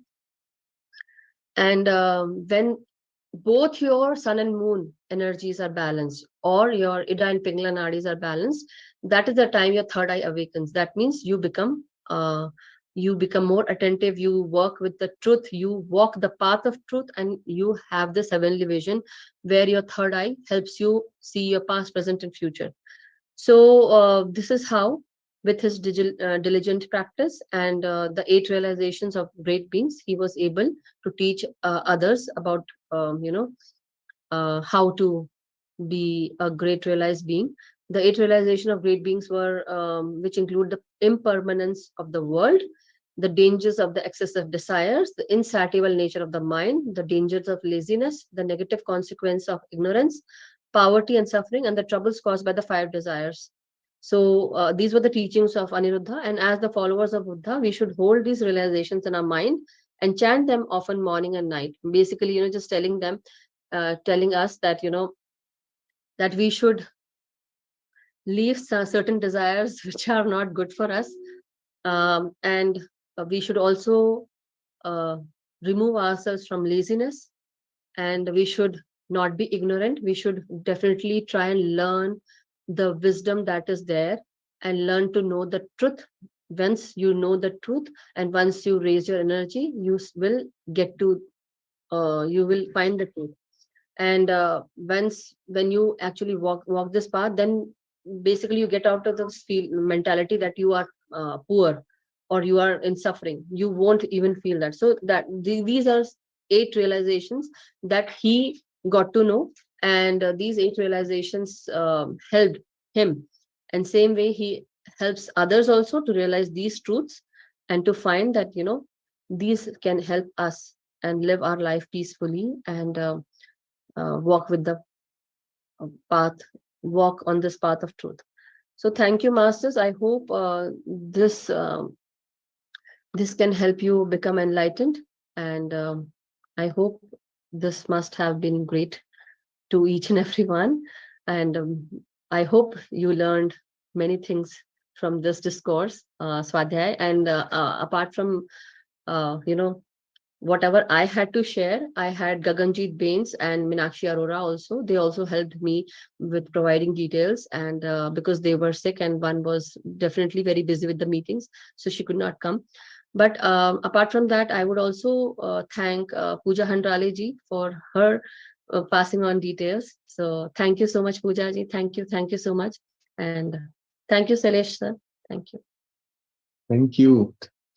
आपने इतना सुंदर आज सबको समझाया है. You had a very short time for such a lot of information to be provided. So I'm really grateful and thankful that you were able to timely complete your session so very well. So like to be applauded. I would want everyone to clap for her, that she has really done a marvelous job. It Thank was you. a lot of information. It is a lot of information, and it's not easy thing to just grasp completely. So what I would recommend to all the people who are listening to this is that don't become sort of afraid of all this. This is just information. Take it what you can. If you can't, that's okay too. Buddha took so many lifetimes to reach where he was, and we are in the process, right? We all are Buddhas, and potential of Buddha is there in all of us, and we have this knowledge. It's just at the appropriate time it will open up. So nobody should take sort of feel in any way. I Correct. would call. One more thing I would like to Yes, share yes, before yes. I end. So I would also thank Sona Mehta ji also for this, and Pooja Handrale ji, Gaganjeet ji, and Meenakshi ji. I know it was a very less time, and you all know what happened. But the thing is, everything happened for good, and whatever requires, we all tried our level best. So, but in all, I would say when we learn about these teachings of Gautam Buddha's disciple, it was an eye opener, because every person, meaning, I would share this, that every person who is out there, they all have so much great wisdom, and every person can help us learn few excerpts from their life, their experiences. So be it a child, be it an old person, or be it any adult, I would recommend each and everyone, if that wisdom is for your greater good, please take it. Don't feel that, um, don't let your ego come in between. That is what I have, a kind request to each and everyone. But thank you so much, and thank you to all my team, because it was a team effort. Thank you so much. Thank you to Madhuji's team as well. Thank you so much, guys. Thank you, Now, Shailesh. we have to always remember that when Buddha is pointing his finger towards the moon, we don't look at his finger, we look at the moon, right? Correct.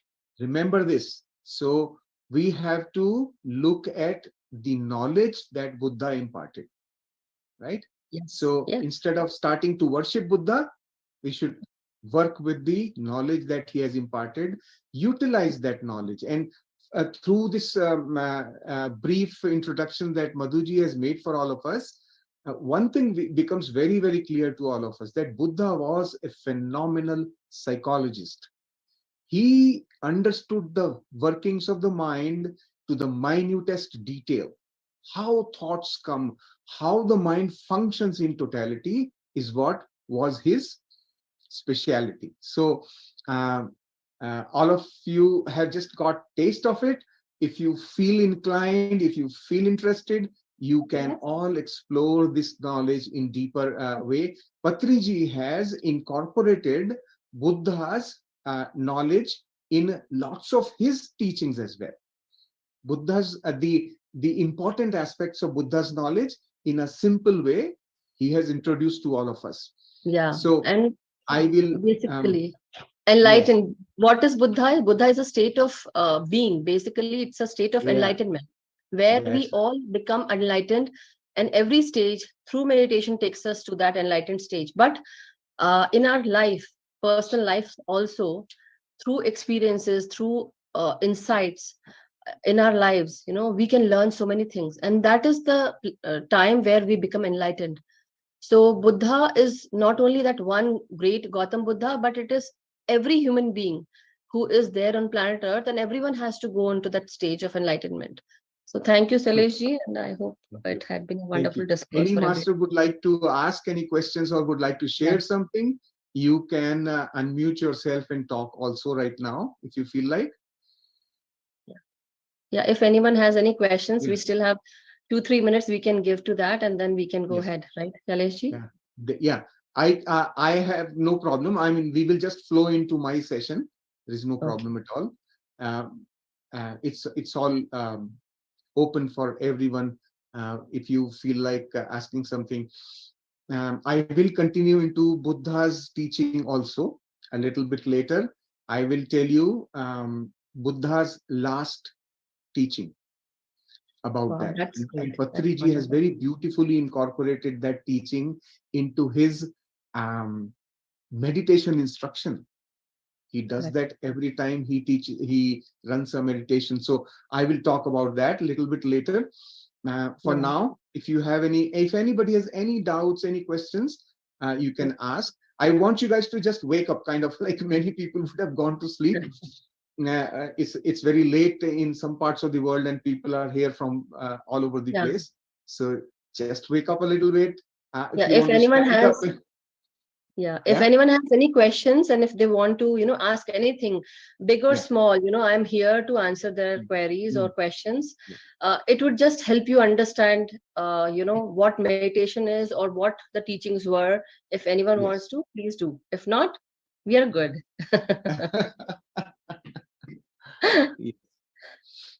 Yeah. So I believe, So Shailesh, yeah, I don't think that anyone has any okay. questions, but thank you so much. We can. And you Thank can, you. yeah, Thank you. you can Thank carry you, on. Madhu. Thank you. Wonderful. Thank you, Madhuji, and the whole team together with Madhuji for making this last few hours so beautiful for all of us. Thank you so much. So let us now. What I will do is I will take you through a small half an hour meditation so that we can recenter ourselves for the next session that we will be talking about, right? So let's do a little meditation. We will do simple Anapanasati meditation that we do in PSSM regularly, a very simple meditation to center the mind and bring ourselves back into ourselves. All right, so let's do that. All of you become very, very comfortable.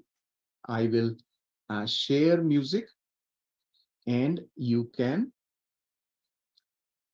just be very comfortable. Physical comfort is the most important aspect of practicing meditation the way we do in PSSM. The most important is physical comfort. Physically, if we are not comfortable, mind will not settle down, right?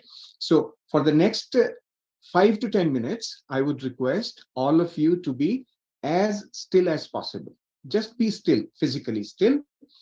And you can cross your legs like that at the ankle, all 10 fingers into fingers. Comfortably keep both your hands in your lap.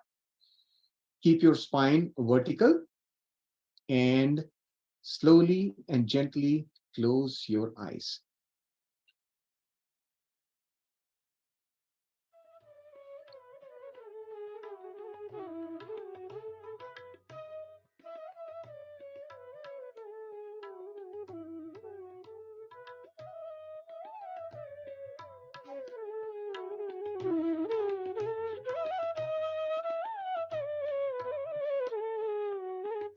Bring your awareness back to your normal natural breath.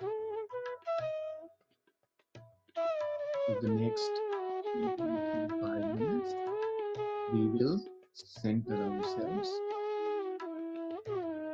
and keep our awareness to our normal, gentle, soft, incoming and outgoing breath.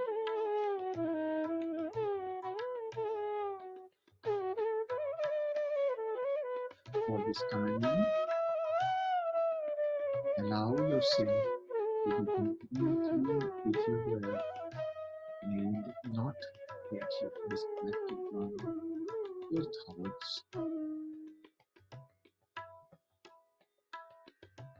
All of us who are meditating together at this time are connected with the group consciousness.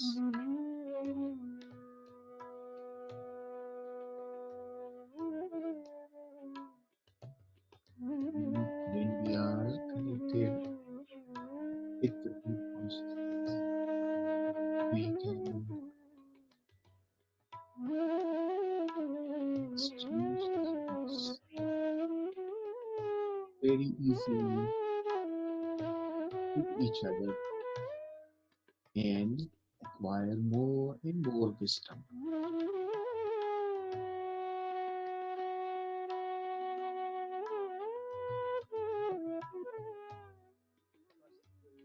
Keeping your awareness on your breath,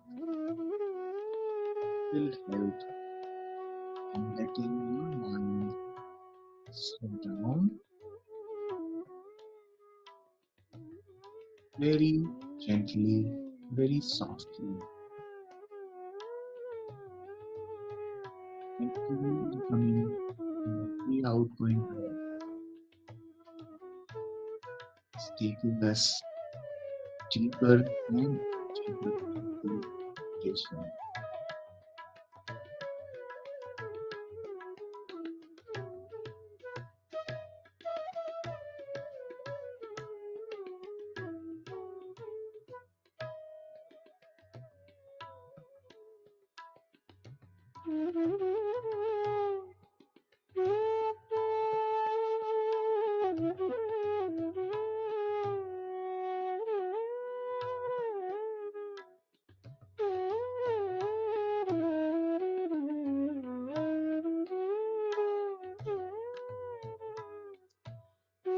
The deeper we go within,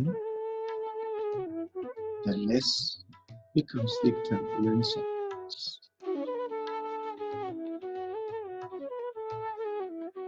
Just like the ocean, waves are just on the surface. And deeper inside the ocean, it's very calm and very steady, stable.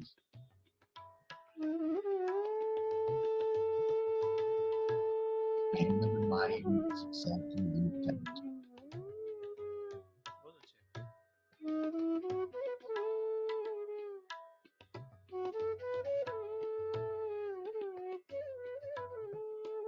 Each time we take a dive deep into us,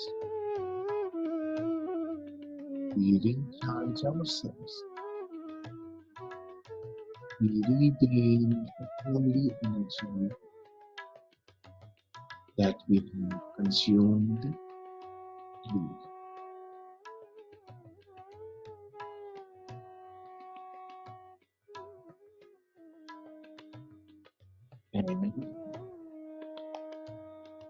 And in this depth of our mind,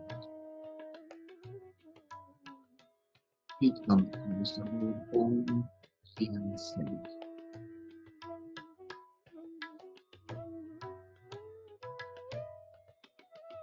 the one that is so deep and so full of love.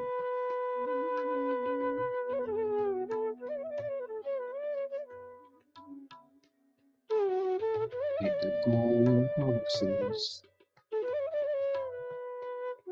and keep us are beautiful and loving beings.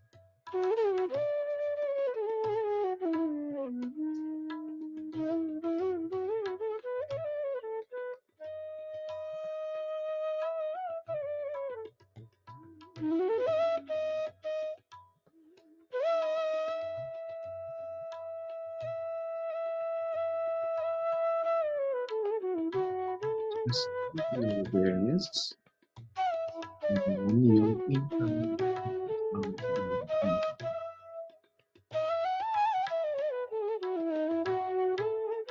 If you find yourself engaged with your thoughts, then gently now bring your awareness back to the breath.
Be aware.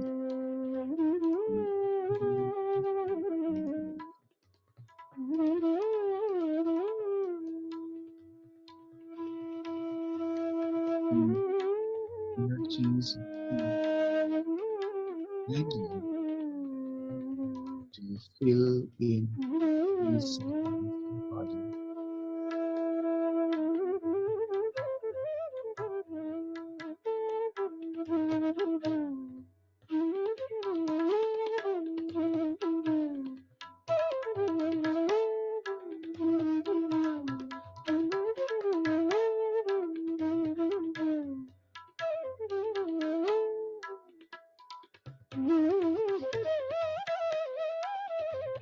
In this full good,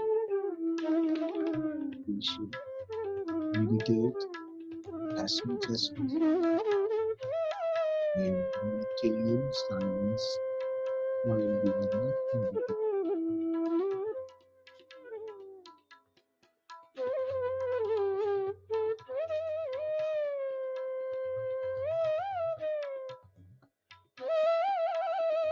By being in meditative state, through this period we can be aware of all the turbulence that goes on in the mind.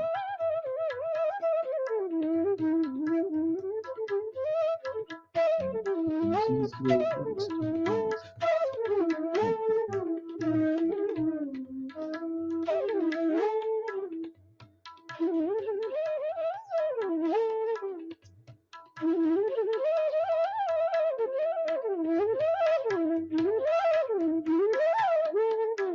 don't let your mind distract your awareness.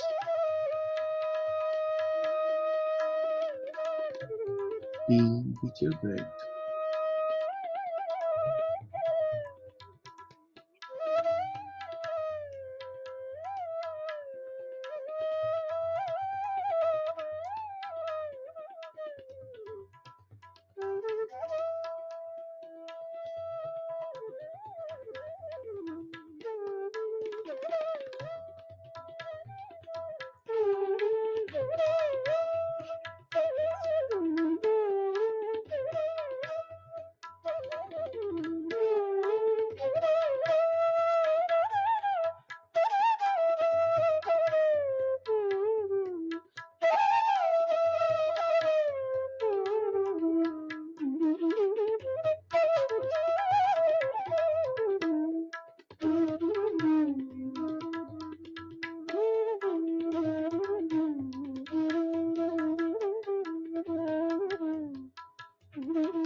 Shailesh, you are talking on mute. We can't hear. Ah, thank you, dear masters. Welcome back into your body. Thank you. Thank you.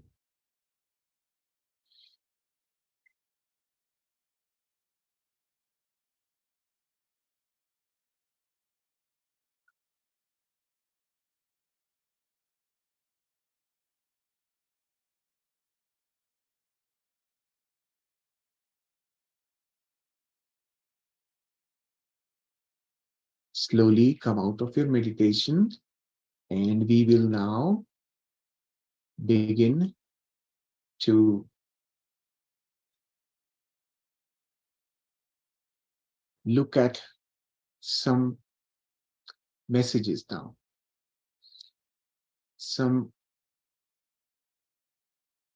wisdom that we have all received through our association with PSSM. So I will now introduce you to Preeti Prasadji. She is a software engineer from Arizona, US, and she will now be giving us her wisdom and also an experience of meditation. I would let Preeti ji take over from here and introduce herself. Thank you, Shailesh. Thank you all the masters who are present here, and thanks to Pyramid Connect, the program that we are doing, the 51 hours of celebration for Buddha Purnima. And we have taken this time, making it as a preference for us to be here in this celebration, to connect with ourselves, to get revived with the wisdom. We are all going to learn the way of Buddha, the path that Buddha taught, and we have received it through Patriji, and we are here to share what we have learned. And what it's just like when we cook something nice, we find it good and we go and share that recipe with all our loved ones. The joy is same here, that we are on this journey to know ourselves, and we experience so much that we want to share with everybody, and hence we are here together today. So thank you all the admin and organizers for doing this, and I am very grateful to be part of this program. So my journey started on meditation journey started, or the spiritual journey started in COVID times, 2022. And then within first 40 days of serious meditation practice, same day, same time, same place, there was not a single excuse if I'm going to miss the session. I used to keep waiting for the session all the time. So in that first 40 day itself, I felt so much centered, so much happy, so much connected with myself, as if I was here, but the connection was missing. I was not connected with people around myself. Everybody is happy, but are they really happy? What are we doing here? And especially in COVID times, the question was really striking hard. And so it was easy to connect with ourselves when we sit in such a situation that we don't want to go out. Then it's easy to go within, and that's what happened. So I was able to communicate, connect with my breath, go deep, go within, cleanse, look, reflect on in your life what is going on, what we are doing. And then I found a major shift within the 40 days. Like I was much happier, much content, feeling very light in the body. I was practicing everything, all the good things that can bring a healthy body, and yoga, fasting, and all the natural living. But still there was something missing, and that I found connecting with PSSM. So it was a short first 40-day experience of my meditation journey, and then after that it's been continued, and I have been talking about meditation with everybody I meet mostly. So I shared with my family first, and they started doing meditation, and then slowly, gently, I started taking sessions, and teaching meditation to kids around the community, online sessions. So it's so easy nowadays. So and that is how we grow. We learn so much. There's no end of learning. There's a way we have to go through, and we have to go through with the trust, working on ourselves continuously with the path that I'm going to share, what we have learned, what I have learned from Buddha through Patriji. So today's topic is Nirvana, Parinirvana, Mahaparinirvana. So far, we had heard about Nirvana, and it was so difficult to understand what is Nirvana, and now we have to understand Parinirvana and what is Mahaparinirvana. So it is made simpler. We'll go through the next slide. So the term Nirvana, right? As we know, it is also understood as liberation, emancipation, and in Hindi it's called Mukti or the Moksha. It's so difficult. We can't give up one small thing. Nobody wants to die. Who is talking about Nirvana, right? So Nirvana is a state that we do not achieve by dying. We achieve here in this human life, in this human body. So Nirvana is basically nothing but freedom from suffering. And there was a one profound question asked to Buddha, that what was the cause of suffering? What is the cause of suffering? And then he said, the Trishna, the desire, our worldly endless desire, is the root cause of our suffering. So one after another, we keep longing for things. We get attached to it. We attach our identity with it. And then if something, I will take an example. If like we have to buy a car, and then we are so much attached with the thing that we have bought. Are we really happy or really enjoying? No, we are just thinking, did I get the best deal of it? Is it looking good? Is it better than others? Right. So that kind of that trishna, that suffering starts coming with the new thing that we have bought. It should be celebrated without anything, but now we will keep thinking, did I miss anything, or was there a better deal, or a better buy, something like that.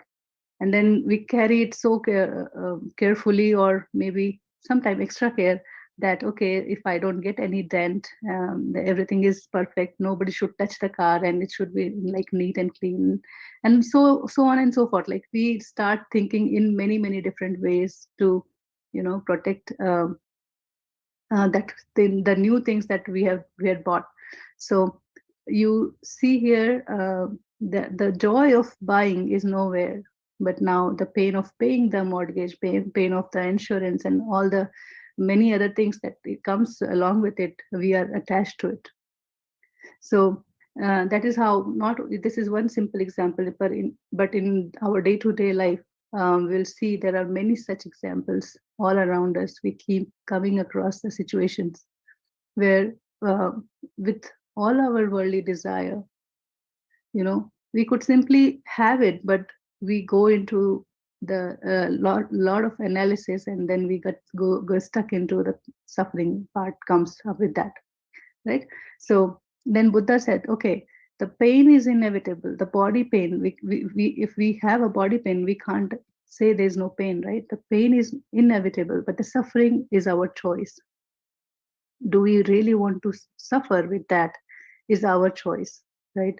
So now he is defining the pain in three different ways. The body pain, that's illness, the sickness, the diseases, right, that we experience, that we go through, is our body pain that we all can feel, right? The mental pain, like we are not at peace, we are thinking about something or the other all the time.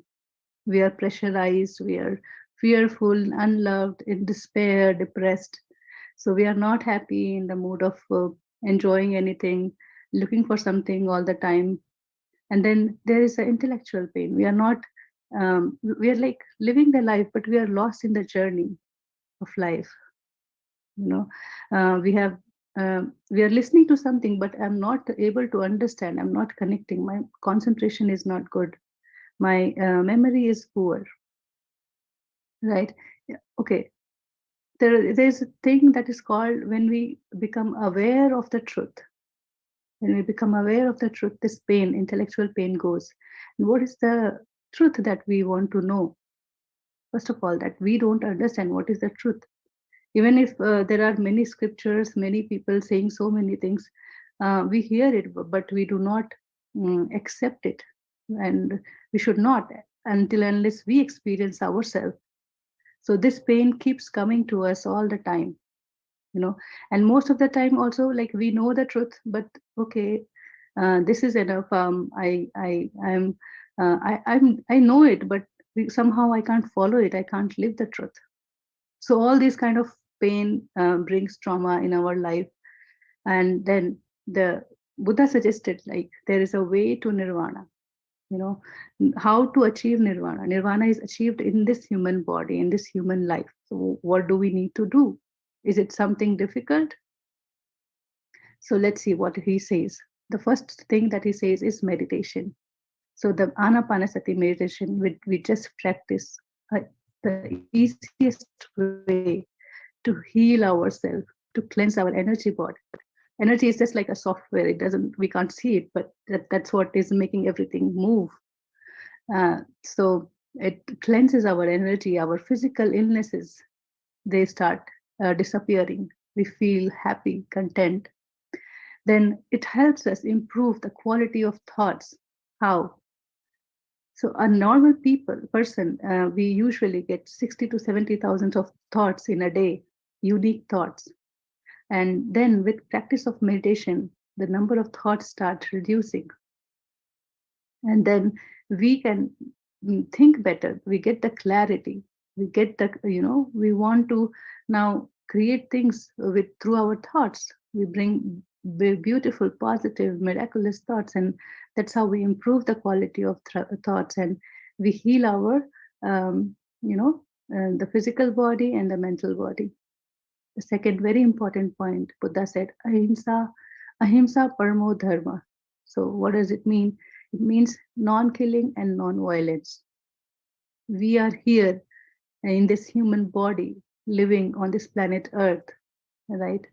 So when we start living, practicing this very important concept these days, it is everywhere. If I go and buy a cosmetic, it says like, okay, we have experimented, tested on pets or tested on animals, so it is safe for humans to use it. So how things are evolving, we need to see if it is going in a good direction. Is it my choice? Am I going to contribute something that is uh, supporting the violence?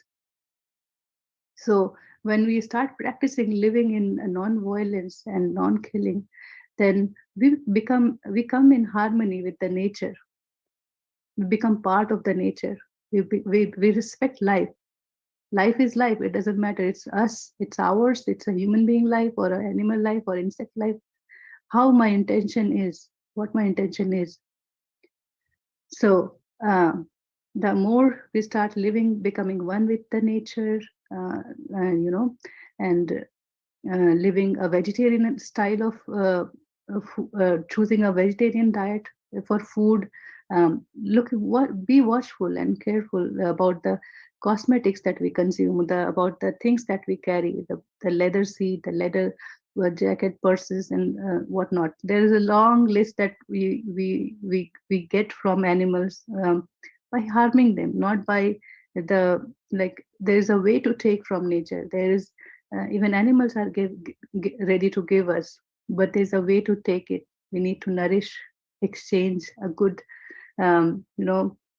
communication with them, and then take from them. And when we start living in that harmony, we overcome our fear.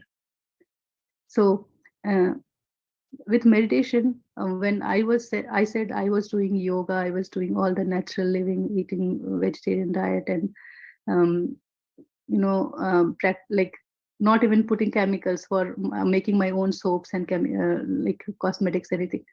Still, that meditation part was so important that it integrated everything and it made it whole. And then I felt, okay, wow, this is what I was looking for, and it helped me move further in my journey. So this is how we become one with the nature. Once we start overcoming the fear, we start living with all life in harmony. We become more and more calm and compassionate towards everything. Any moving ants, if you see around, you feel that tingling sensation, that joy of that life that ant is living. So that is what is called, like, we live in harmony with the nature. And the third very important point was the book reading, as if like somebody is talking to me, telling me, okay, yeah, this is my question, and I get my answers through the books. What kind of book? So we go with the spiritual book reading, and we listen to others' experiences. So my friend is saying something, okay, it is so profound and powerful. I would like to try it. Okay, so when we share our experiences, it helps new masters, new person to join on this journey. So um, whenever we get a chance, we should speak out. Like it's very important to grow also. When we share our experiences, we learn humility from others. We listen to others' experience. We don't pass on the comment. We start, okay, this is possible. It's her experience, and it's my experience. Especially with meditation, many people think, okay, I have to go to a forest, then only I can meditate, and then I can attend sadhana and all and things. But that's not the key thing. We can live in this beautiful life that we have got, and along with that life, or with all the responsibility, we can find time, instead of going and gossiping over, doing social media unnecessarily so long. We can sit with ourselves, read some books, listen to some good, experiences through the senior masters. And finally, the thing that we are here to share what we have learned through our experience. So when we start sharing, it helps others, and we everybody has made their own choice, right? So anybody, if they are impressed, they are happy, they want to try it, you are more than welcome. Otherwise, we keep moving in our journey. So that's the way of nirvana. So what is nirvana? Nirvana is freedom from suffering. Suffering comes from all the worldly desire. The moment we come, we sit in meditation, there's a point where we start seeing our past life. We recover all our previous memory, and then we start coming in awareness of the soul, the spirit that we are. So that is about the nirvana. There's a way to nirvana. There's a mukti marg that is called a mukti marg. So we dedicate our time, a sincere practice of meditation, non-violence, and then book reading, experience sharing. These are very basic things in our day-to-day life that becomes part of our life. So yeah, and then it's easy. It's not like I can't find time.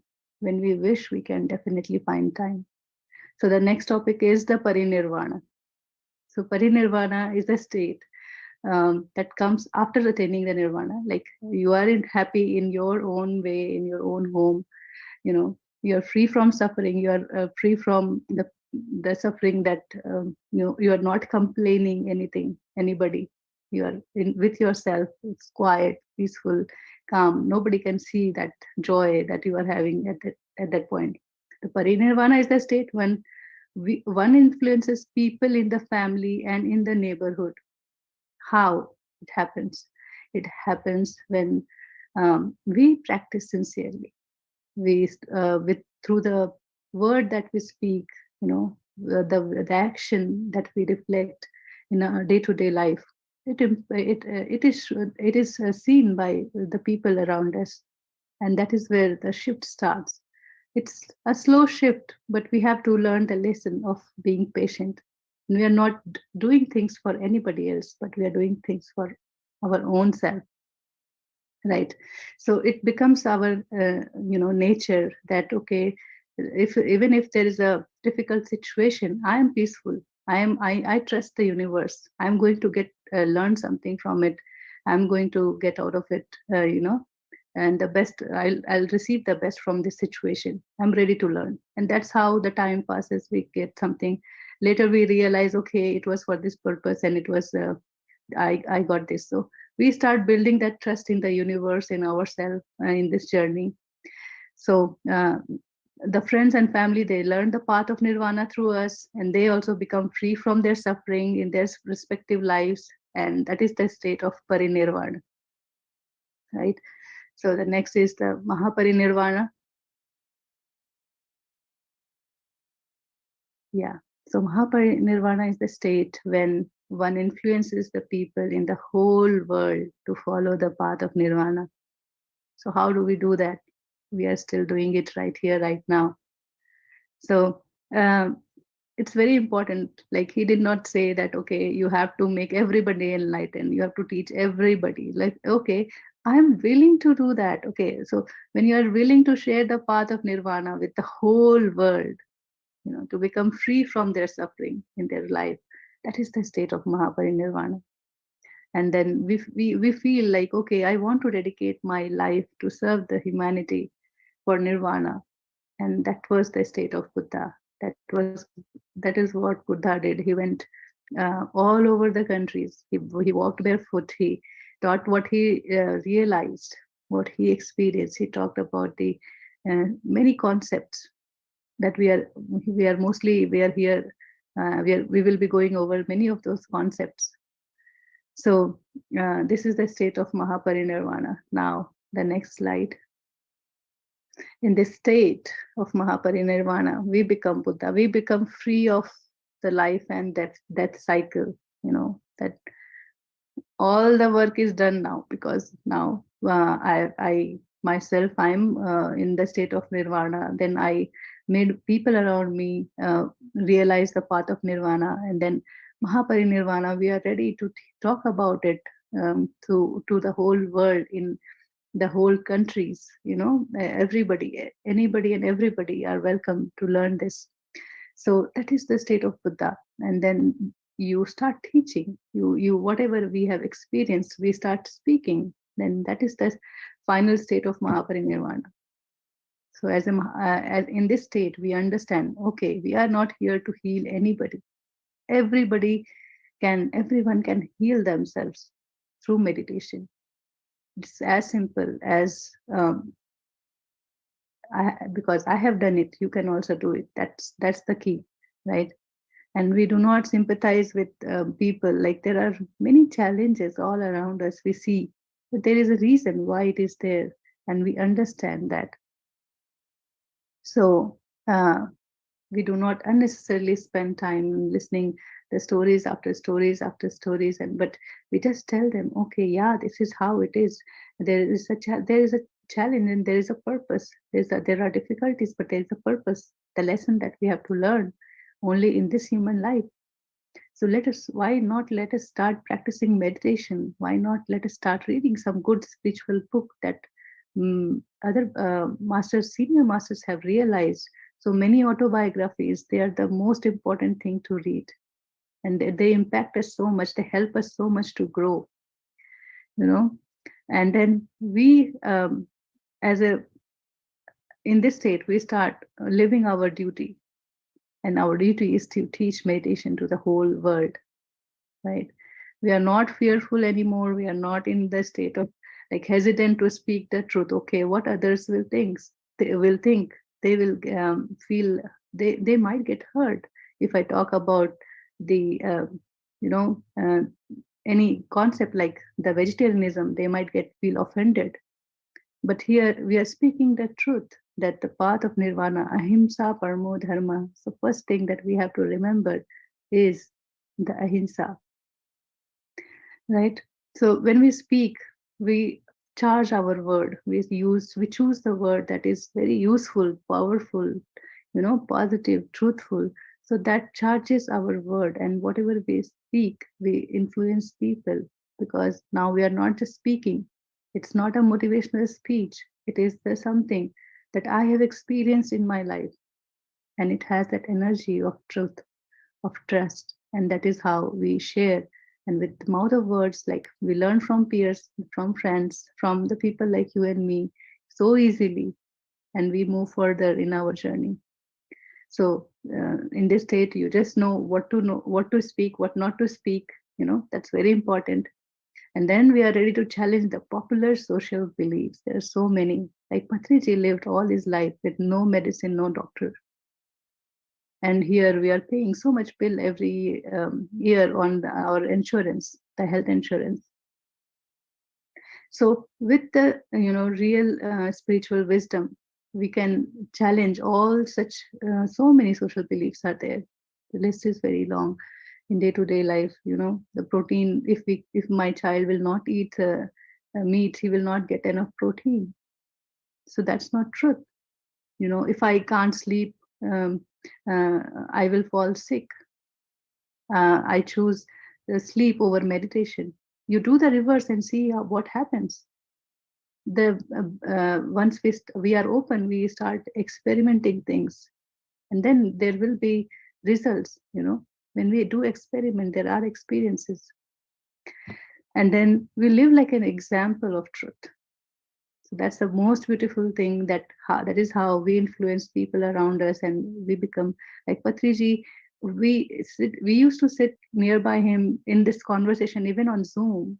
Everyone used to feel that love, that connection, the truth that is coming from his inner being, from his word. We could experience that energy of truth. So we become the example of life. So is it possible to attain the state of Mahaparinirvana? So first of all, it was difficult to understand, okay, if nirvana can be achieved.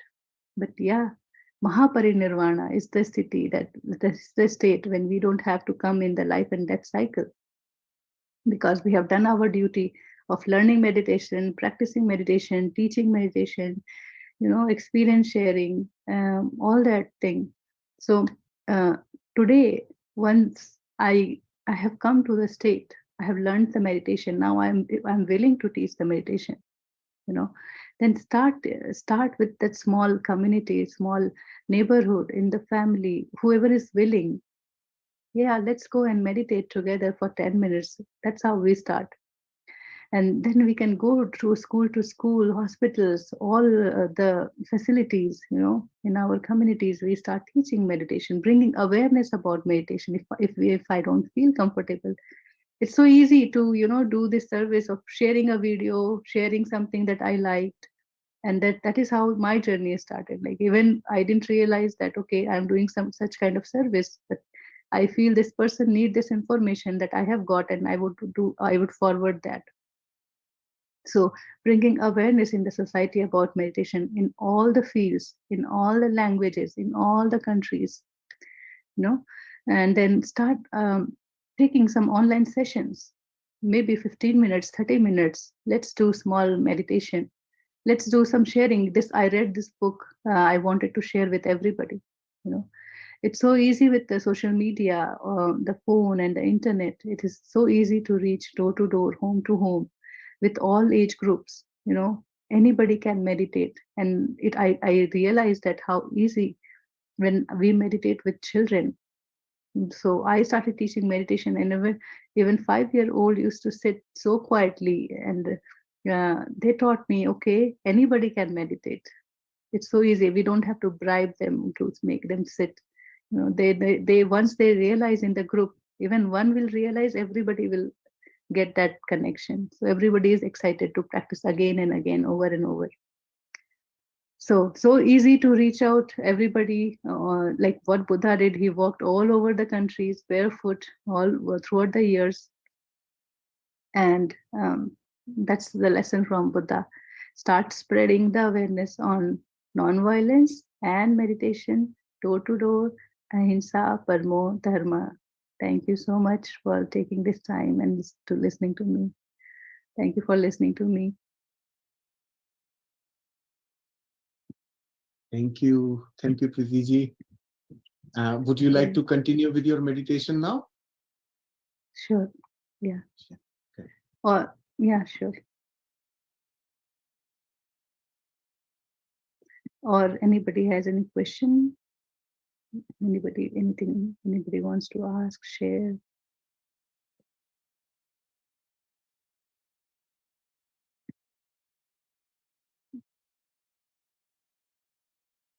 Hi, Master All right. Preeti. So thank you so much for the wonderful sharing.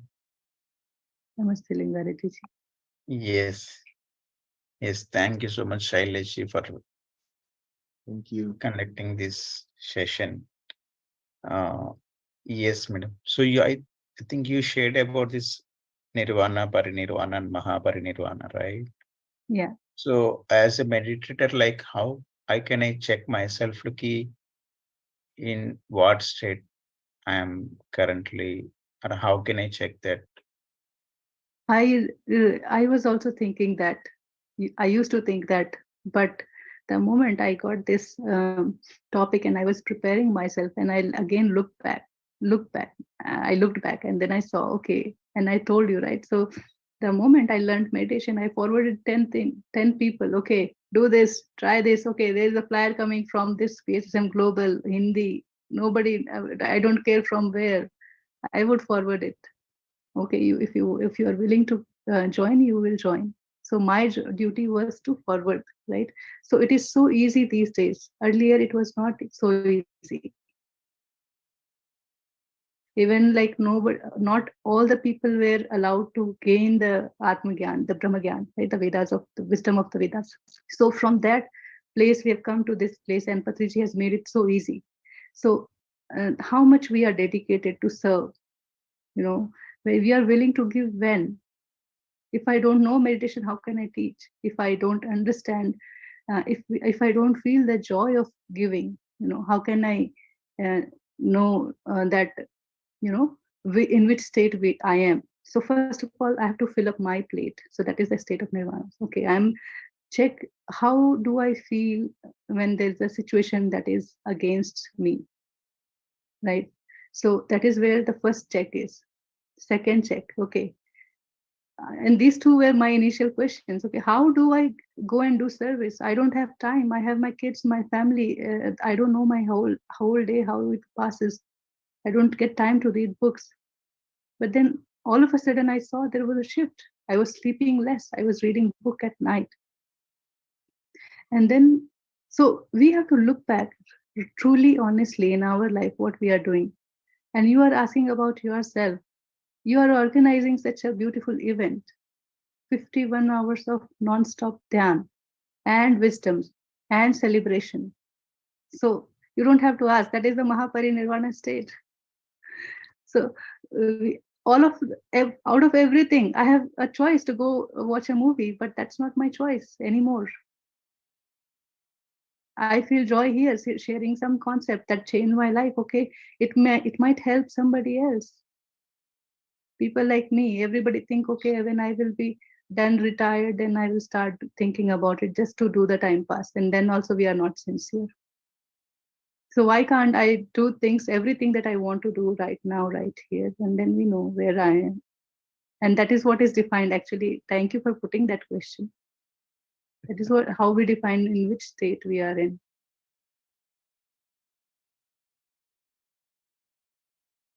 Yes, thank you so much, Priteshi. So, yes. Yes, Shailesh sir. Yeah. So We can glad start. to, Yeah. yes, sir. So glad to hear message from people like Preeti. So we are so happy to see masters like her. Thanks for introducing the masters like Preeti. And we would love to have sessions in the upcoming uh, weekly sessions too. We'll plan in the after these sessions. Yes. Sure, sure. Sure. Good. All right. Yes. So is everyone ready for one more meditation? Yes, we would love to do. Good. Because after that, I am going to speak for half an hour. So you Yes, have to yes, build the yes. stamina to absorb me also, right? You will Yes, need yes, a lot of Shailesh. stamina to absorb me. We all feel in the state of, we are already in state of nirvana. We are all Yes. happy. Okay, there's no worry. I can close my eyes. Everything is working. My husband is working. My kids are playing. Everything is happening. So yes, I can close my eyes again. Sure. So let us start then. Yeah. So just sit comfortably. Again, we are going to practice this meditation taught by Mahatma Gautam Buddha, Bhagwan Gautam Buddha, who made easy, everything easy for all of us. And we have received this from Brahmarishi Pitama Patriji.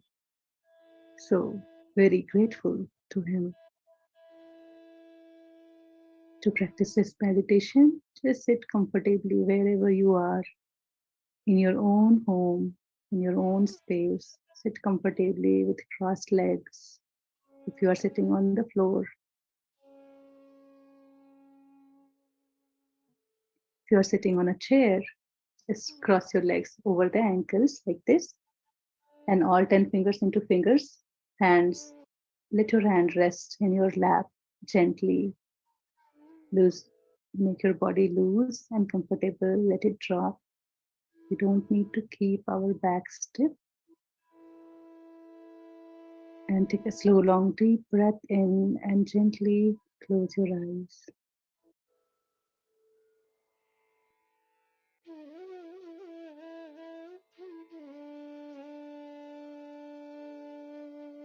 As you inhale and close your eyes, forget the world around you, outside you.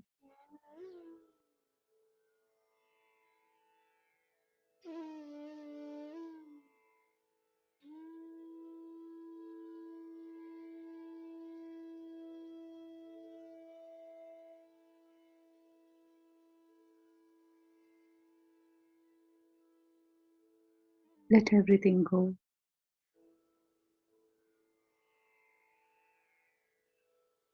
A lot we have done so far. A lot is remaining, but here in this moment, we chose to be with our breath.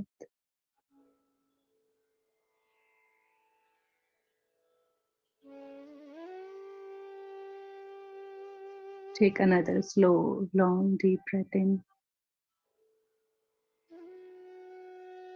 From nose to head to chest. Let your lungs expand, stomach expand, abdomen expand. Feel your bottom hold and then release completely.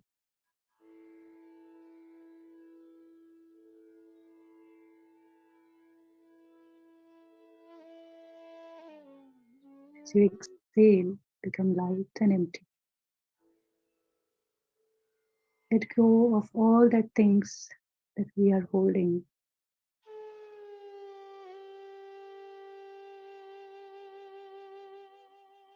All the past hurt, pain,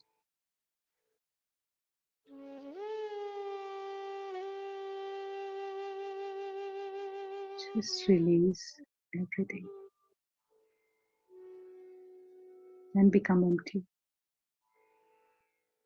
To have another slow, long, deep breath.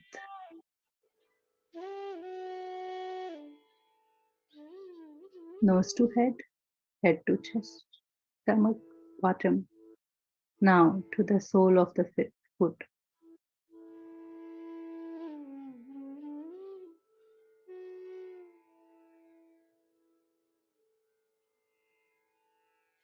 Hold for a moment and then release completely.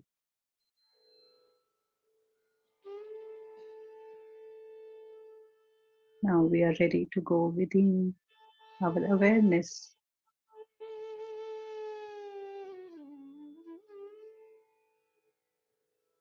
is on our breath, connecting our body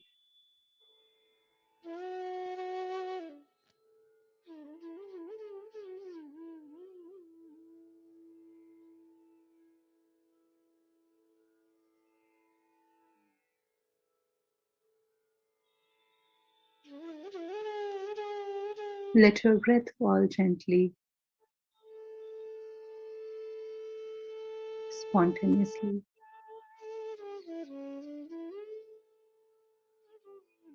However it wants to be, slow or long, short or deep.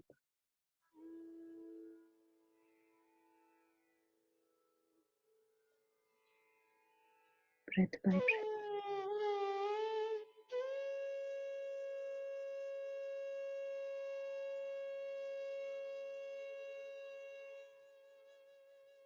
Completely bring your awareness to observe this normal, natural, easy, peaceful, soft, gentle, soothing breath.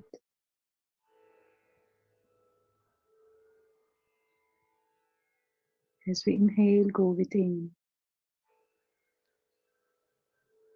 As we exhale, come out and disperse. There are more. Again, we inhale.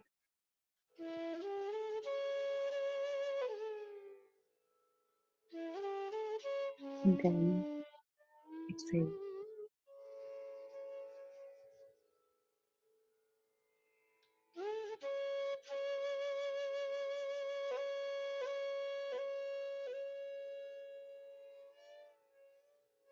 We're simply seeing our breath, feeling our breath, allowing our normal, natural breath.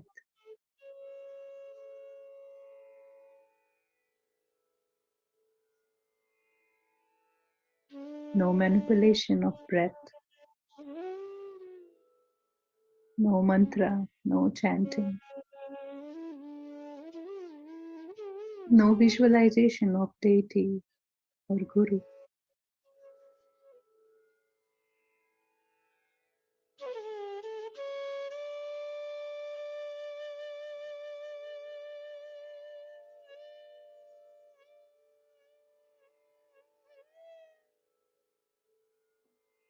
Just see your breath, one after the another.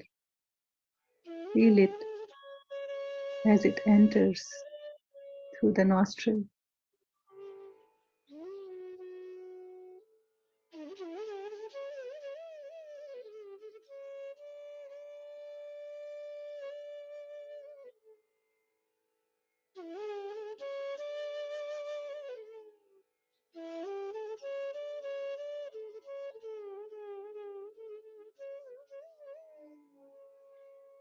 As if the air is passing through this tunnel.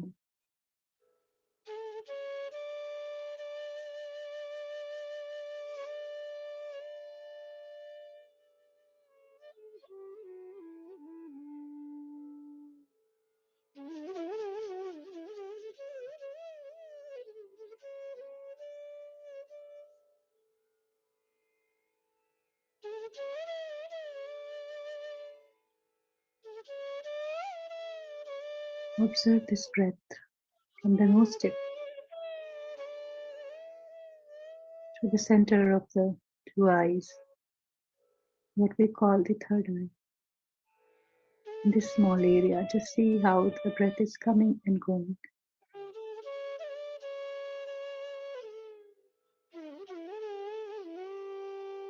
Let the thought come and go. Let us not investigate them.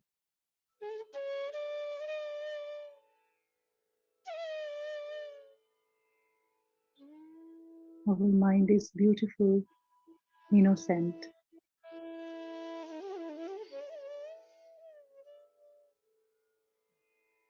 It's doing its duty, its work of thinking. But we are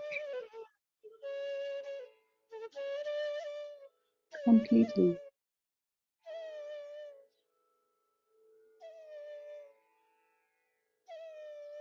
soaked in watching our breath.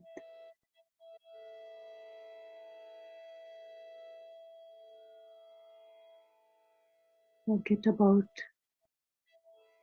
your body, just feel this small area in the nose.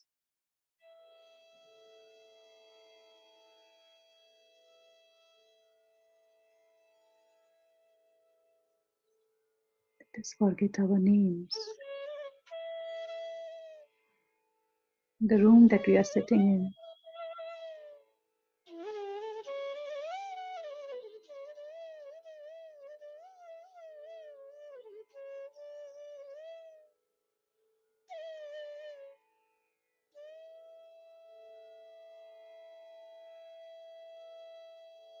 Just be an observer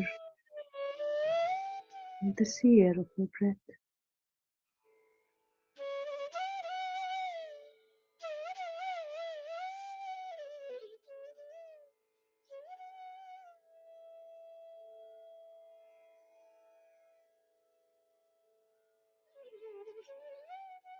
And we are with our breath. We are free of thoughts. We can never do the two together. Either we can witness our breath or we can witness our thoughts.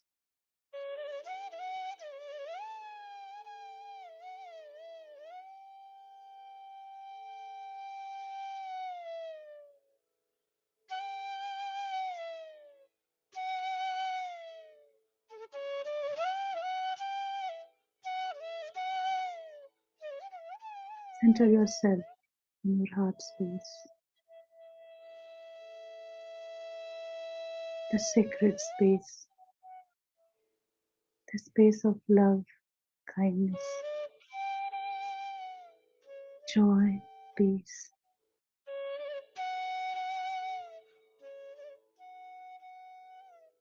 And see things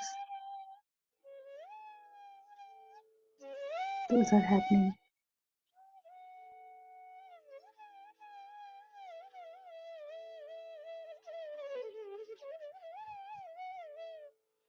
In this present moment.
Be with your breath.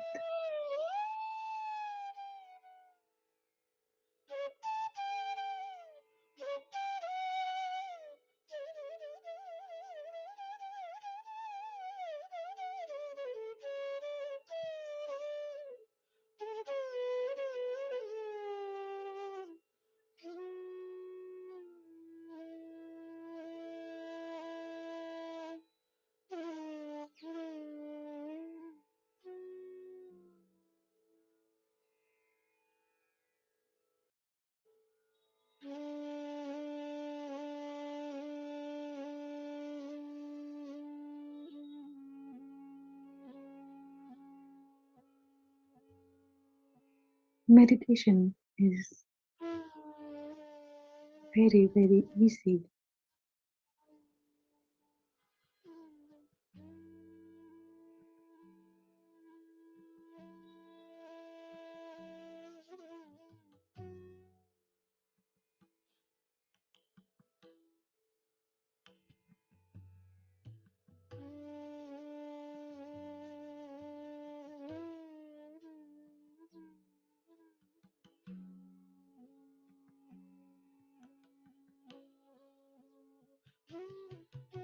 Just allow yourself.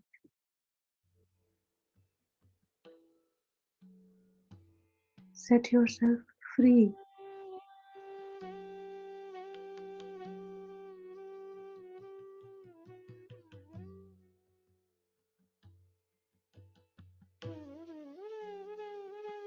To lose your identity. To just become like our breath.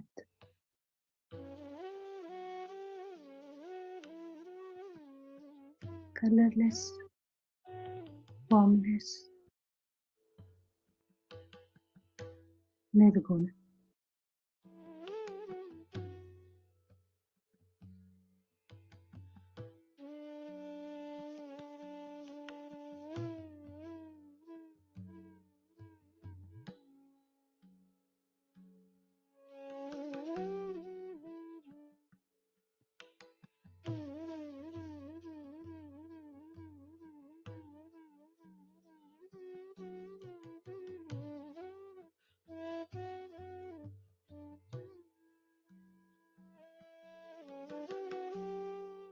Nothing ever went wrong in our lives.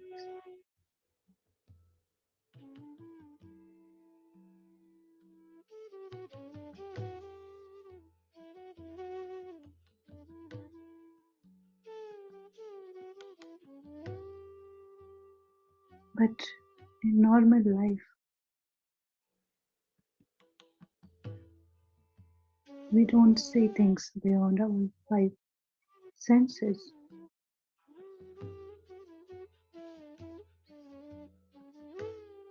And mind.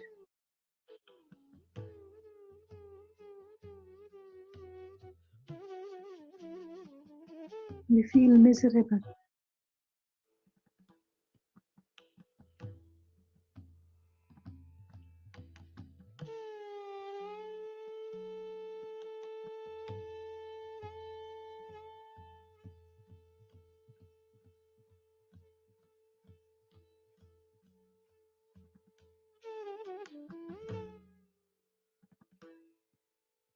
That's not the truth.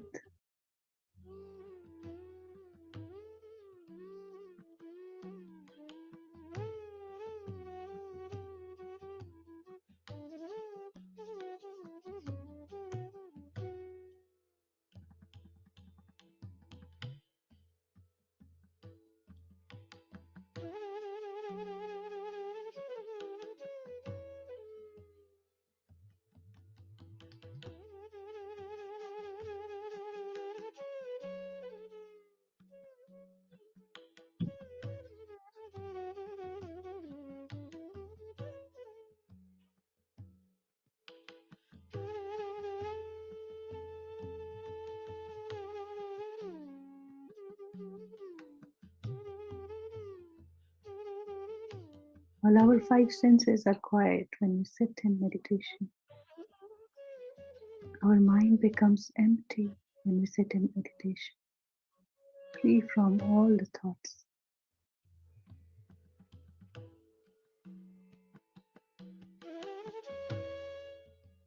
That is when the truth shines, that we are not this body.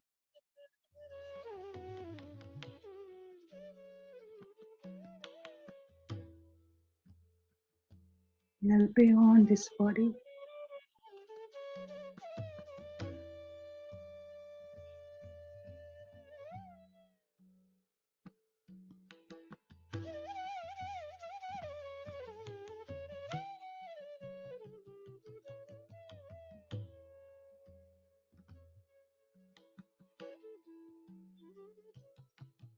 Every practice of meditation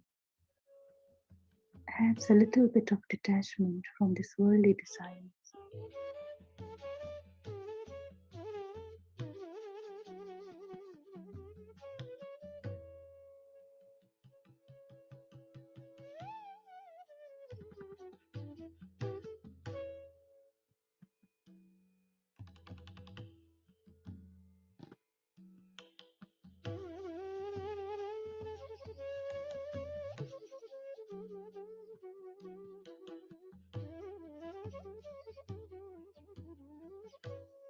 And we become free of suffering.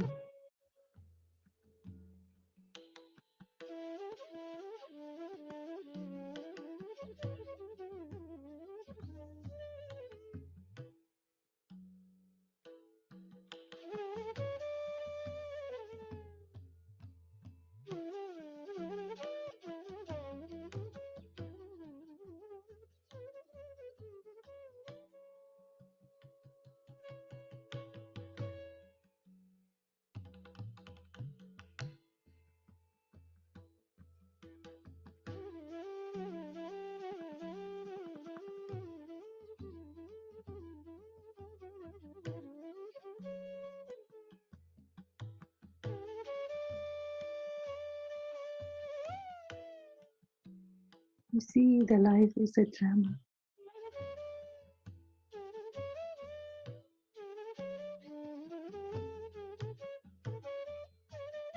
Just like we see the movie through this physical life.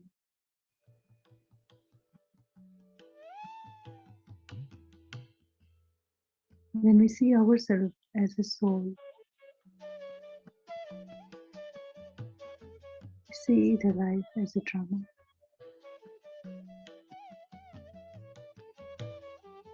We are playing many roles.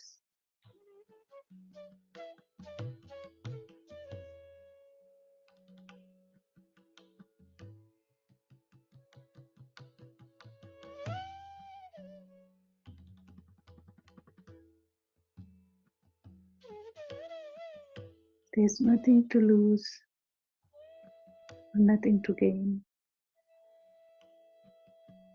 We came empty, we will go empty.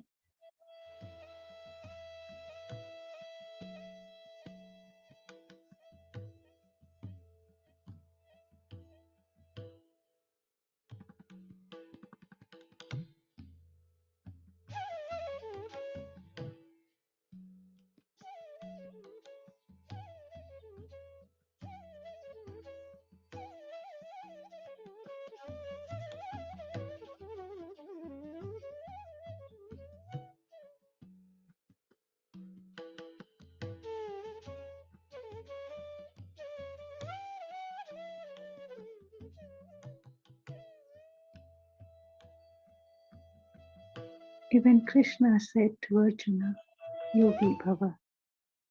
Arjuna Yogi Bhava.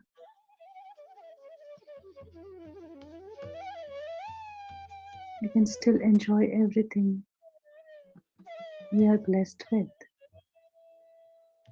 without being attached, with a grateful heart.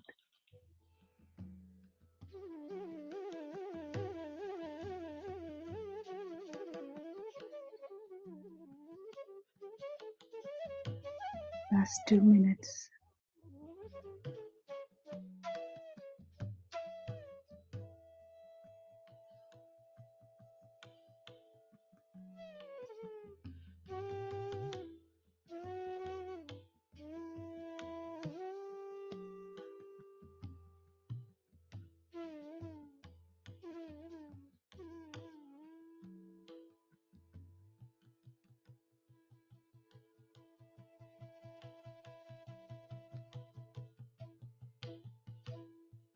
Take a slow, long, deep breath in.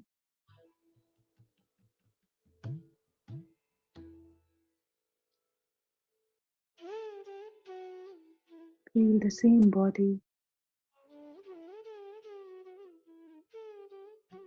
Feel yourself.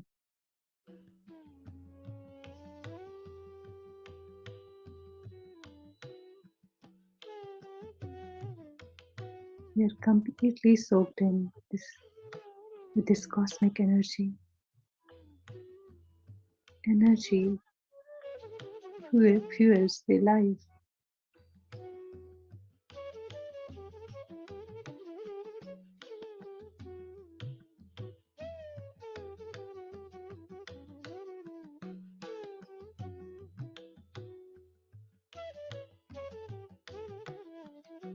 And let us express our gratitude for this beautiful session that we are here together.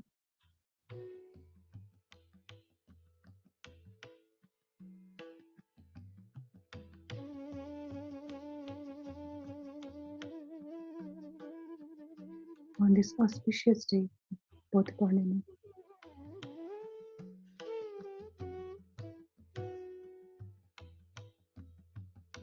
It was a wonderful opportunity and experience.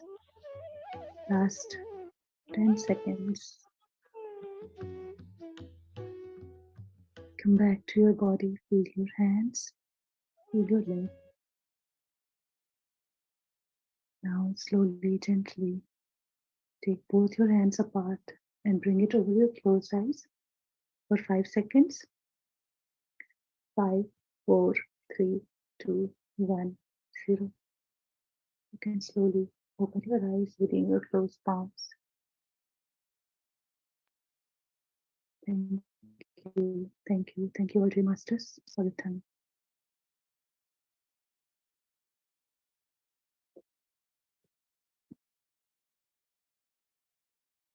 Thank you, Preeti ji. Thank you. Wonderful.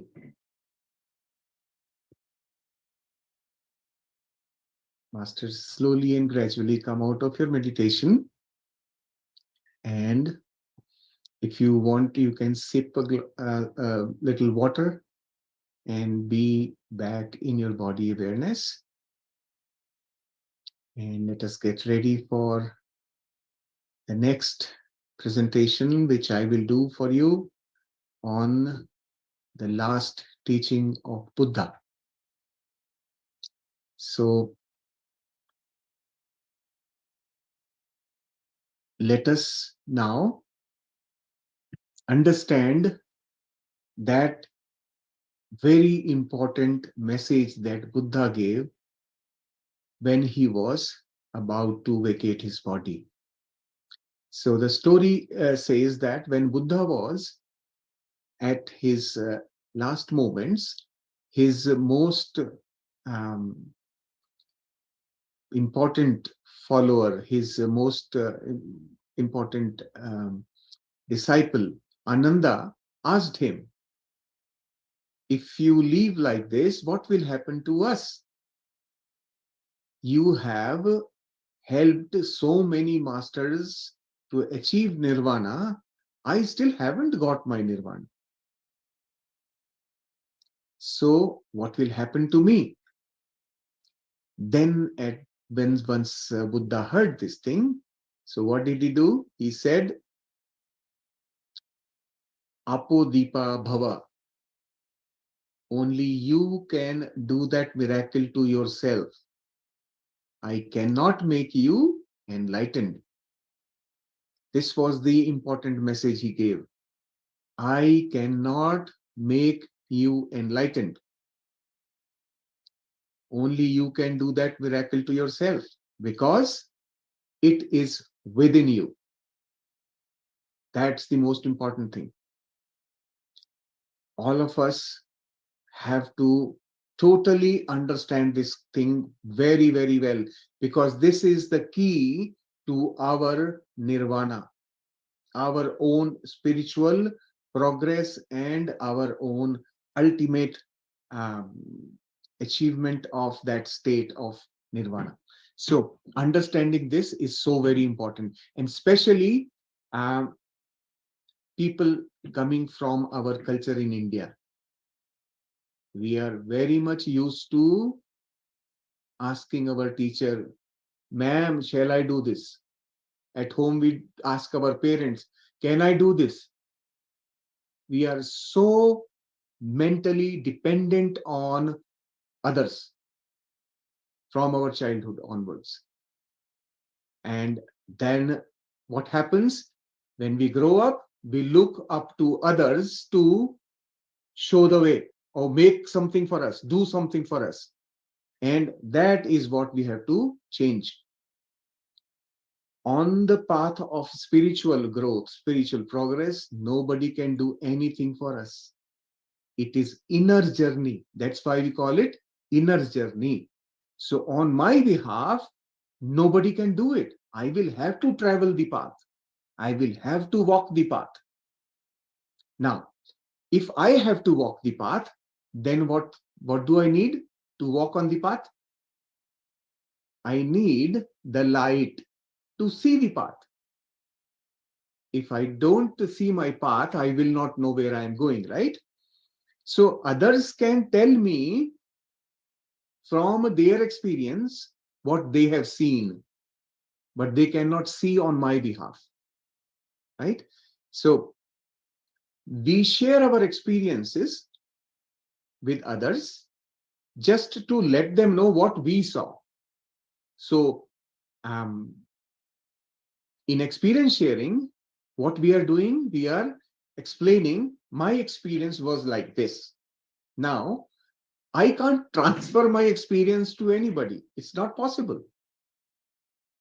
Everybody has to have their own specific experience. Say, for example, if I tell you this flower smells so beautifully well to me, and you will be wondering, well, what is that beautiful smell? How would it be? Is it like the rose, or is it like the chameli, or is it like the mogra? I don't know what it is like. I am just saying it's a beautiful smell. So my experience, you cannot experience it by yourself, right? You will have to do your own experience. Once you have that flower in your hand, you smell it, then you know, yes, this is what this person means, right? Same thing, like to a blind man, if you say, I am able to see yellow light, that blind man has no idea what light means. What are we talking about? Unless they see the light, they cannot understand what is the meaning of a yellow light, like that. So our experience is the most critical thing. So when Buddha said, you become your own light. So why do you become the light? Why do you become the lamp? Apo Deepo Bhava. So why the lamp? That is what I'm trying to explain to you now. With your own efforts and dedication, which is just like when the lamp burns. So burning of the lamp is what creates the light. So in our case, when we become the lamp or the deepa, what does a deepa do? As a person, we put in all the effort and dedication into our practice. That practice will produce the light of knowledge. Within us, that light will be created, and then that light is going to light up the environment all around us. And others will then be able to see in that light. So when your lamp is lit, you also become a source of light for others. Right? Whenever there is a lamp somewhere, area around it is all lighted up. Right? And you help others to become aware then, right? That they have a lamp which they can light for themselves. So every lamp, every light has the ability to ignite another light. On Deepavali, this is what we do, right? We light one candle, and with that candle, we keep lighting other candles, right? This is the same thing. When we have our own inner light ignited, we can influence everyone around us to get ignited into their own lights. That's what it means. Each individual, that's the purpose of becoming a lamp, right? Becoming a lamp means it's not only for me, but also for everyone around me. Still, see the funny thing, still everyone has to light their own lamp. Even though I have the light, everyone else to light their own lamp as well. So each individual takes his or her own responsibility. They have to take their own responsibility for their own spiritual evolution. Our spiritual growth is our own responsibility because nobody else can do it for us. It is within me, right? It is my inner journey, and my inner journey is totally private to me. Nobody can travel on my behalf. So they can choose their own path easily when they can see, when they can become aware.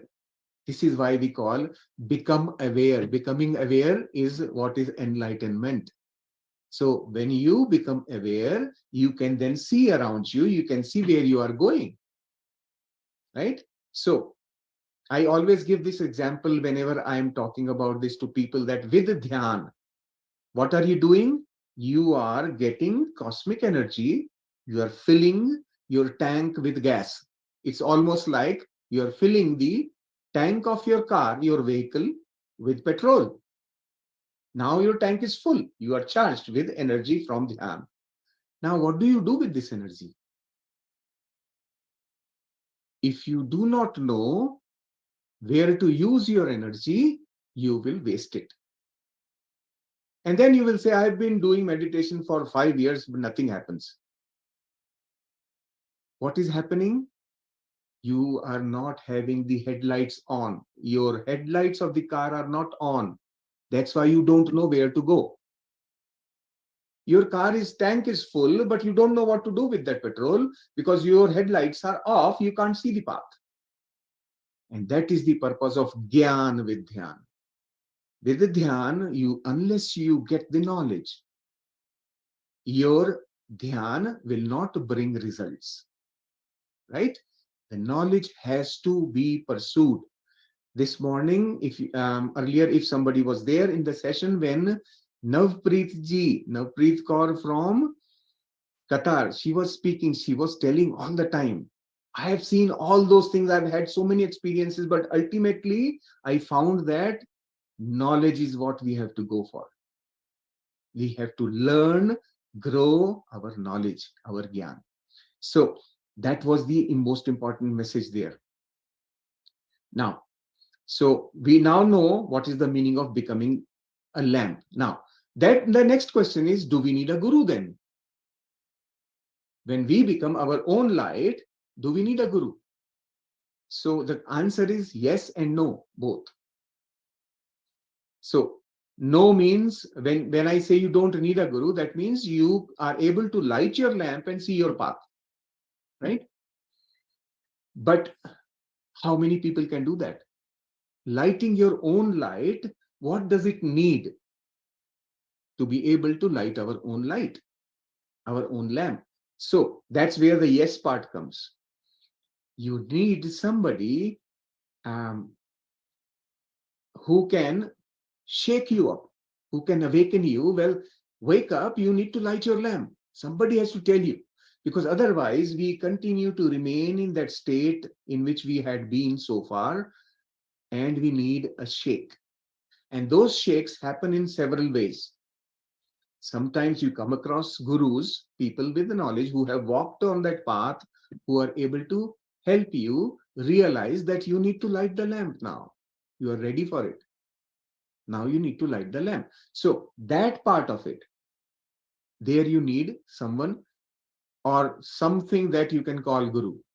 Now, in some cases, those could be very deep life experiences. Very deep life experiences, like you lose a partner, or you lose your entire business on which you were putting all your efforts. You were focused on your business and you lose it suddenly. These kind of deep experiences turn us inward, and then we begin to explore. That seeking starts, what we call as seeking for this is not right. There is something that I'm missing. Then as your seeking develops, then we are able to tread in that direction. Then we begin to understand, yes, I need something, I need something. And then at that moment, someone ignites, puts a spark on you, and your flame goes on. Your lamp gets lighted. So very few people in history that we know, like Kabir Das ji, Surdas ji, were people who could do this on their own because their seeking was very, very powerful, very strong from within. Otherwise, most people like us need somebody to shake. Hey, it's time for you to wake up. Get up now. That we, in our terms, we call them guru, right? So, but there are cases when even having a guru doesn't work. Because why? Our seeking is not enough at that time. We haven't woken up, and we don't have inner preparation or readiness to ignite the lamp yet. That oil is not there that will feed the fire. So once that oil inside develops, then we are ready to ignite the lamp. And that gurus always would know. When they see you, they would know that you are prepared, you are ready. So now I will take you to what Patriji used to say. So what he always said, your breath is your own guru. See, he was giving us this knowledge, Apo Dipo Bhava, through this message. Your breath is your own guru. Take responsibility for your own growth. That was the message. Right? The message was, take responsibility for your own growth. Do not become dependent on others for your spiritual development. Meditation is the easiest way to light your own lamp. These three things I have learned from what Patriji used to say. So whenever he would take a session for meditation, he would always say, don't open your eyes, watch your breath. Breath is your guru. This is the very fundamental message he used to give. And hidden behind this message were these three things that I realized through my practice. So a guru can help you on your way, but cannot take you to your destination. With your guru, under the light of your guru, you may not have your own light. Your guru has a lamp. You're walking together with the guru. You can walk only so much. There will be a point where guru will have to take his own direction. And you will then need to find the light. That has to be from within you. So this is why we say, Apo Deepo Bhava. Be your own lamp. So a good guru always understands that I have to make my followers ignite their own lamps. Another important thing, the example of the lamp has another beautiful thing hidden there. What is that? Below every lamp there is darkness. In history, if you see in history, all these strong leaders had very weak following line. And the reason was, because of that light, the followers never ignited their own light. That light was so strong, they never thought that we will ever need the light. That's why always when we give example of Deepak, Diya, remember below the deep, there is darkness and we don't have to remain there.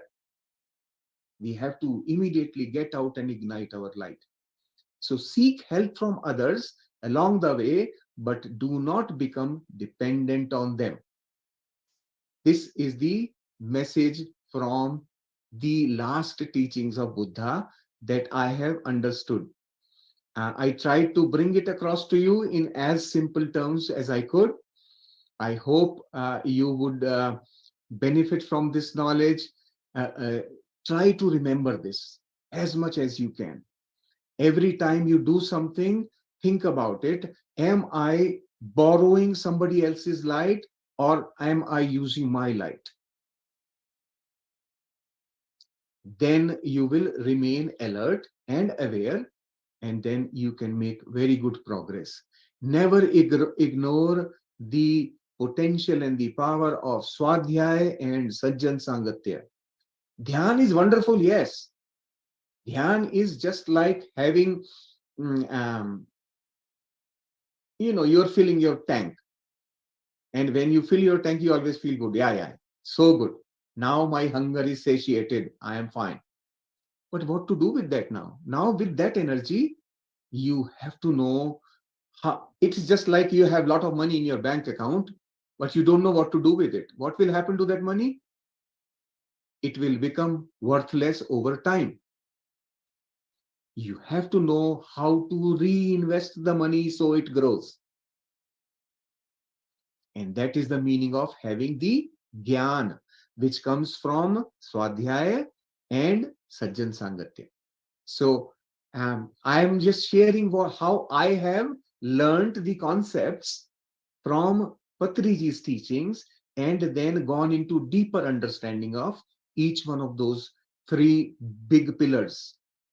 Dhyan, Sajjan Sangatya, Swadhyaya, and of course the fourth important pillar of this building is teaching Dhyan, Dhyan Prachar, teaching knowledge, meditation to everybody. That is another such a wonderful thing I can't explain to you. In the last 1.5 years since I have started teaching meditation, I have seen very significant change in my own spiritual state, my own inner knowledge opening up. The confidence with which I am able to speak on this subject with you right now has come from this 1 year of teaching, 1.5 years of teaching. So all of you need to remember that there is a time when you need to start teaching meditation, start sharing your knowledge.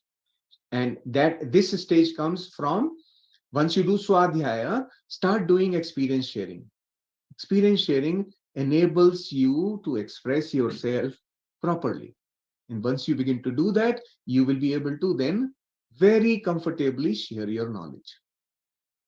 So with this, I will stop right now here and would like all of you now to Wake up, wake up, wake up, wake up.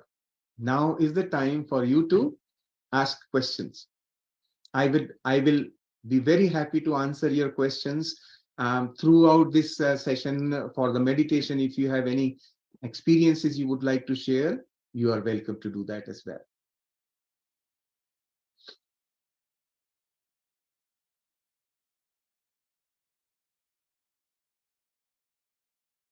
It's early morning. Come on. For people in India, it is early morning.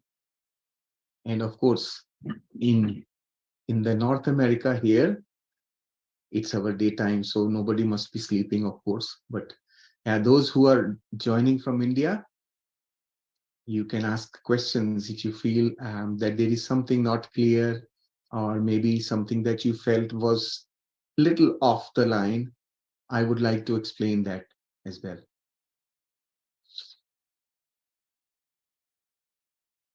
Thank you, Tejalji. Thank you so much. Yes, a wonderful message, Shaileshji. Thank you, sir. Thank you. Thank you so much. Wonderful. He's good at explaining things. Yeah, Preeti ji knows because we both do our sessions together. So we have, for the last 1.5 years, we have been running a group and sharing wisdom and teaching meditation together.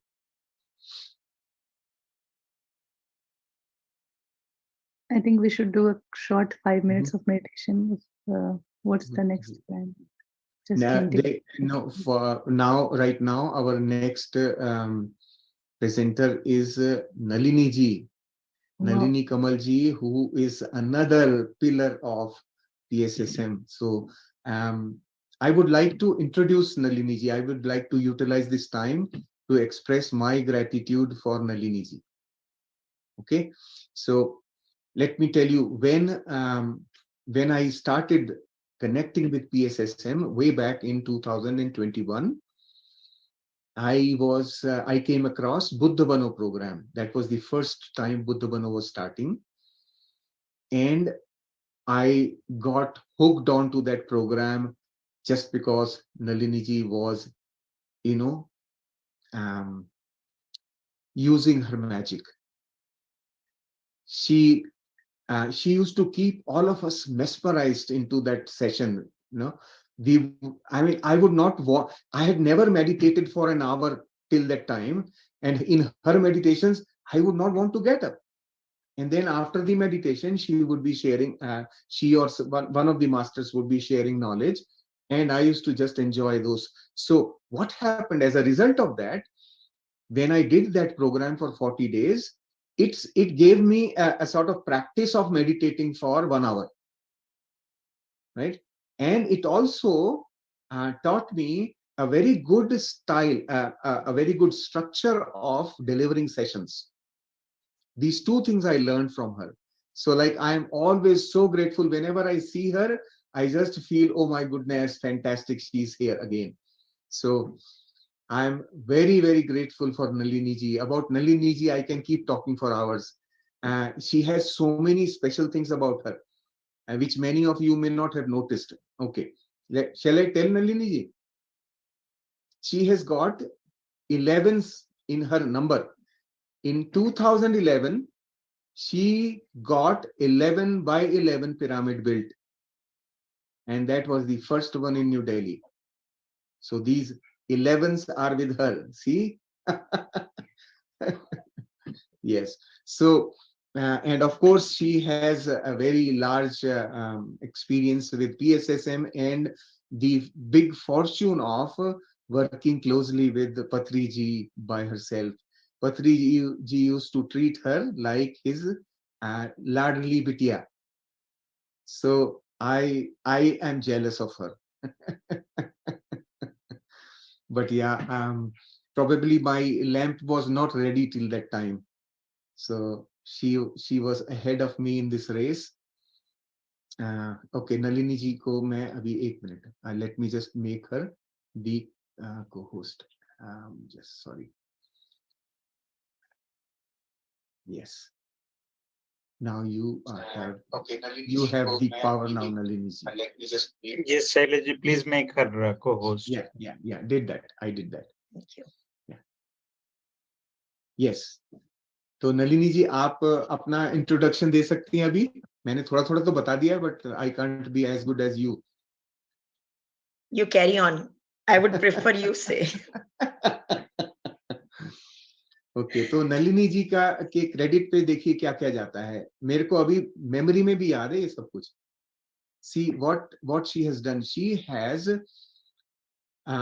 so when she started with PSSM she found the uniqueness of how Patri ji was there as leader of PSSM so she found that he was like a friend and that was the first important thing that clicked for her then after that she sort of started interacting and she has a very nice story that she talks about touching Patriji's feet with the first time she saw him in the pyramid in Bangalore and then Patriji doing the same thing to her he touched her feet and that thing is she explains very beautifully and then of course her journey with PSSM started way back in 2010 then and then afterwards since then she has been teaching meditation all over the globe online and offline and she has taught the inmates in Tihar jail for 3 years she has taken meditation sessions there she has taught the CRPF Jawans in Jammu and Kashmir several places she has gone I mean in schools to students to teachers you can imagine like it's been 13 years since she's doing that so she's been all over the place and people have had the opportunity of enjoying that beautiful energy of Nalini ji and by by trade I can call it she is a wonderful actress she used to be a professional on stage in the theater and we have seen some examples of her histrionic talent here several times so beautiful so you are a master Nalini ji I invite you now to start your session and take us forward in this journey I will play the music when you ask me to Okay. Thank you. Thank you so much. Thank you so much for this wonderful introduction and my spiritual journey. You are great, Master Shalish.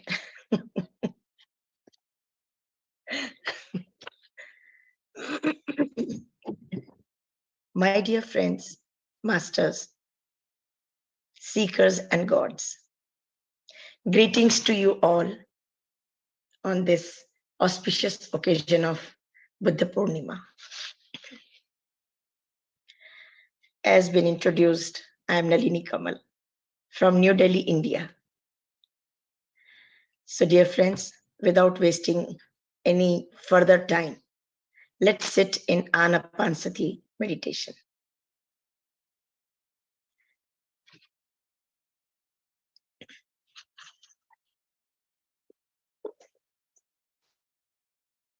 By now, you all know, cross your legs, clasp your fingers.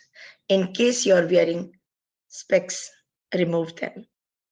Because now, no need for this physical eyes. We will see everything by our divine eyes. So now you can play the music softly. Sit in a comfortable position, dear friends. Just relaxed, simply relaxed.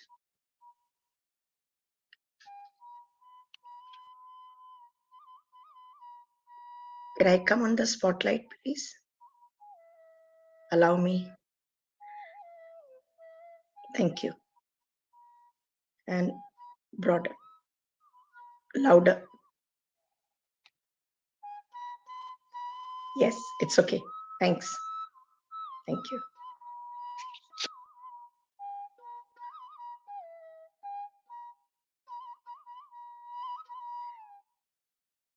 So, with the flow of the music,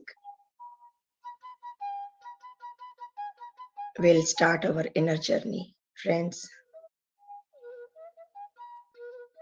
it's a beautiful time to meditate early in the morning.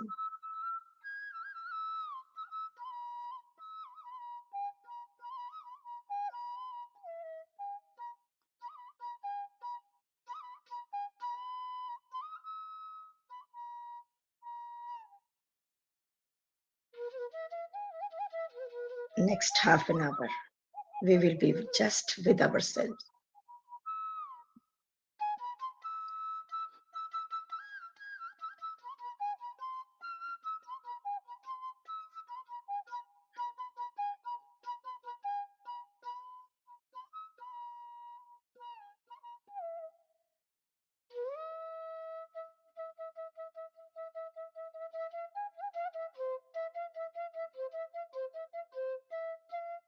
Clasp your fingers and gently keep it on your lap. Softly close your eyes.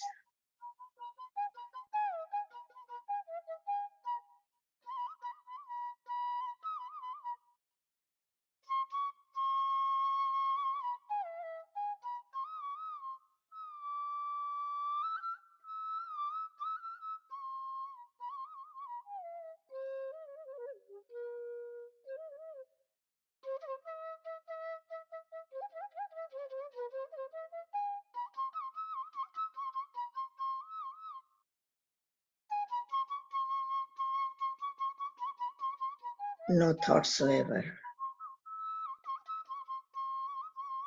No chanting of any mantras or prayers.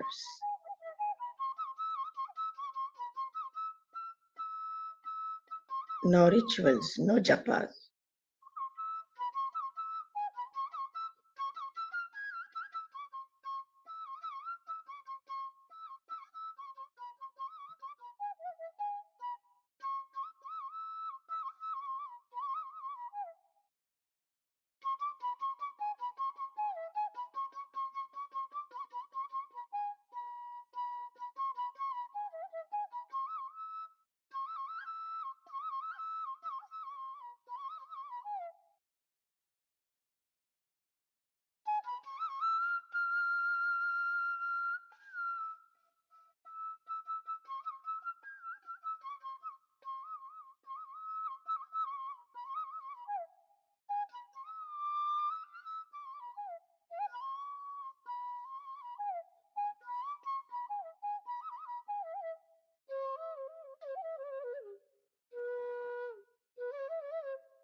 No pranayam or holding of your breath.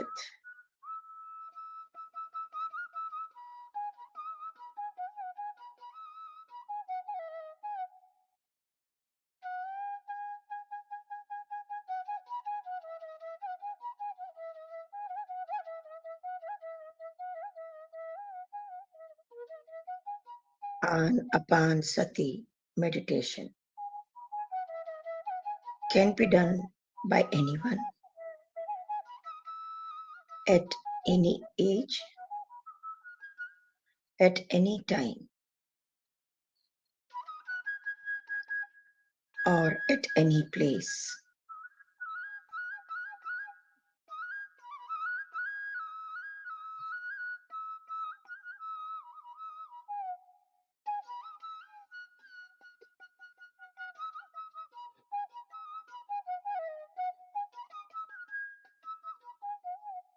For faster growth in spirituality, one must be vegetarian.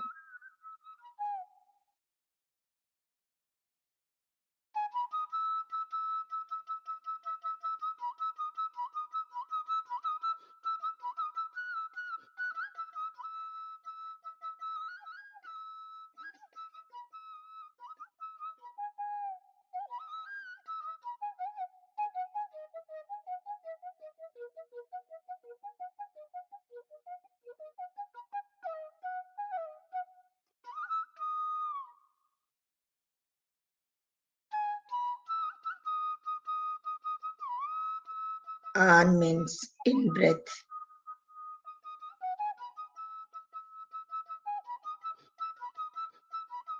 Apan means out breath. Sakti means be one with.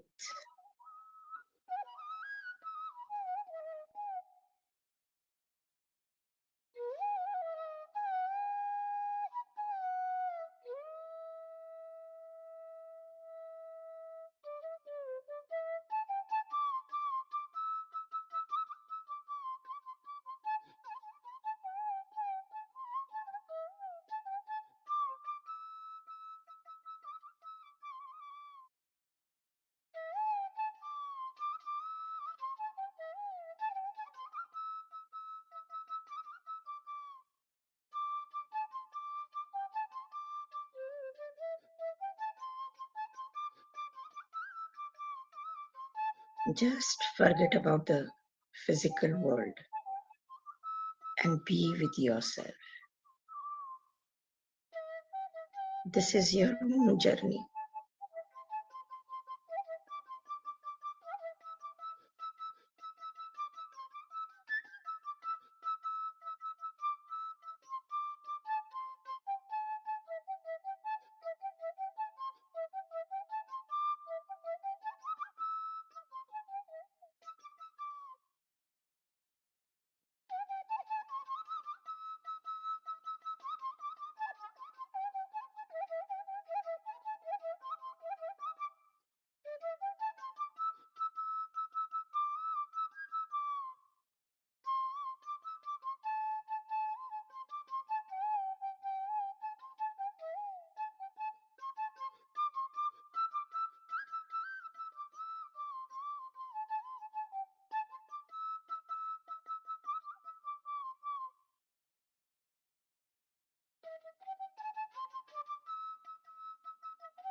Be calm in the mind.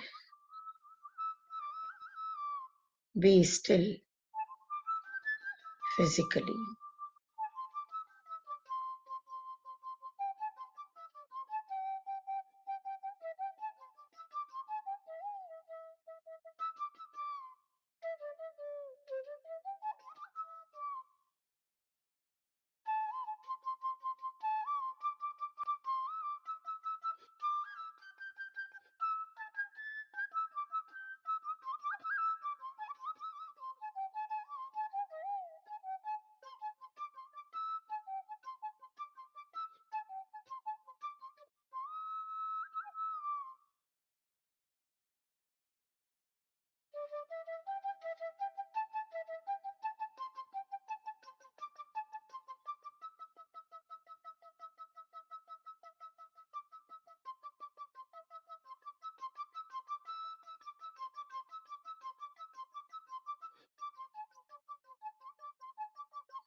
Sit straight, spine should be erect.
Just be with your breath.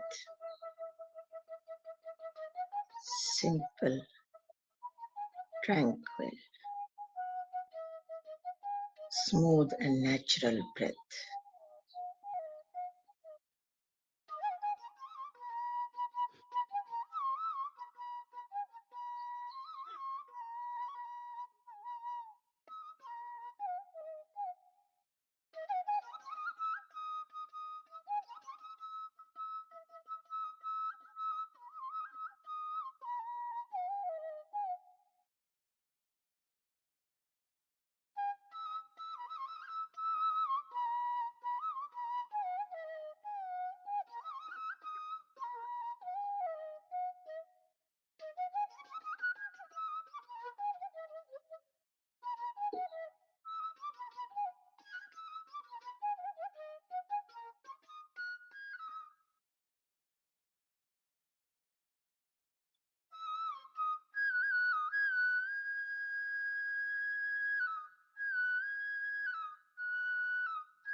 Meditation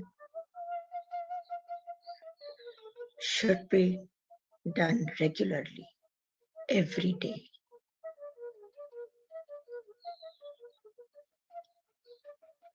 to get good physical health.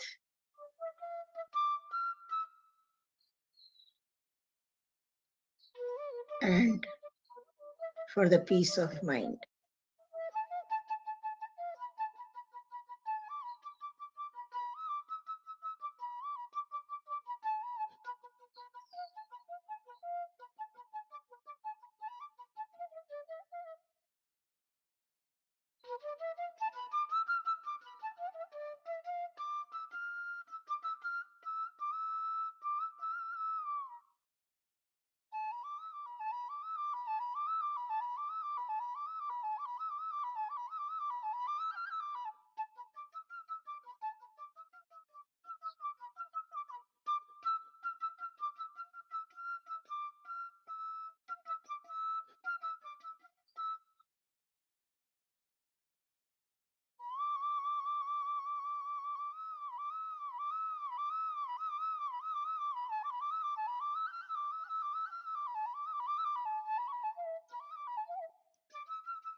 Drop your identity.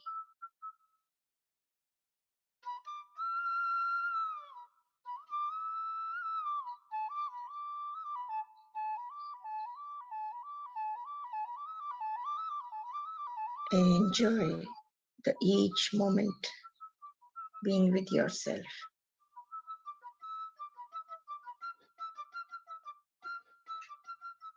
Simply let go of everything, everything.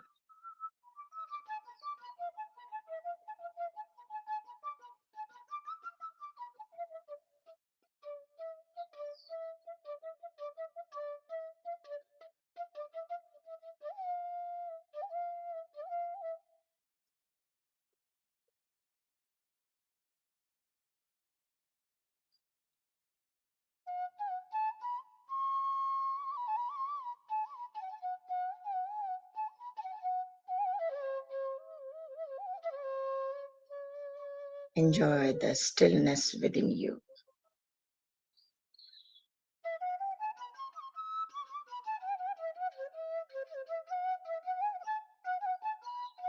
Enjoy the free flow of cosmic energy within your body, which is flowing from crown chakra.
Discover yourself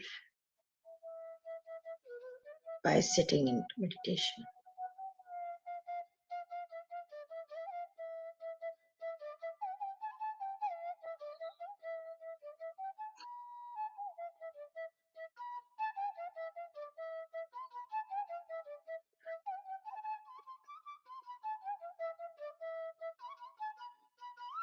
Get a beautiful, authentic living by doing meditation every day, maybe twice a day.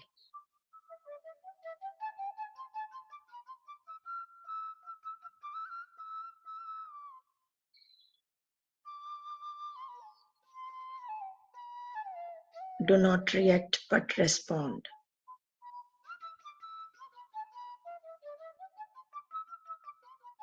Create your own reality. Be a creator. Be a master. Be a meditator. Be a true human being.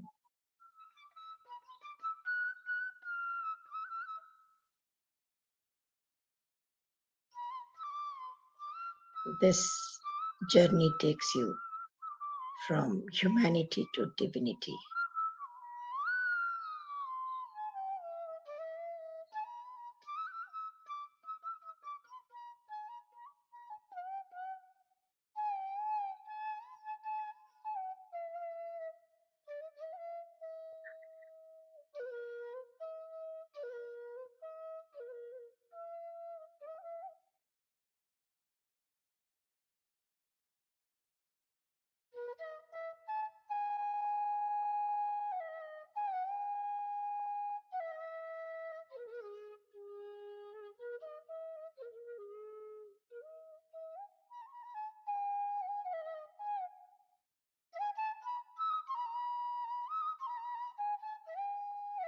Come out from social conditioning.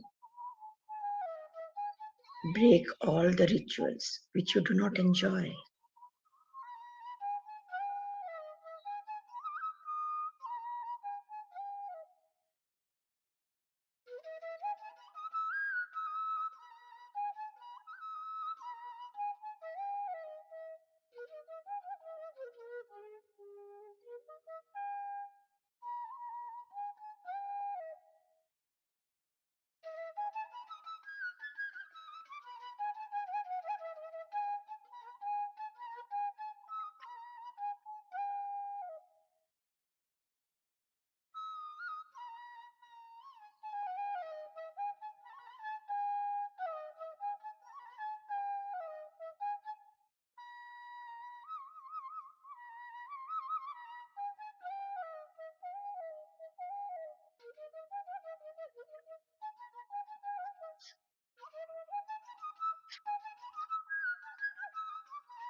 Last 1 minute.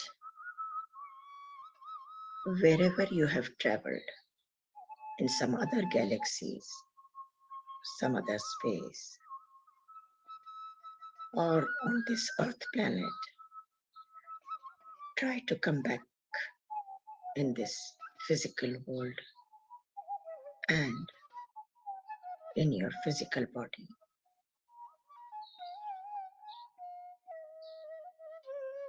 Move your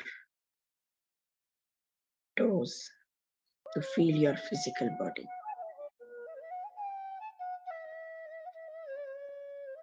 Loosen up your clasped fingers. Last 10 seconds. Come out from this deep meditation with a broad smile on your face, with some new thoughts in this new world, with some new emotions, with new feelings. 10, 9, 8, 7, 6, 5, 4, 3, 2, 1, and 0. Open your hands, keep them on your face, behind the palms, in the darkness. Blink your eyes. 5, 4, 3, 2, 1, 0. Open your eyes. Smile and smile and smile for this achievement. Thank you, Master. Thank you, friends, for giving me this opportunity. Thank you, Nadini. Thank you once again. I feel so blessed to have attended this meditation. Thank you. Thank you so much. Thank you, dear If masters. anybody wants to share your experience of this half an hour, most welcome. Raise your hand. And yeah, this is your opportunity to also ask any deeper questions from Nandini ji. When I'm addressing them as masters and seekers, they don't have any questions, but definitely they have the experiences to share with us. Yes, Santosh ji from Chicago. Yes. Most welcome. Welcome. Yes, please.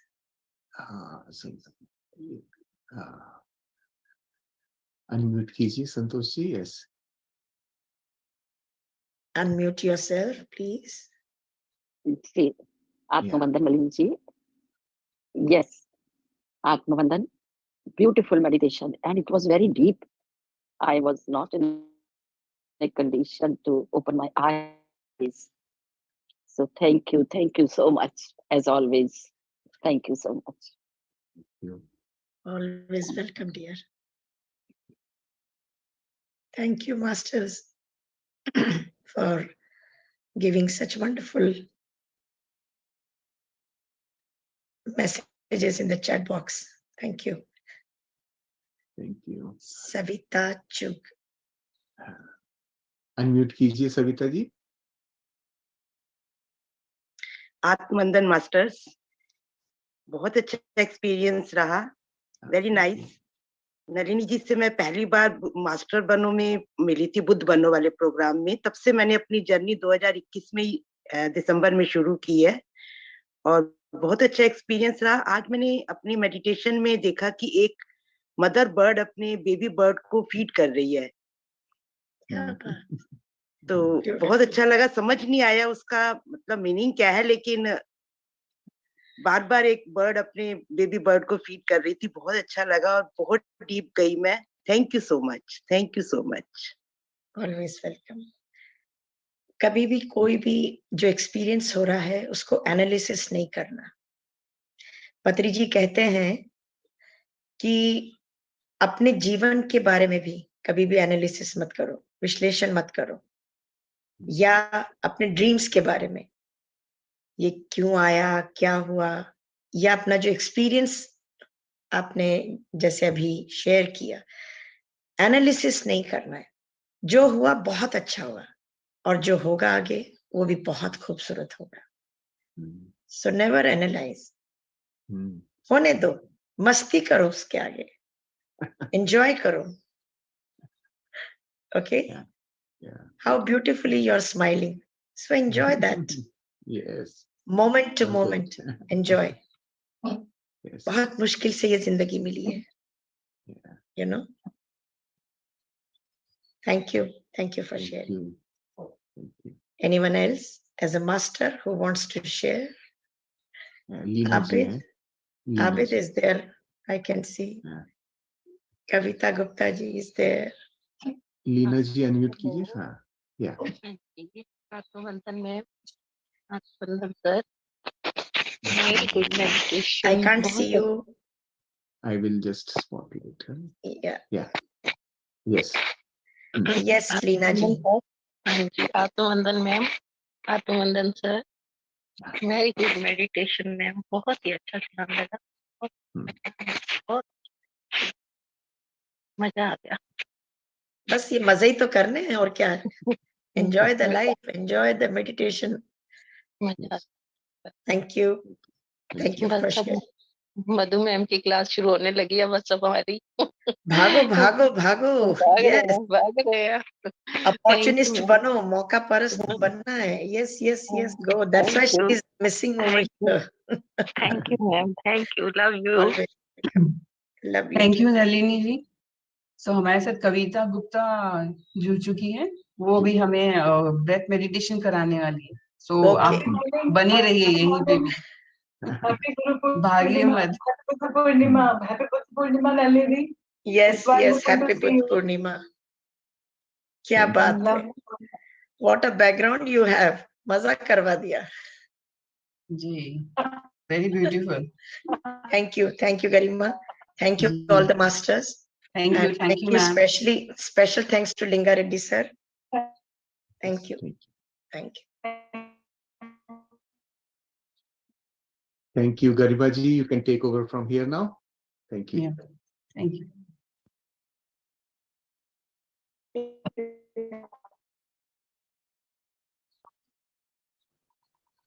Kavita ji, आप breath meditation शुरू कर रहे हैं।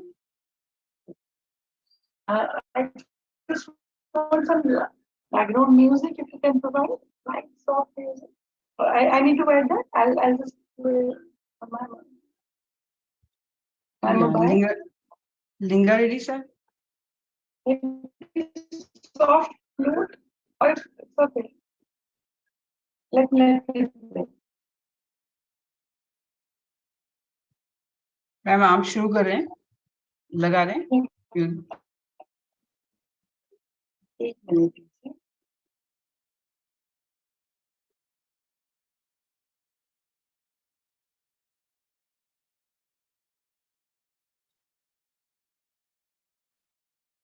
I have there's no disturbance from the background because it's morning chirping of birds. Is this okay? Or any sound, outer sound disturbing? No, ma'am. Fine.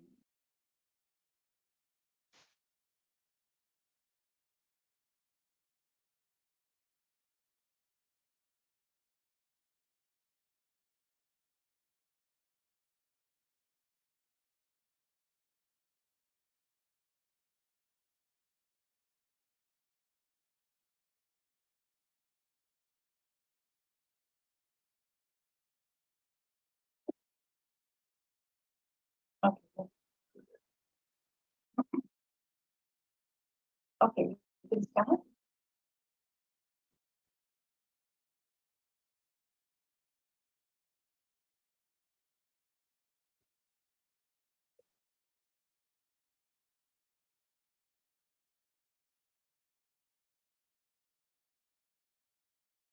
I'm ready. Should I start?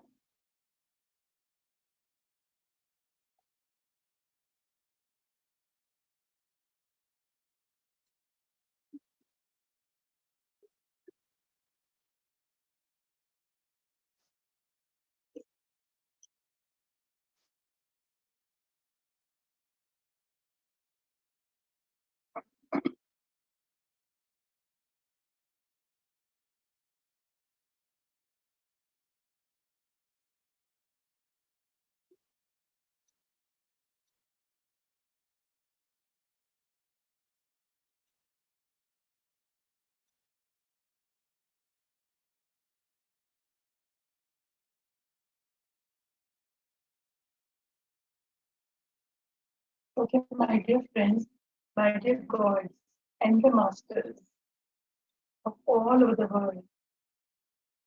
Happy Buddha Purnima to all of you.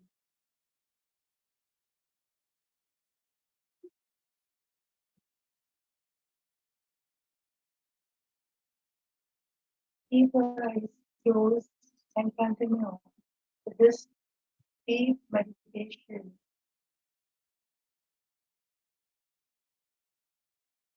And be aware of your breath.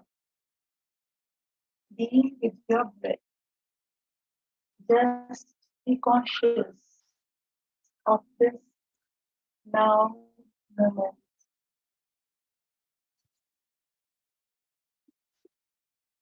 Close your eyes, my dear friend.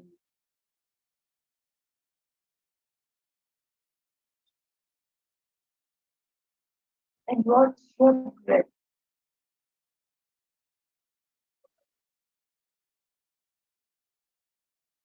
This is the divine blessings of the Almighty.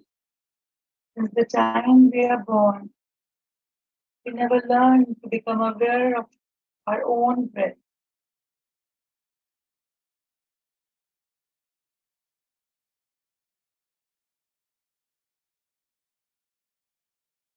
On this special day, seek the great blessings of Great Master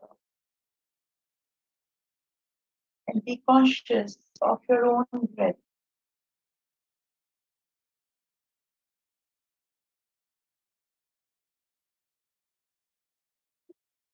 Breath is the bridge between the body and the mind. Be conscious of your body. Be aware of your mind.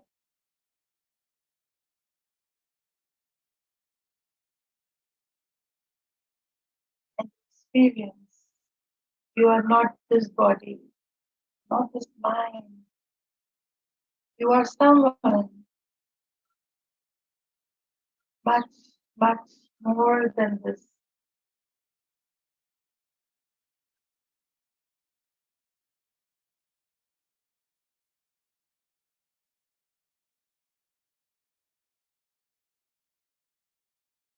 Breath is the mode. Breath is our guru. Breath is the bridge.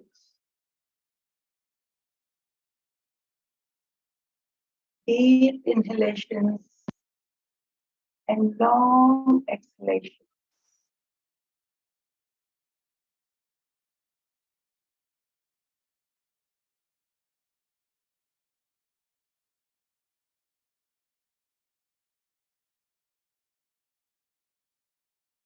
Our breath is influenced by physical and mental surroundings,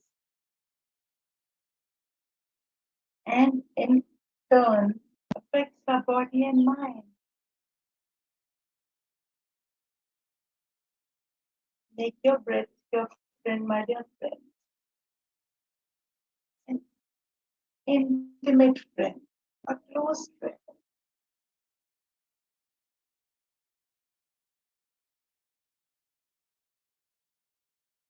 As long as we are alive, as long as we are breathing, Be mindful of your breath. Each and every posture, even when you are standing, walking, sleeping, relaxing, working, anything you do, 24/7, even when you are not meditating, learn to be aware of your breath. At this moment, the incoming and outgoing breath, there is a rhythm of the breath. Just hold on to that rhythm.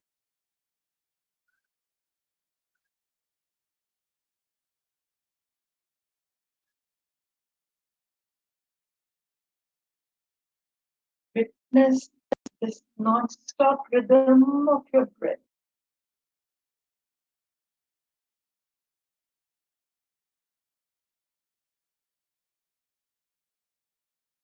Consistently try to sustain mindfulness with your breath.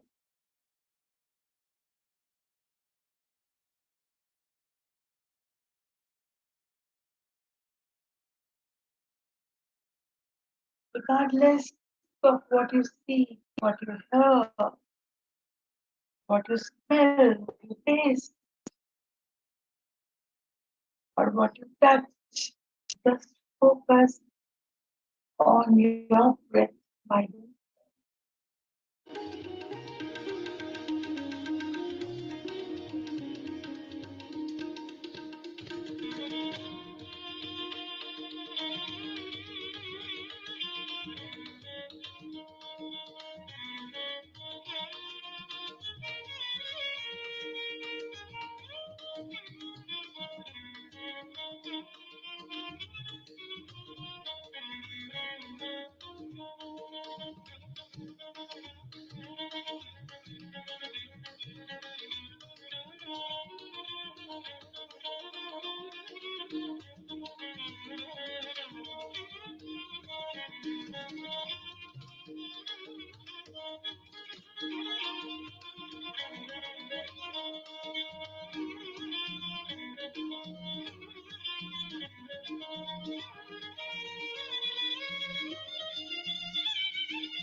Master the help of the mind. Music is too loud.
Watch your mind. With each breath, observe your thoughts.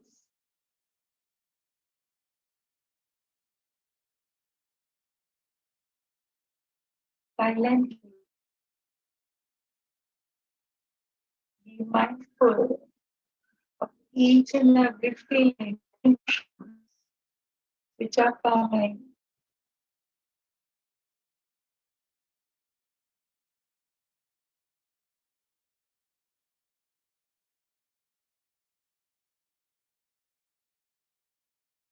Pleasure, displeasure, laziness, jealousy, fear, anger. These are all sickness of mind, my dear.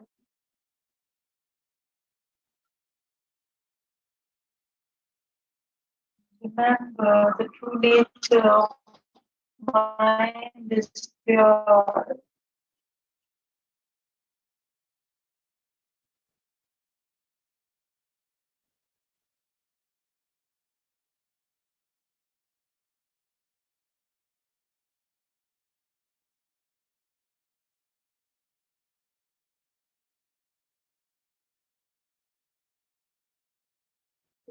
Each inhalation, allow the pure energy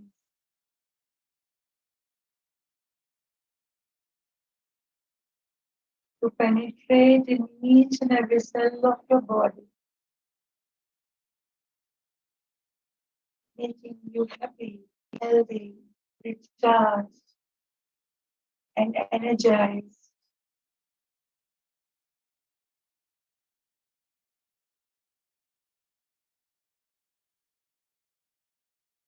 And release out breath. Allow yourself to release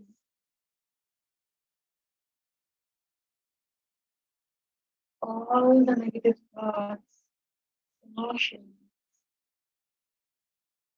of sadness, grief, anger, irritation, hatred, whatsoever is the barrier. You know the best. Check within, introspect deep within yourself. Is there any thought which is holding me?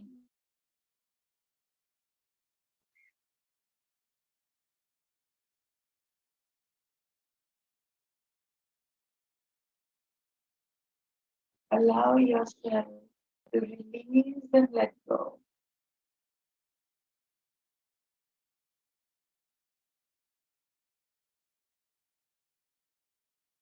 Filter your thoughts, watch your mind with each breath and nurture your mind with each new in-breath. Deep inhalation and long exhalation.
The soft flow of your breath, mindfulness of breathing is calm and insightful.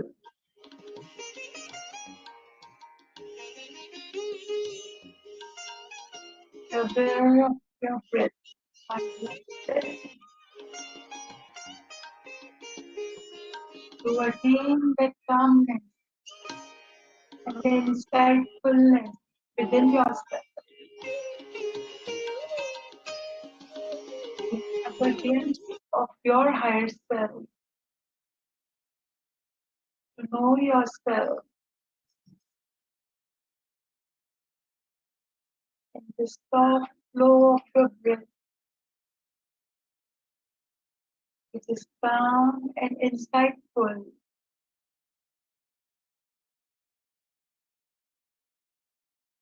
Know your true self. Know who you truly are.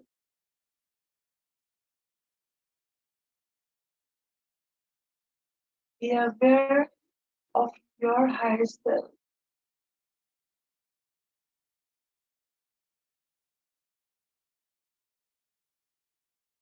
Breath is the secret. Breath is the Mool Mantra. Breath is our master. Breath is our guru. Breath is our friend. Learn to be mindfulness. Learn to be aware of our each breath, with each posture, with each moment, with each thought, consistently. Learn to watch your breath.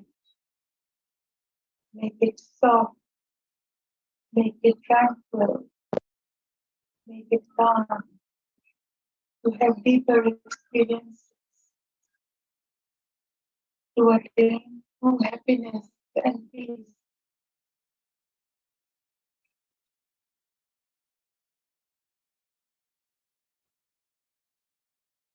This is complete on this Puurnima, on this special Buddha Puurnima.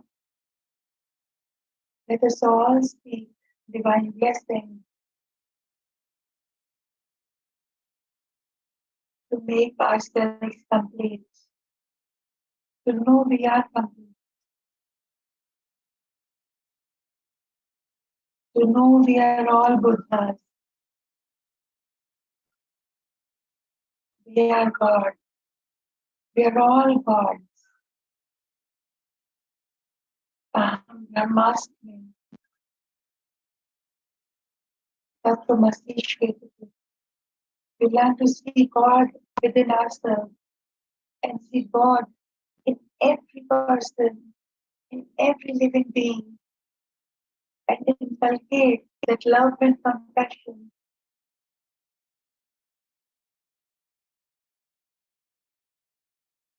Last 30 seconds.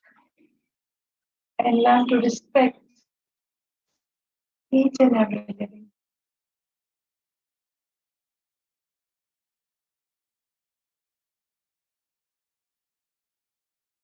Express your gratitude, my dear friends, with last 30 seconds. Be thankful. 5. I'm a peaceful and powerful soul. 4. I express my joy and gratitude to all the masters.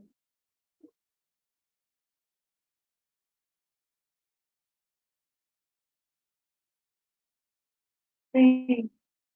Be thankful to the universe for this wonderful meditation.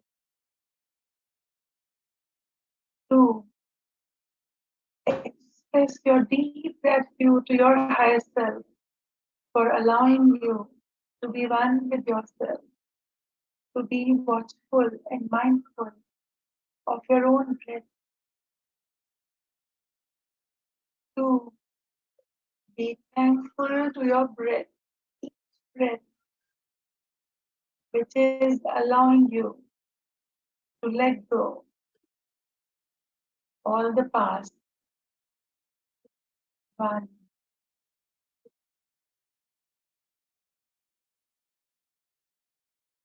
And 0. Thank you, my dear friends. Thank you, ma'am, for your wonderful meditation. Thank you. So, Dr. Venkatesha Raoji, namaste. Good morning for joining. So, Venkatesha Raoji, हमें Yes, madam. You are audible. Thank you, madam. Thank you so much. Thank you. Thank you for having me here. Madam, can I continue? Yeah, so Venkatesh Rao ji हमें प्राणायाम and breath meditation कराने वाले हैं. So welcome, sir. Ji. Thank you. Thank you. Thank you, madam. Thank you so much. We will start our pranayama with starting prayer. All of you adopt Namaskar Mudra. Om Sahana Vavatu Sahanau Bhunaktu Sahaviryam Karavavahai Tejasvinavaditamastu Ma Vidvisavahai. Om Shanti Shanti Shanti. Please rub your both the palms. Keep it on our eyes. Blink our eyes 3 times. Slowly open it. Let us start the pranayama. Today we are going to practice alphabet pranayama or Indian Varnamala pranayama, we will say it. All of you adopt Jnana Mudra simply by keeping your both the thumb and index finger. Please join it and keep it. Keep your spine erect, head erect. Now we are going to practice Akara Pranayama. Very simple step. We need to take the long breathing in while breathing out. Chant Akaram.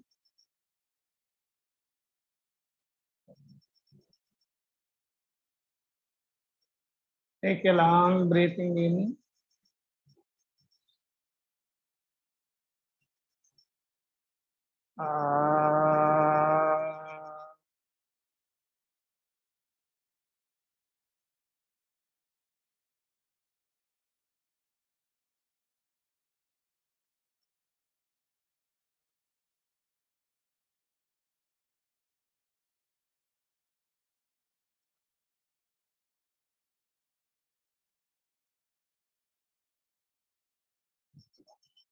One more time we are going to practice Akara Pranayama. Have a long and deep breathing in. While breathing out, open up your both the lips and start chant Akara Pranayama.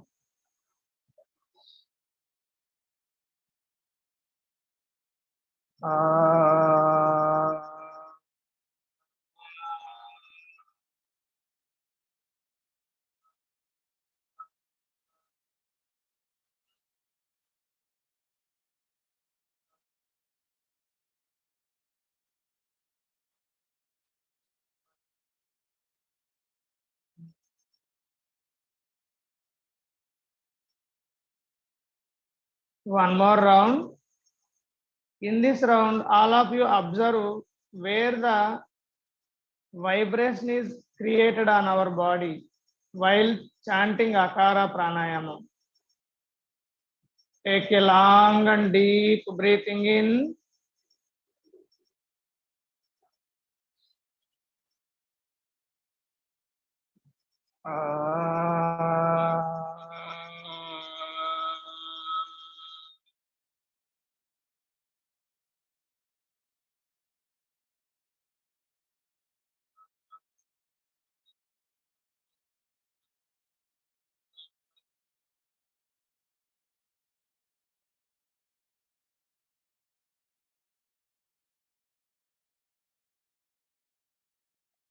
If we practice properly Akara Pranayama, the vibration, you will experience the vibration at our lower abdomen area, which is very much helpful for the improvement of our digestion activity. It will cleanse the large intestine, all type of disorders. Last round, we are going to practice Akara Pranayama. Take a long and deep breathing in. Try to practice Akara chanting more time than the inhalation time. Have a long and deep breathing in.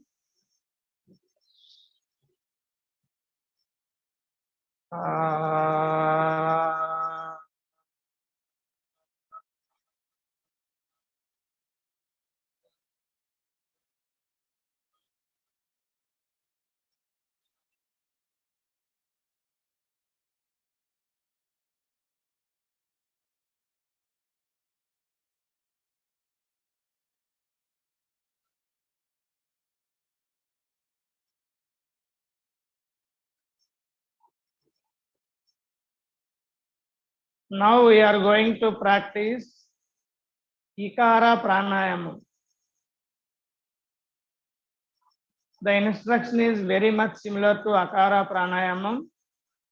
We must have long and deep breathing in while breathing out.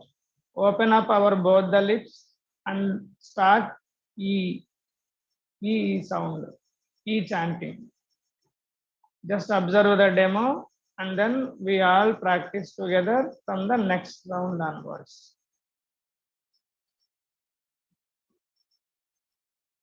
Step 1, have a long and deep breathing in.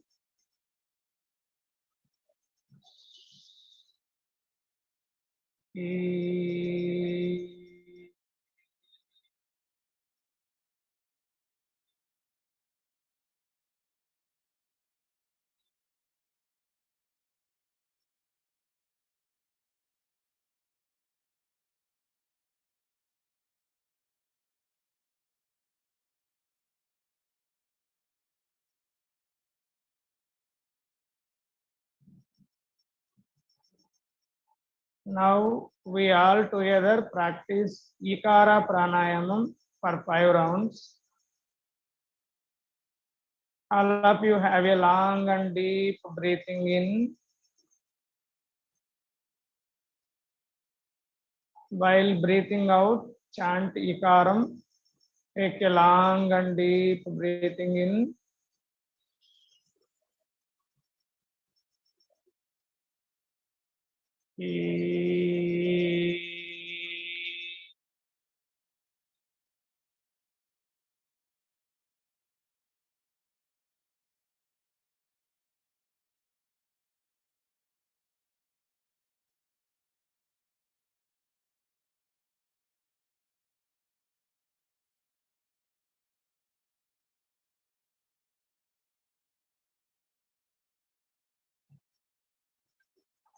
By practicing this Ikara Pranayamam, we will experience the vibration at the lower kidney area and hip area, which will increase the blood circulation in the lower abdominal region and particularly kidney area.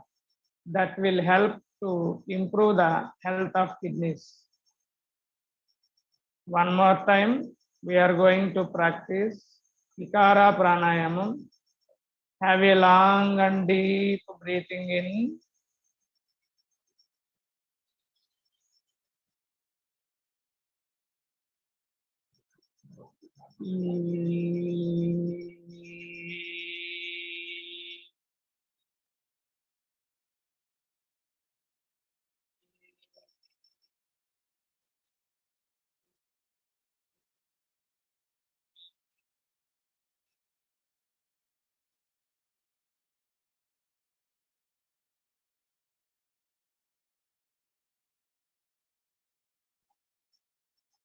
Second round of Ikara Pranayamam. Have a long and deep breathing in.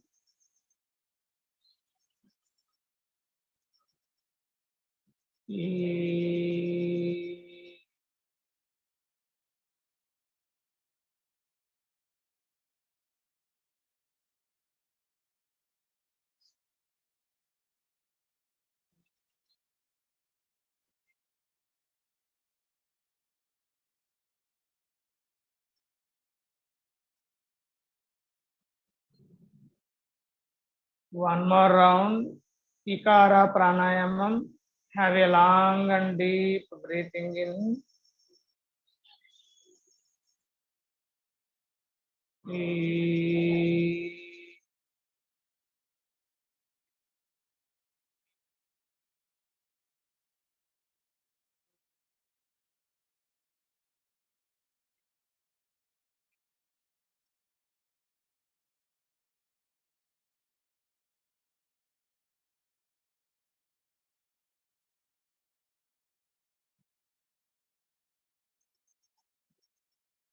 Last round of Ikara pranayamam. Have a long and deep breathing in. While breathing out, chant Ikaram.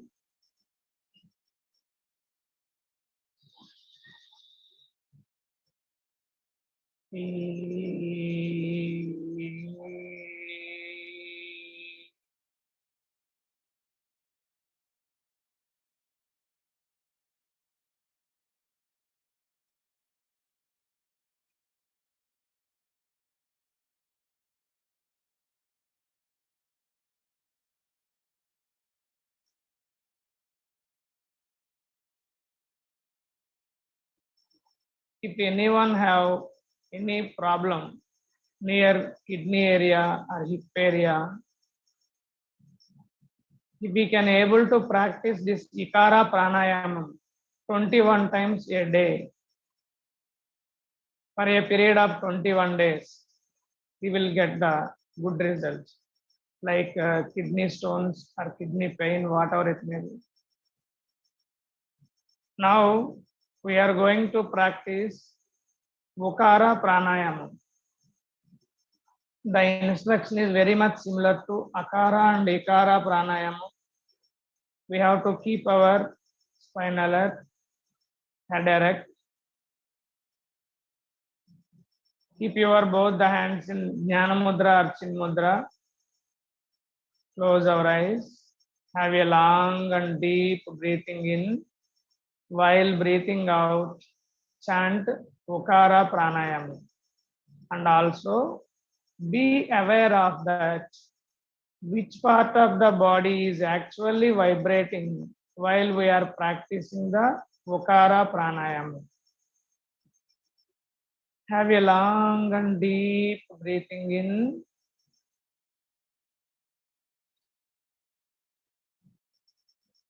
Start Vukaram.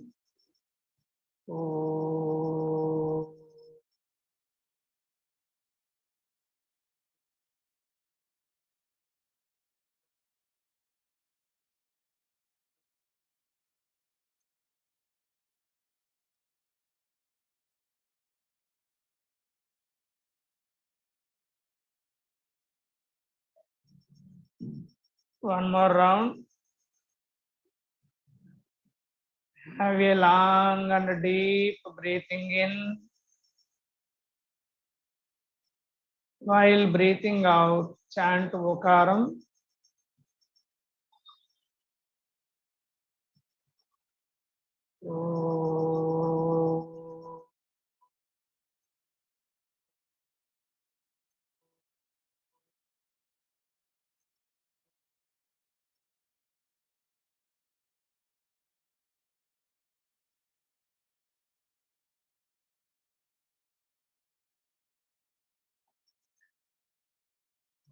Third round of Vokara pranayamam. All of you try to practice or chant Vokaram. Have a long and deep breathing in.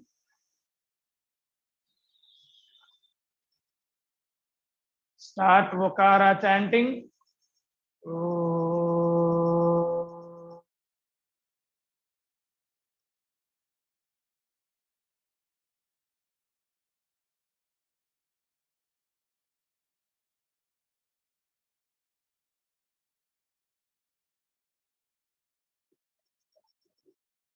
While practicing Vokara pranayamam, we will experience the vibration around the chest cavity region, diaphragm area, liver, gallbladder area. All these parts of our body will experience the actual vibration while we are practicing Vokara Pranayama. The blood circulation to the respective organs will increase so that any misalignments or disorders in that area will gradually comes into the normal. If anyone have any type of disorders, we can able to practice 21 times a day for a period of 21 days. We will see the excellent results. Now we are going to practice Vokara Pranayamam one more time. Have a long and deep breathing in. Be aware of the parts, chest region, while we are practicing Vokara Pranayamam.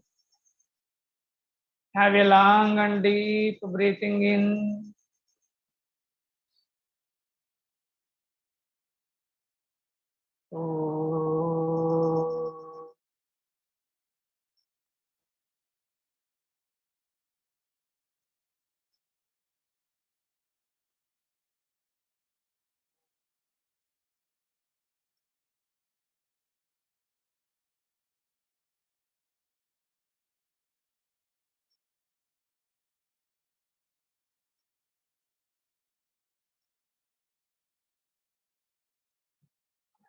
Last round of Vokara Pranayamam. Have a long and deep breathing in. While breathing out, practice Vokara Pranayamam. Try to have exhalation time or Vokara chanting time is more than the inhalation time.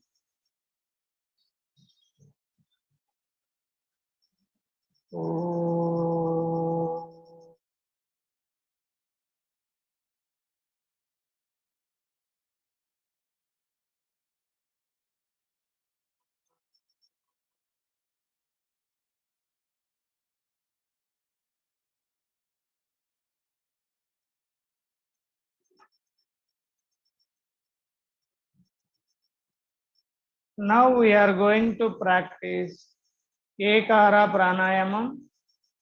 The instruction is very much similar to Akara chanting, Ikara chanting, and Vokara chanting.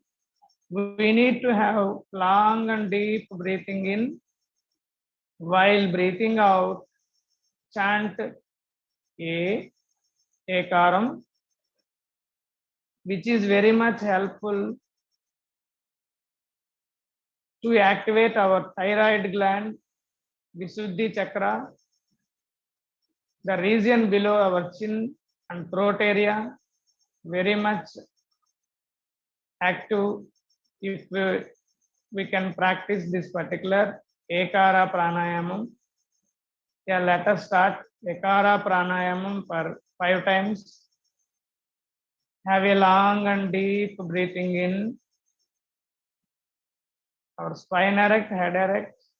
Close our eyes. Have a long and deep breathing in.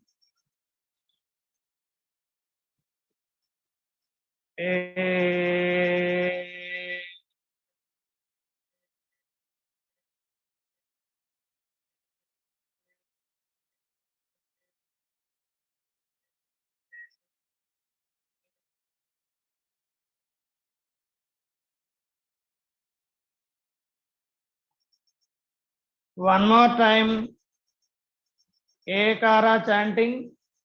Have a long and deep breathing in. While breathing out, chant Ekaram.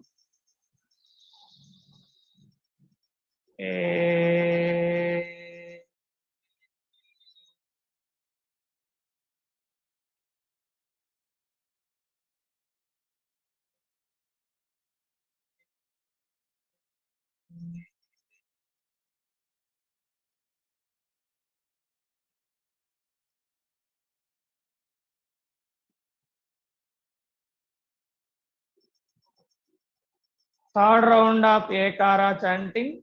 All of you observe the vibrational area in our body while chanting Ekara pranayamam. Just below the chin region and throat area.